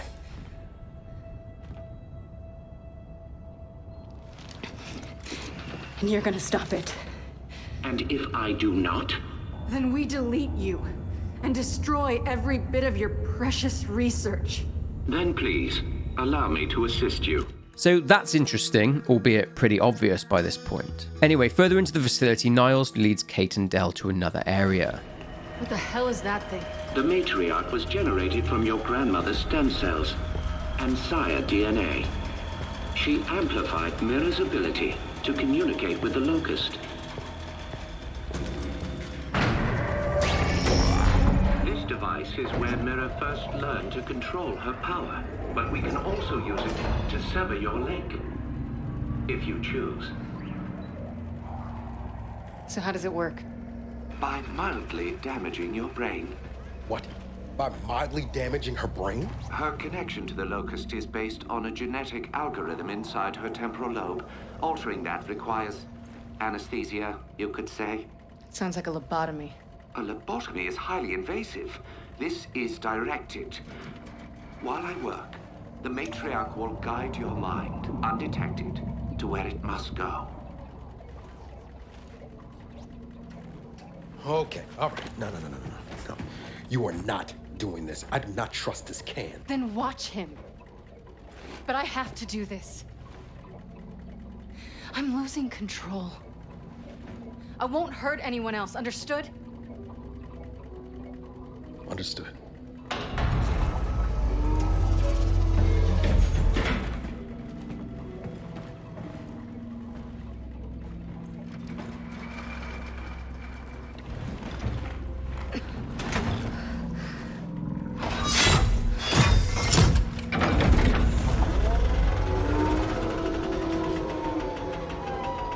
I will make this as painless as possible. Yeah, you better.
okay?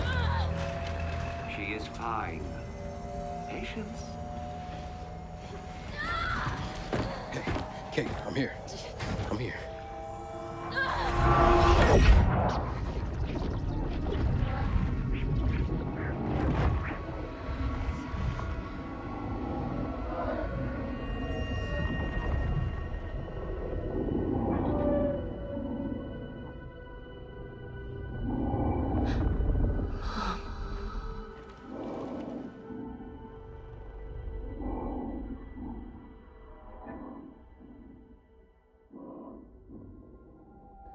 Mom?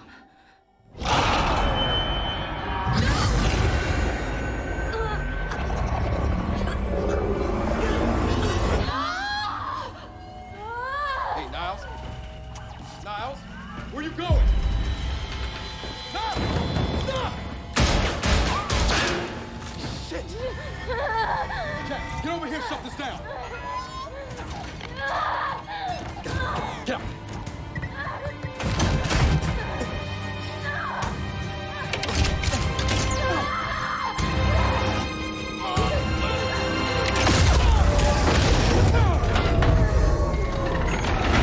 If you're unaware of what the hell just happened, the good news is that Kate is now separated from the hive mind. The bad news is that in doing so, Kate, tricked by Niles, has unwittingly awoken Raina. She is now the Swarm's queen, and what were mindless creatures are now going to become more organised and more dangerous now that they have a leader. Unfortunately, Niles has triggered another cryogenic lockdown in the facility. Finding the office, Kate finds the dead body of Niles Sampson slumped over a console. You see, in terms of the facility itself, after Mirror and the Locust's rebellion, a failsafe was activated by Niles. The cryojets were turned on, and every cog, guard, Locust and scientist were frozen where they stood. The rest of the Locust obviously managed to escape into the mountain, where they went on to build their civilization and the Nexus. And just before he died, Niles activated his AI, and he died with his hand still on the button. Thankfully, using Niles' cold dead hand they abort the lockdown. They then discover to their horror that the matriarch is no longer in her containment unit. The sires have also been released, and after fighting a load of them, Kate and Del discover a trail leading to where Niles may be. He's leaking. They find him, but he's swiftly taken out by the matriarch. Destroying the fleshy bump on her back, Kate and Del eventually manage to defeat the large angry beast, and thankfully they are now able to leave the facility.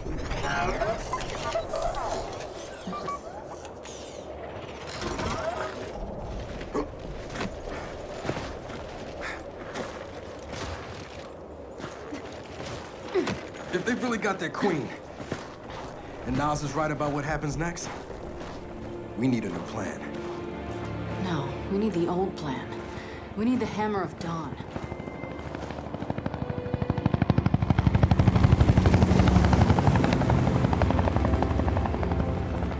Oh, thank God. Looks like you need a ride. How'd you find us? You think I'm gonna give you a one-of-a-kind piece of tech without the ability to track it to the center of the planet? Yeah, fine. And speaking of one-of-a-kinds, help me hook up this skiff.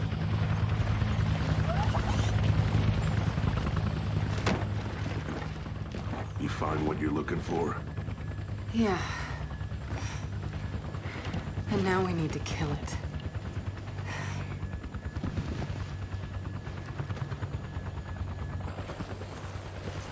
Is she, all right? Not really. But let me ask you something. How long would it take to get the Hammer of Dawn up and running? Funny you should ask. The data drive you found months ago about the UIR? Yeah? Interesting stuff. Interesting how? You'll see. And lucky for us, I have an old UIR contact. Take us home, Sam. So after flying back to New Ephyra, Kate, Del and Baird fly out to Vasgar. Vasgar was a formerly neutral nation that shared a border with the Cog-controlled Kashgar. UIR forces eventually occupied the land, and this is actually the place where the UIR worked on their Hammer of Dawn program, prior to the Cog stealing the plans for it, of course. Anyway, Baird's UIR contact, as you'd expect, is Garen Paddock. He and Baird have stayed friends since the destruction of Halvo Bay, and he's still a delight. Two things I dislike, Baird.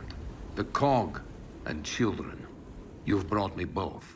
Paddock shows them a map which features a cosmodrome. This was part of the UIR space program. Inside is a rocket packed with ready-to-go Hammer of Dawn satellites. This was something that was kept secret from the public on both sides, and these satellites almost caused a civil war in Vazgar. Kate and Del learn from Paddock that the Swarm are now smarter. They now have new armor and weaponry, and this is down to the fact that, as mentioned earlier, they now have a queen leading them. Paddock asks for a favour in getting their water supply back online. Heading to the skiff, Del and Kate have a couple of gears who have come along to help them. It's JD, and he's bought Faz. I don't believe this. I hope you're not here to stop us. Actually... Because you can't. Kate. Maybe you should try listening for once. Kate. I'm listening. Yeah, well, don't bother. I'm done. Okay. Because I'm here to help. If you'll have me. I'm sorry, what?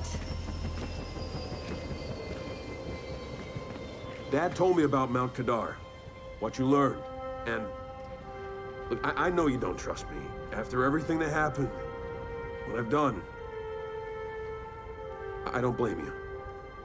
So what does Jin think about you being here? Jin doesn't know. Really? And let me guess, he's here to pitch in too? Yeah. Turns out, Faz isn't so bad. No, I am actually. You just got used to me. Who the hell are they? Friends. They'll be joining us. Yeah? I don't like them. Shocker. You want these two along? Fine. But I deal with you, not them. You good with that? Like I said, I'm here to help. Baird.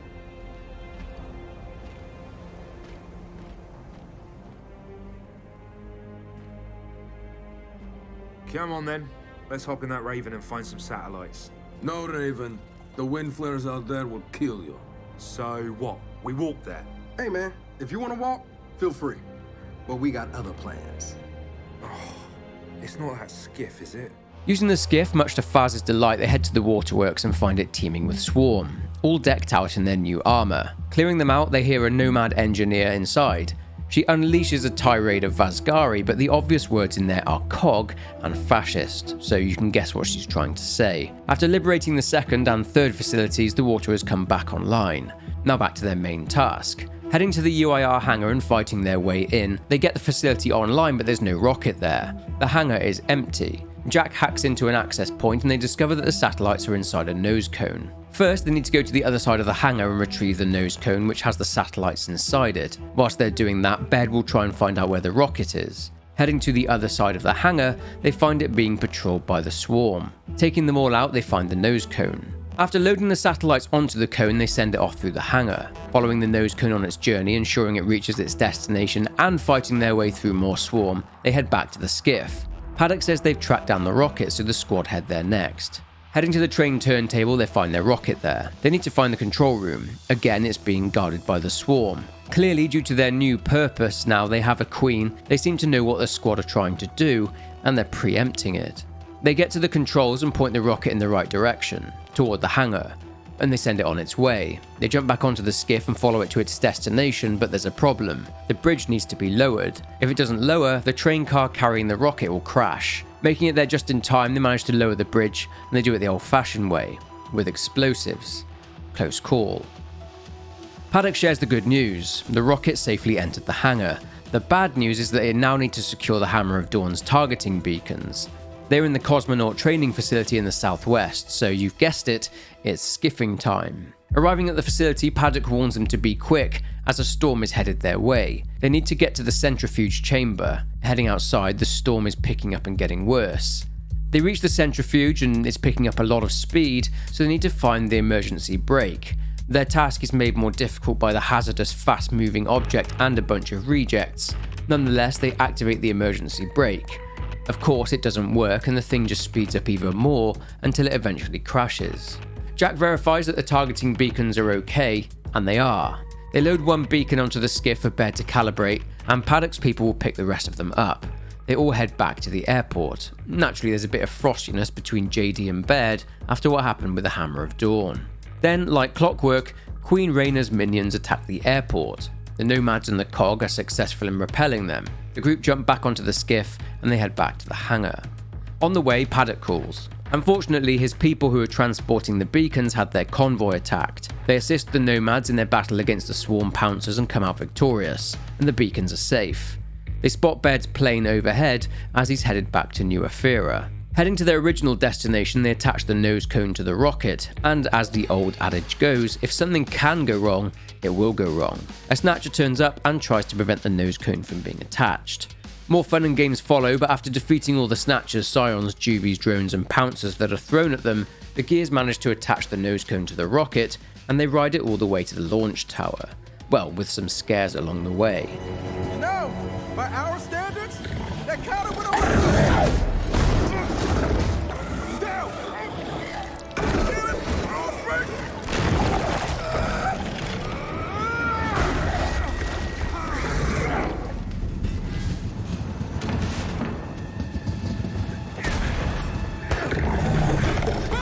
Behind you!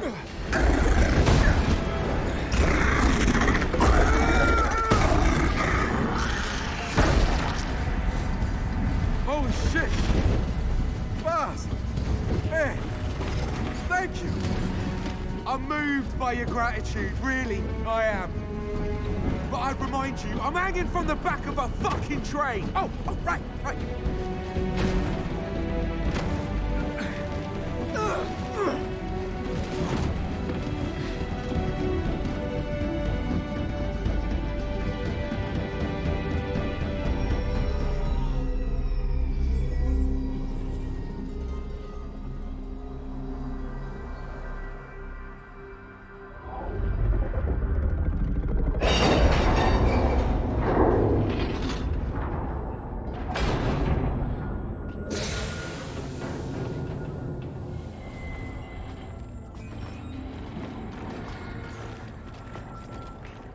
Alright, rocket delivered. What now? Now we raise it into position. Manually, from the looks of it. Which means we need to find the control room.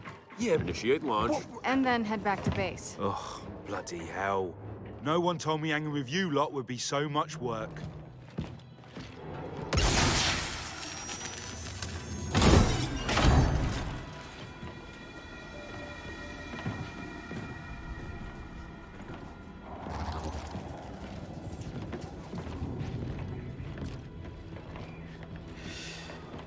Okay, well, the UIR definitely didn't design this with a jack in her face in mind.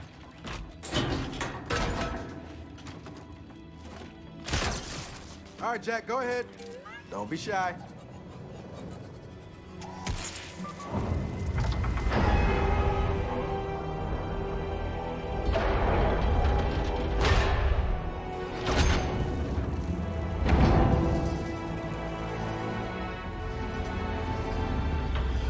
Okay, this is what's supposed to happen, right?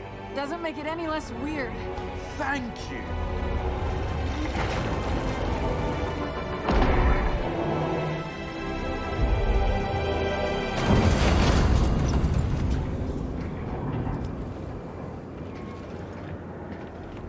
And there you go. One rocket successfully raised.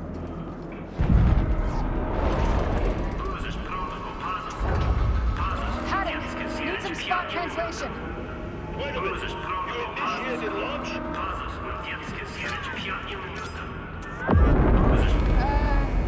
Maybe? Then get the hell out of there now! The squad desperately attempt to leave the area before the rocket launches. They are attacked by a massive creature called the Kraken. It's wrapping itself around the launch tower. In an attempt to release its grip, Faz highlights a weak spot. Destroying these weak spots indeed loosens its grip. They've realised the creature wants the rocket in order to stop the launch, but after a tough battle, they force the creature to back off. They reach a lift which will take them down the tower.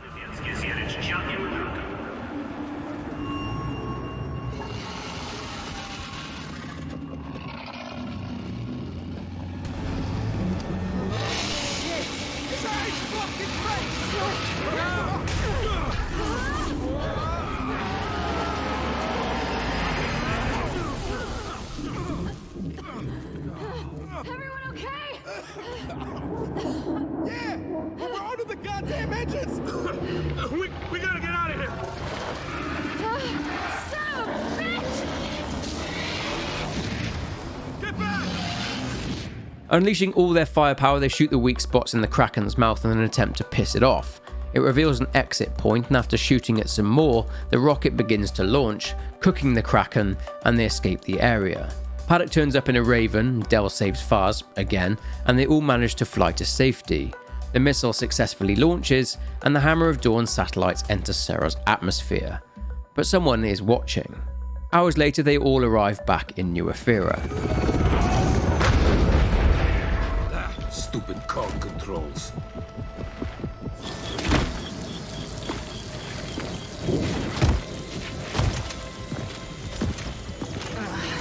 Ow. Yeah, I think I sprained my spine. So this is New Ephyra, home to industrialists, techno-fascists, reactionaries, and cowards. Yeah, also decent food, clean water, and showers. Overrated. Delta, welcome home. Get cleaned up, then come to my workshop. I'll send someone for the beacons. Copy that, Baird.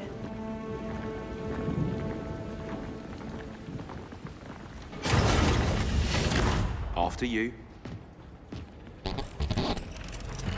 Hey. Thank you, by the way. Oh, there's no need to thank me. Aww.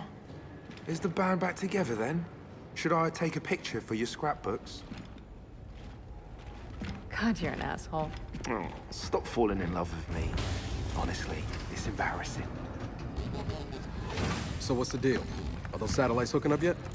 Well, they're definitely buying each other drinks. All right, kids. Gather around.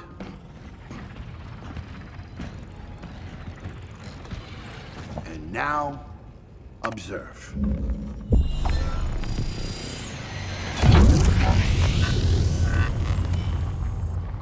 Sure, nice demo, Baird, but is it gonna work? Well, for that, we're gonna need a test fire. Forget test fires. We need an actual target. If we're selecting targets, shouldn't someone with real military authority be here?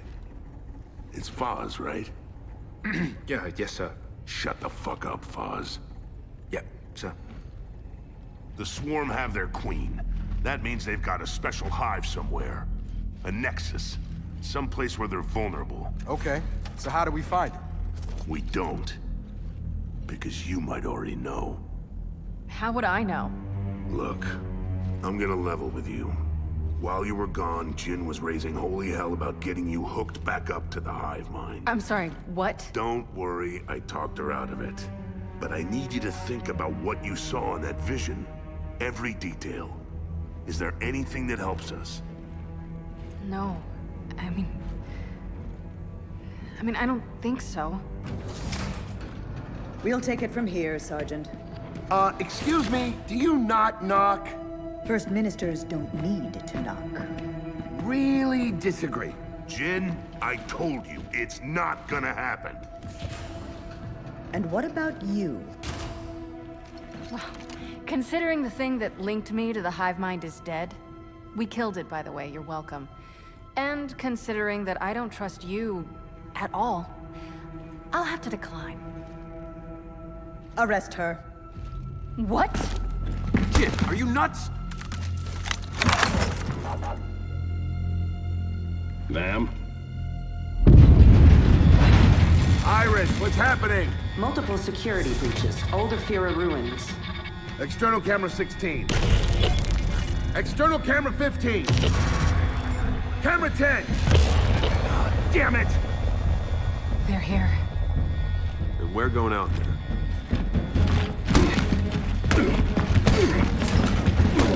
Yeah, okay, I get it.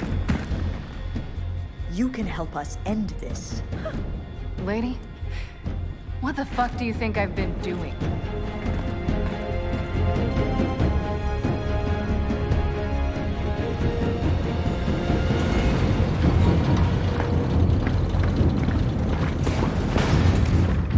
Delta, gather around. Tell me we got a plan. We do. This is a targeting beacon. Yeah, no shit. We're the ones who brought him back from Bastion. Give me a break, Lieutenant. I just work here. The point is, we gotta plant these things all over the old city. Just handed Cole and Foz theirs. So, where do we plant our beacon? East Barricade Academy. Once it's in place, you'll have a live hammer radius, and you can start hitting back. We clear? Clear.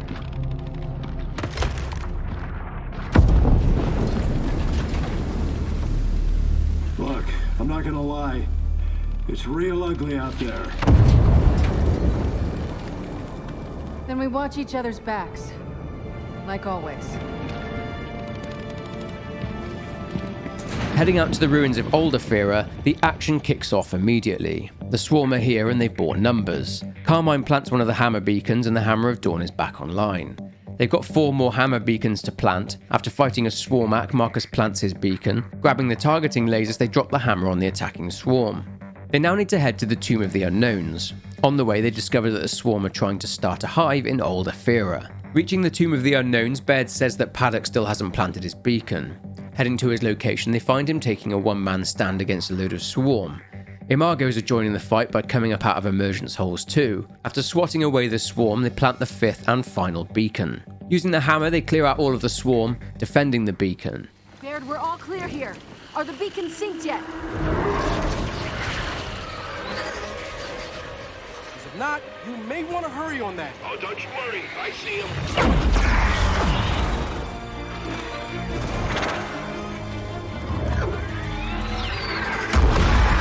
Oh, nice shot! Oh, shit!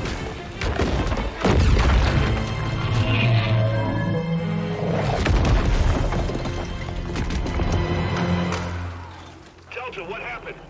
The beacon!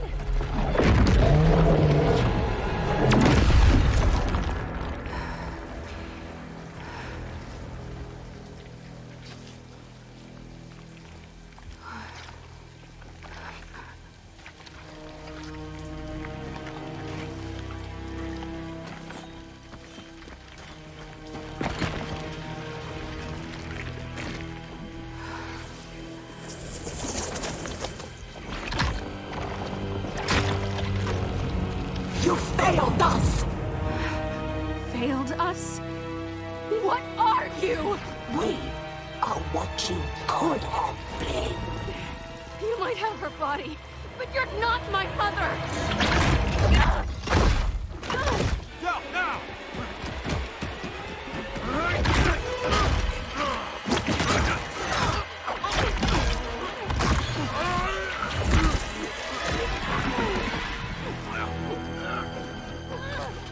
We are a complete being, connected, immortal. You had a choice, and you squandered it. Alive or dead, you belong to us. Kate now has a choice of who to save, JD or Del. But for the sake of the story, I'm going to save JD.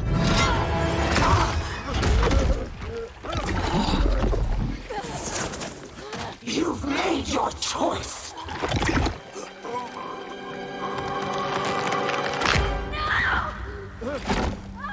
Now die with it.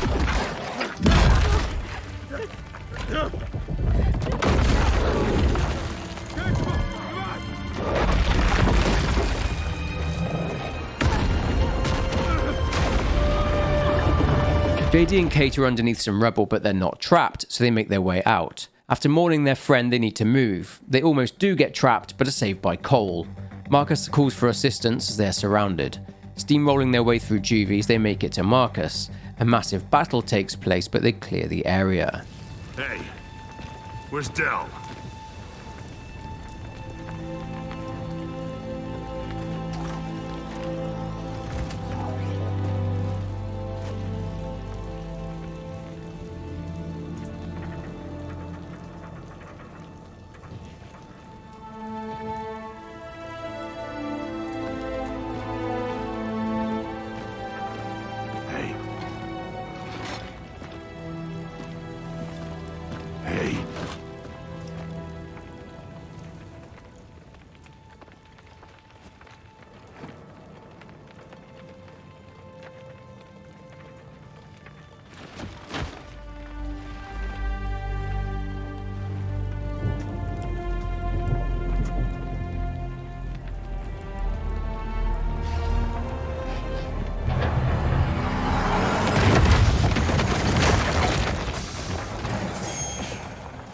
heard you lot need a ride.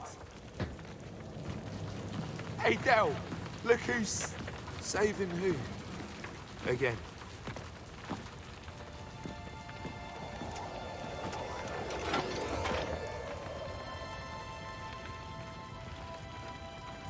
Oh, God damn it. Gears, I need everyone back at the wall. Our beacons are down and the swarm's pushing through. Copy that, Baird. We're on our way. You earned the man double time. They need to get to the wall, and after fending off an absolute shedload of swarm creatures, they make it. A Brumac needs taking out, but thankfully the coal train comes to the rescue and beats the living shit out of it. However, the Kraken shows up. Cole tries to buy them all some time, but his mech gets ripped in two. They attempt to escape in their truck with the Kraken in pursuit, and they make it to the wall. Holding off the swarm advance, they get on top of the wall and make their last stand. The Kraken reappears, Kate gets on a railgun and weakens it. Baird says he can't fire the Hammer of Dawn to destroy the Kraken, as without coordinates, he'll end up destroying them and half of the city. Then Jack, who starts broadcasting targeting coordinates, makes the ultimate sacrifice. Oh, you clever little shit.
She'll be back. I know.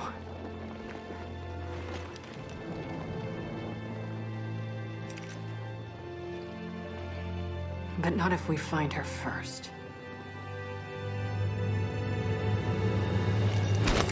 Now, to finish Gears 5, the choice of saving either JD or Del is a tough one, as neither has been confirmed as a canonical ending. Me, personally, with Marcus having lost his mother, father, and wife, I couldn't have him losing his son too. It also makes sense that losing their friend and fellow gear, this is what is going to drive them in their quest to eradicate the swarm in the next game. And that's the end in terms of this particular storyline, for now, but we're not done yet. Alright, so remember in the Bloodlines novel that Hoffman said he had a project he was working on? Well, we're about to find out what that project was. Hivebusters. So Hoffman decided to draft up the Hivebuster offensive. He's been working with a Dr. Hannah Cole, the daughter of Augustus Cole, to deliver a particular type of bomb, a chemical bomb, to the center of the swarm hives with the goal of destroying them. The offensive starts out with Hoffman's 3 chosen gears on board a Condor.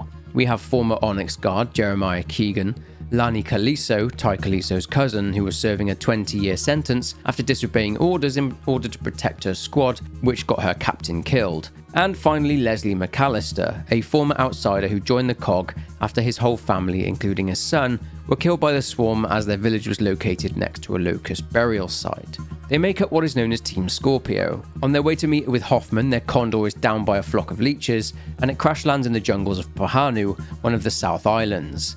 They all get separated and have to try and meet up. Whilst there, they encounter a strange green gas which makes them hallucinate. They do eventually regroup and they send out a distress signal. Unfortunately, this draws the swarm to their location. After battling the swarm on the small beach, Scorpio are picked up by a King Raven and spot the swarm being killed by something that is spitting green acid at them. They are flown to the island of Galangi to the Mataki farm, where they finally meet Hoffman and Hannah Cole. Hoffman gives them the lowdown on what he needs them to do. Now, what we're looking at is a schematic of the Pahanu Cog bunker, designation Sanctum.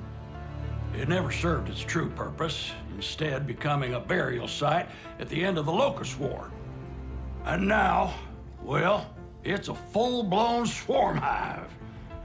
I need you to infiltrate and plant a chemical bomb at its heart so we can kill them from the inside out.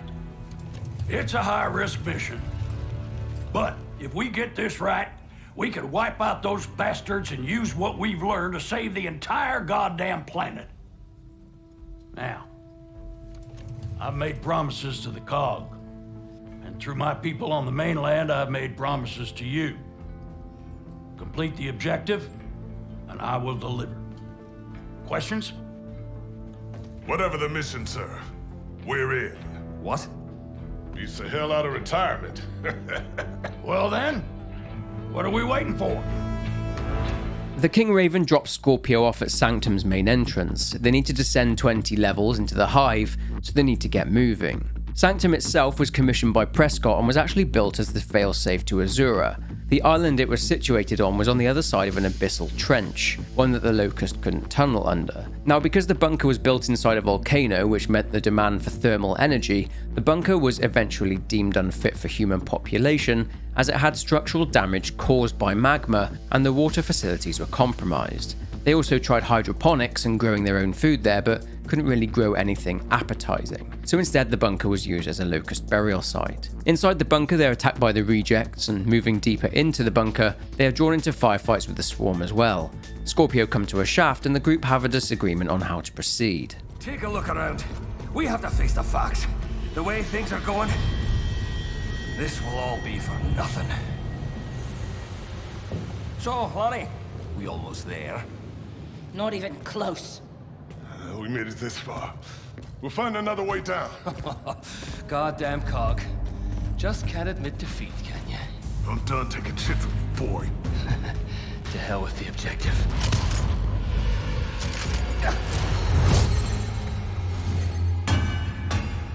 The hell you doing? Making it count, brother. Move! With the entire structure crumbling and with all hell breaking loose, Scorpio have to get out of there. The gas is working on the swarm and is killing them, but it's also toxic to humans. Reaching the exit, they escape the bunker on the large main door. Given that magma surrounds them, they float down the stream, if you will, fighting off various enemies along the way. A King Raven arrives to extract them just in time, and they arrive back at Mataki Farm. I think we can all agree the mission was a failure. Not if we uncovered new data. Anything? Drones, juvies, roasted them. Heavier swarm. We didn't have the punch we needed. You got anything stronger? Something that can sink the entire island, maybe. Or how about a few canisters of that nightmare acid that killed all them bastards on the beach, eh? Damn. You might be onto something. I was joking. Even if that could work, there's a problem. We don't know what's responsible for the attack or where to find it. Why, Leahy. My gran used to tell me stories about her people. How the young men and women would travel the ocean to face a god. It was their rite of passage. If anyone knows something about what we saw on the beach, it's my grandmother's people. Well, go then. Make contact. See what you can learn. Hannah, you prep for field work. I want you there to ask the right questions. I'm on it. Let's go, Scorpio. So the new mission is to head to the village and ask the locals about this creature.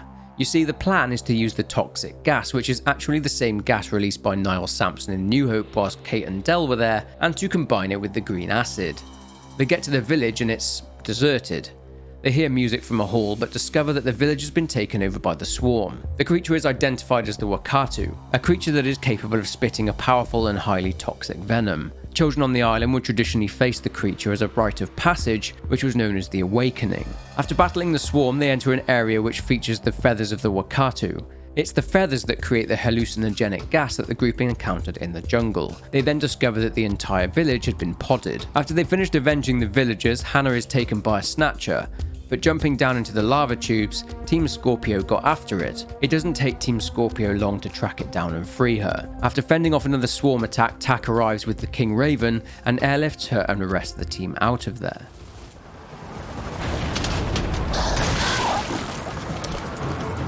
Good to go, Tak!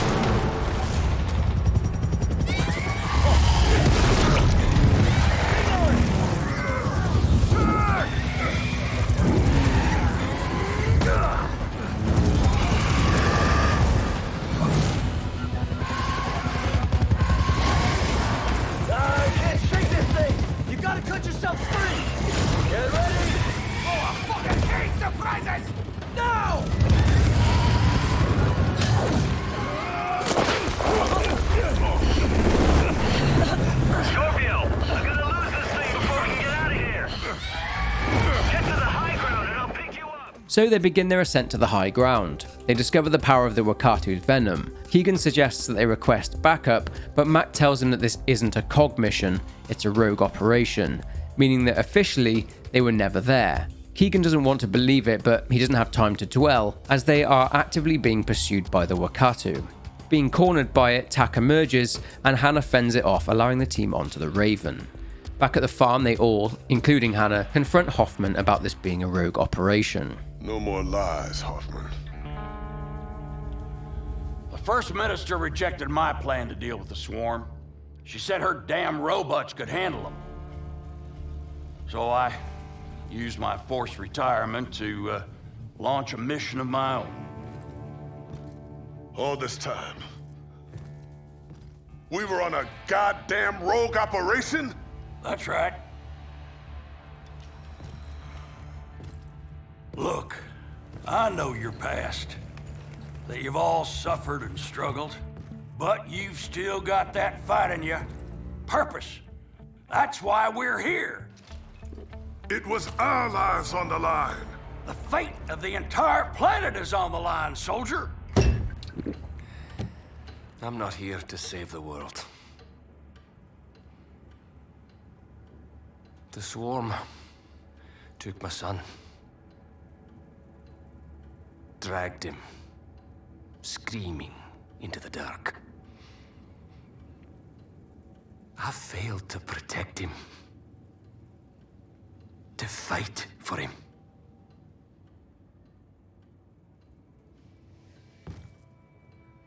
I joined up to make these fuckers pay. And I planned to die doing it. But here we are. So, to hell with it. I'll live. And I'll fight for what family I have left. I won't stand by and watch more people suffer. Not when I can do something about it. We know how to get to the heart of the Hive. All I need is one sample. And you'll get it. But I won't let my brother face this one alone. Wish I could have been there for you, Mac. And your son.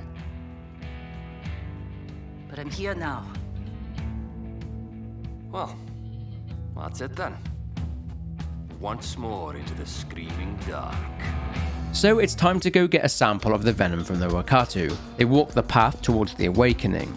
Using a raft, they travel downstream, and they eventually come to an open area where they will face the Wakatu.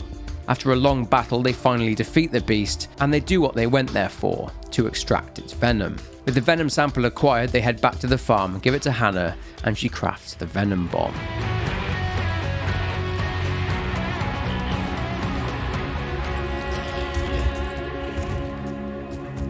We ready for this, Scorpio?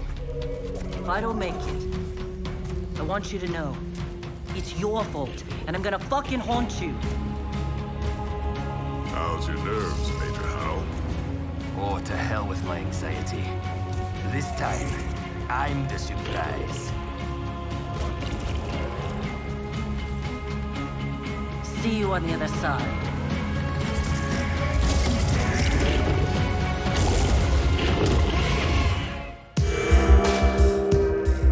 And finally, we'll look at the events that follow the Hivebusters DLC, and for that we'll dive into the 5 comics that focus on the Hivebusters storyline. Following being taken by the Snatchers, Team Scorpio are podded inside the Swarm Hive and experience strange dreams and visions whilst inside. They successfully plant their venom bombs inside the hive and go to leave. They're caught in a firefight with the Swarm, as expected, and their bombs go off, doing massive damage to the Swarm inside the hive. Fighting their way out, they're eventually picked up by TAC and look at the destroyed hive below them. Back at the farm, they say that all they can do now is wait and see what happens. Whether their theory of the hive being like a nervous system pays off, and that the Swarm connected to it do in fact die. Hoffman tells the team that their job is done and they can return to the mainland. He reveals that he still has some pull with the cog and has had Lanny exonerated. Hoffman has put Keegan in contact with Captain Jury, and he wants to talk to Mac alone. But Team Scorpio wants to hear what he has to say. He wants Mac to stay on and help out with other hives, and the rest of Team Scorpio want in too, so they head out to another one,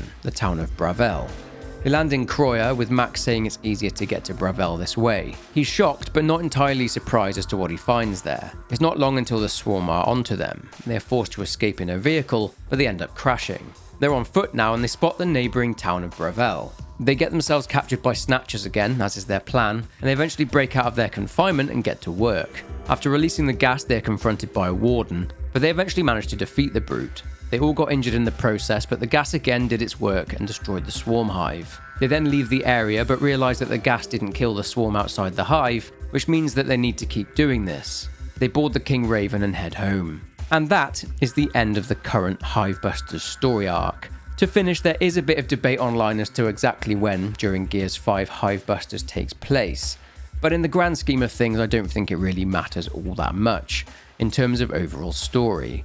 I only put it at the end after Gears 5 so as not to jump back and forth between stories too much. And that brings this long video to its conclusion. Even though it was a massive project, I've had a blast making this one. This video has been 6 months in the making, but it's been awesome to be able to dive into a game series I've played for years. I've grown to love the franchise even more now, and I cannot wait to see what's in store and how the Coalition take the story forward from here. Maybe it will go down the Hivebusters route towards eradicating the Swarm with the venom bombs, but who knows. If you've enjoyed this video, then please be sure to leave a like. It helps more than you think. Leave a comment below with your thoughts, and make sure you subscribe as well if you aren't already. But for now, take care, and I will see you in the next one.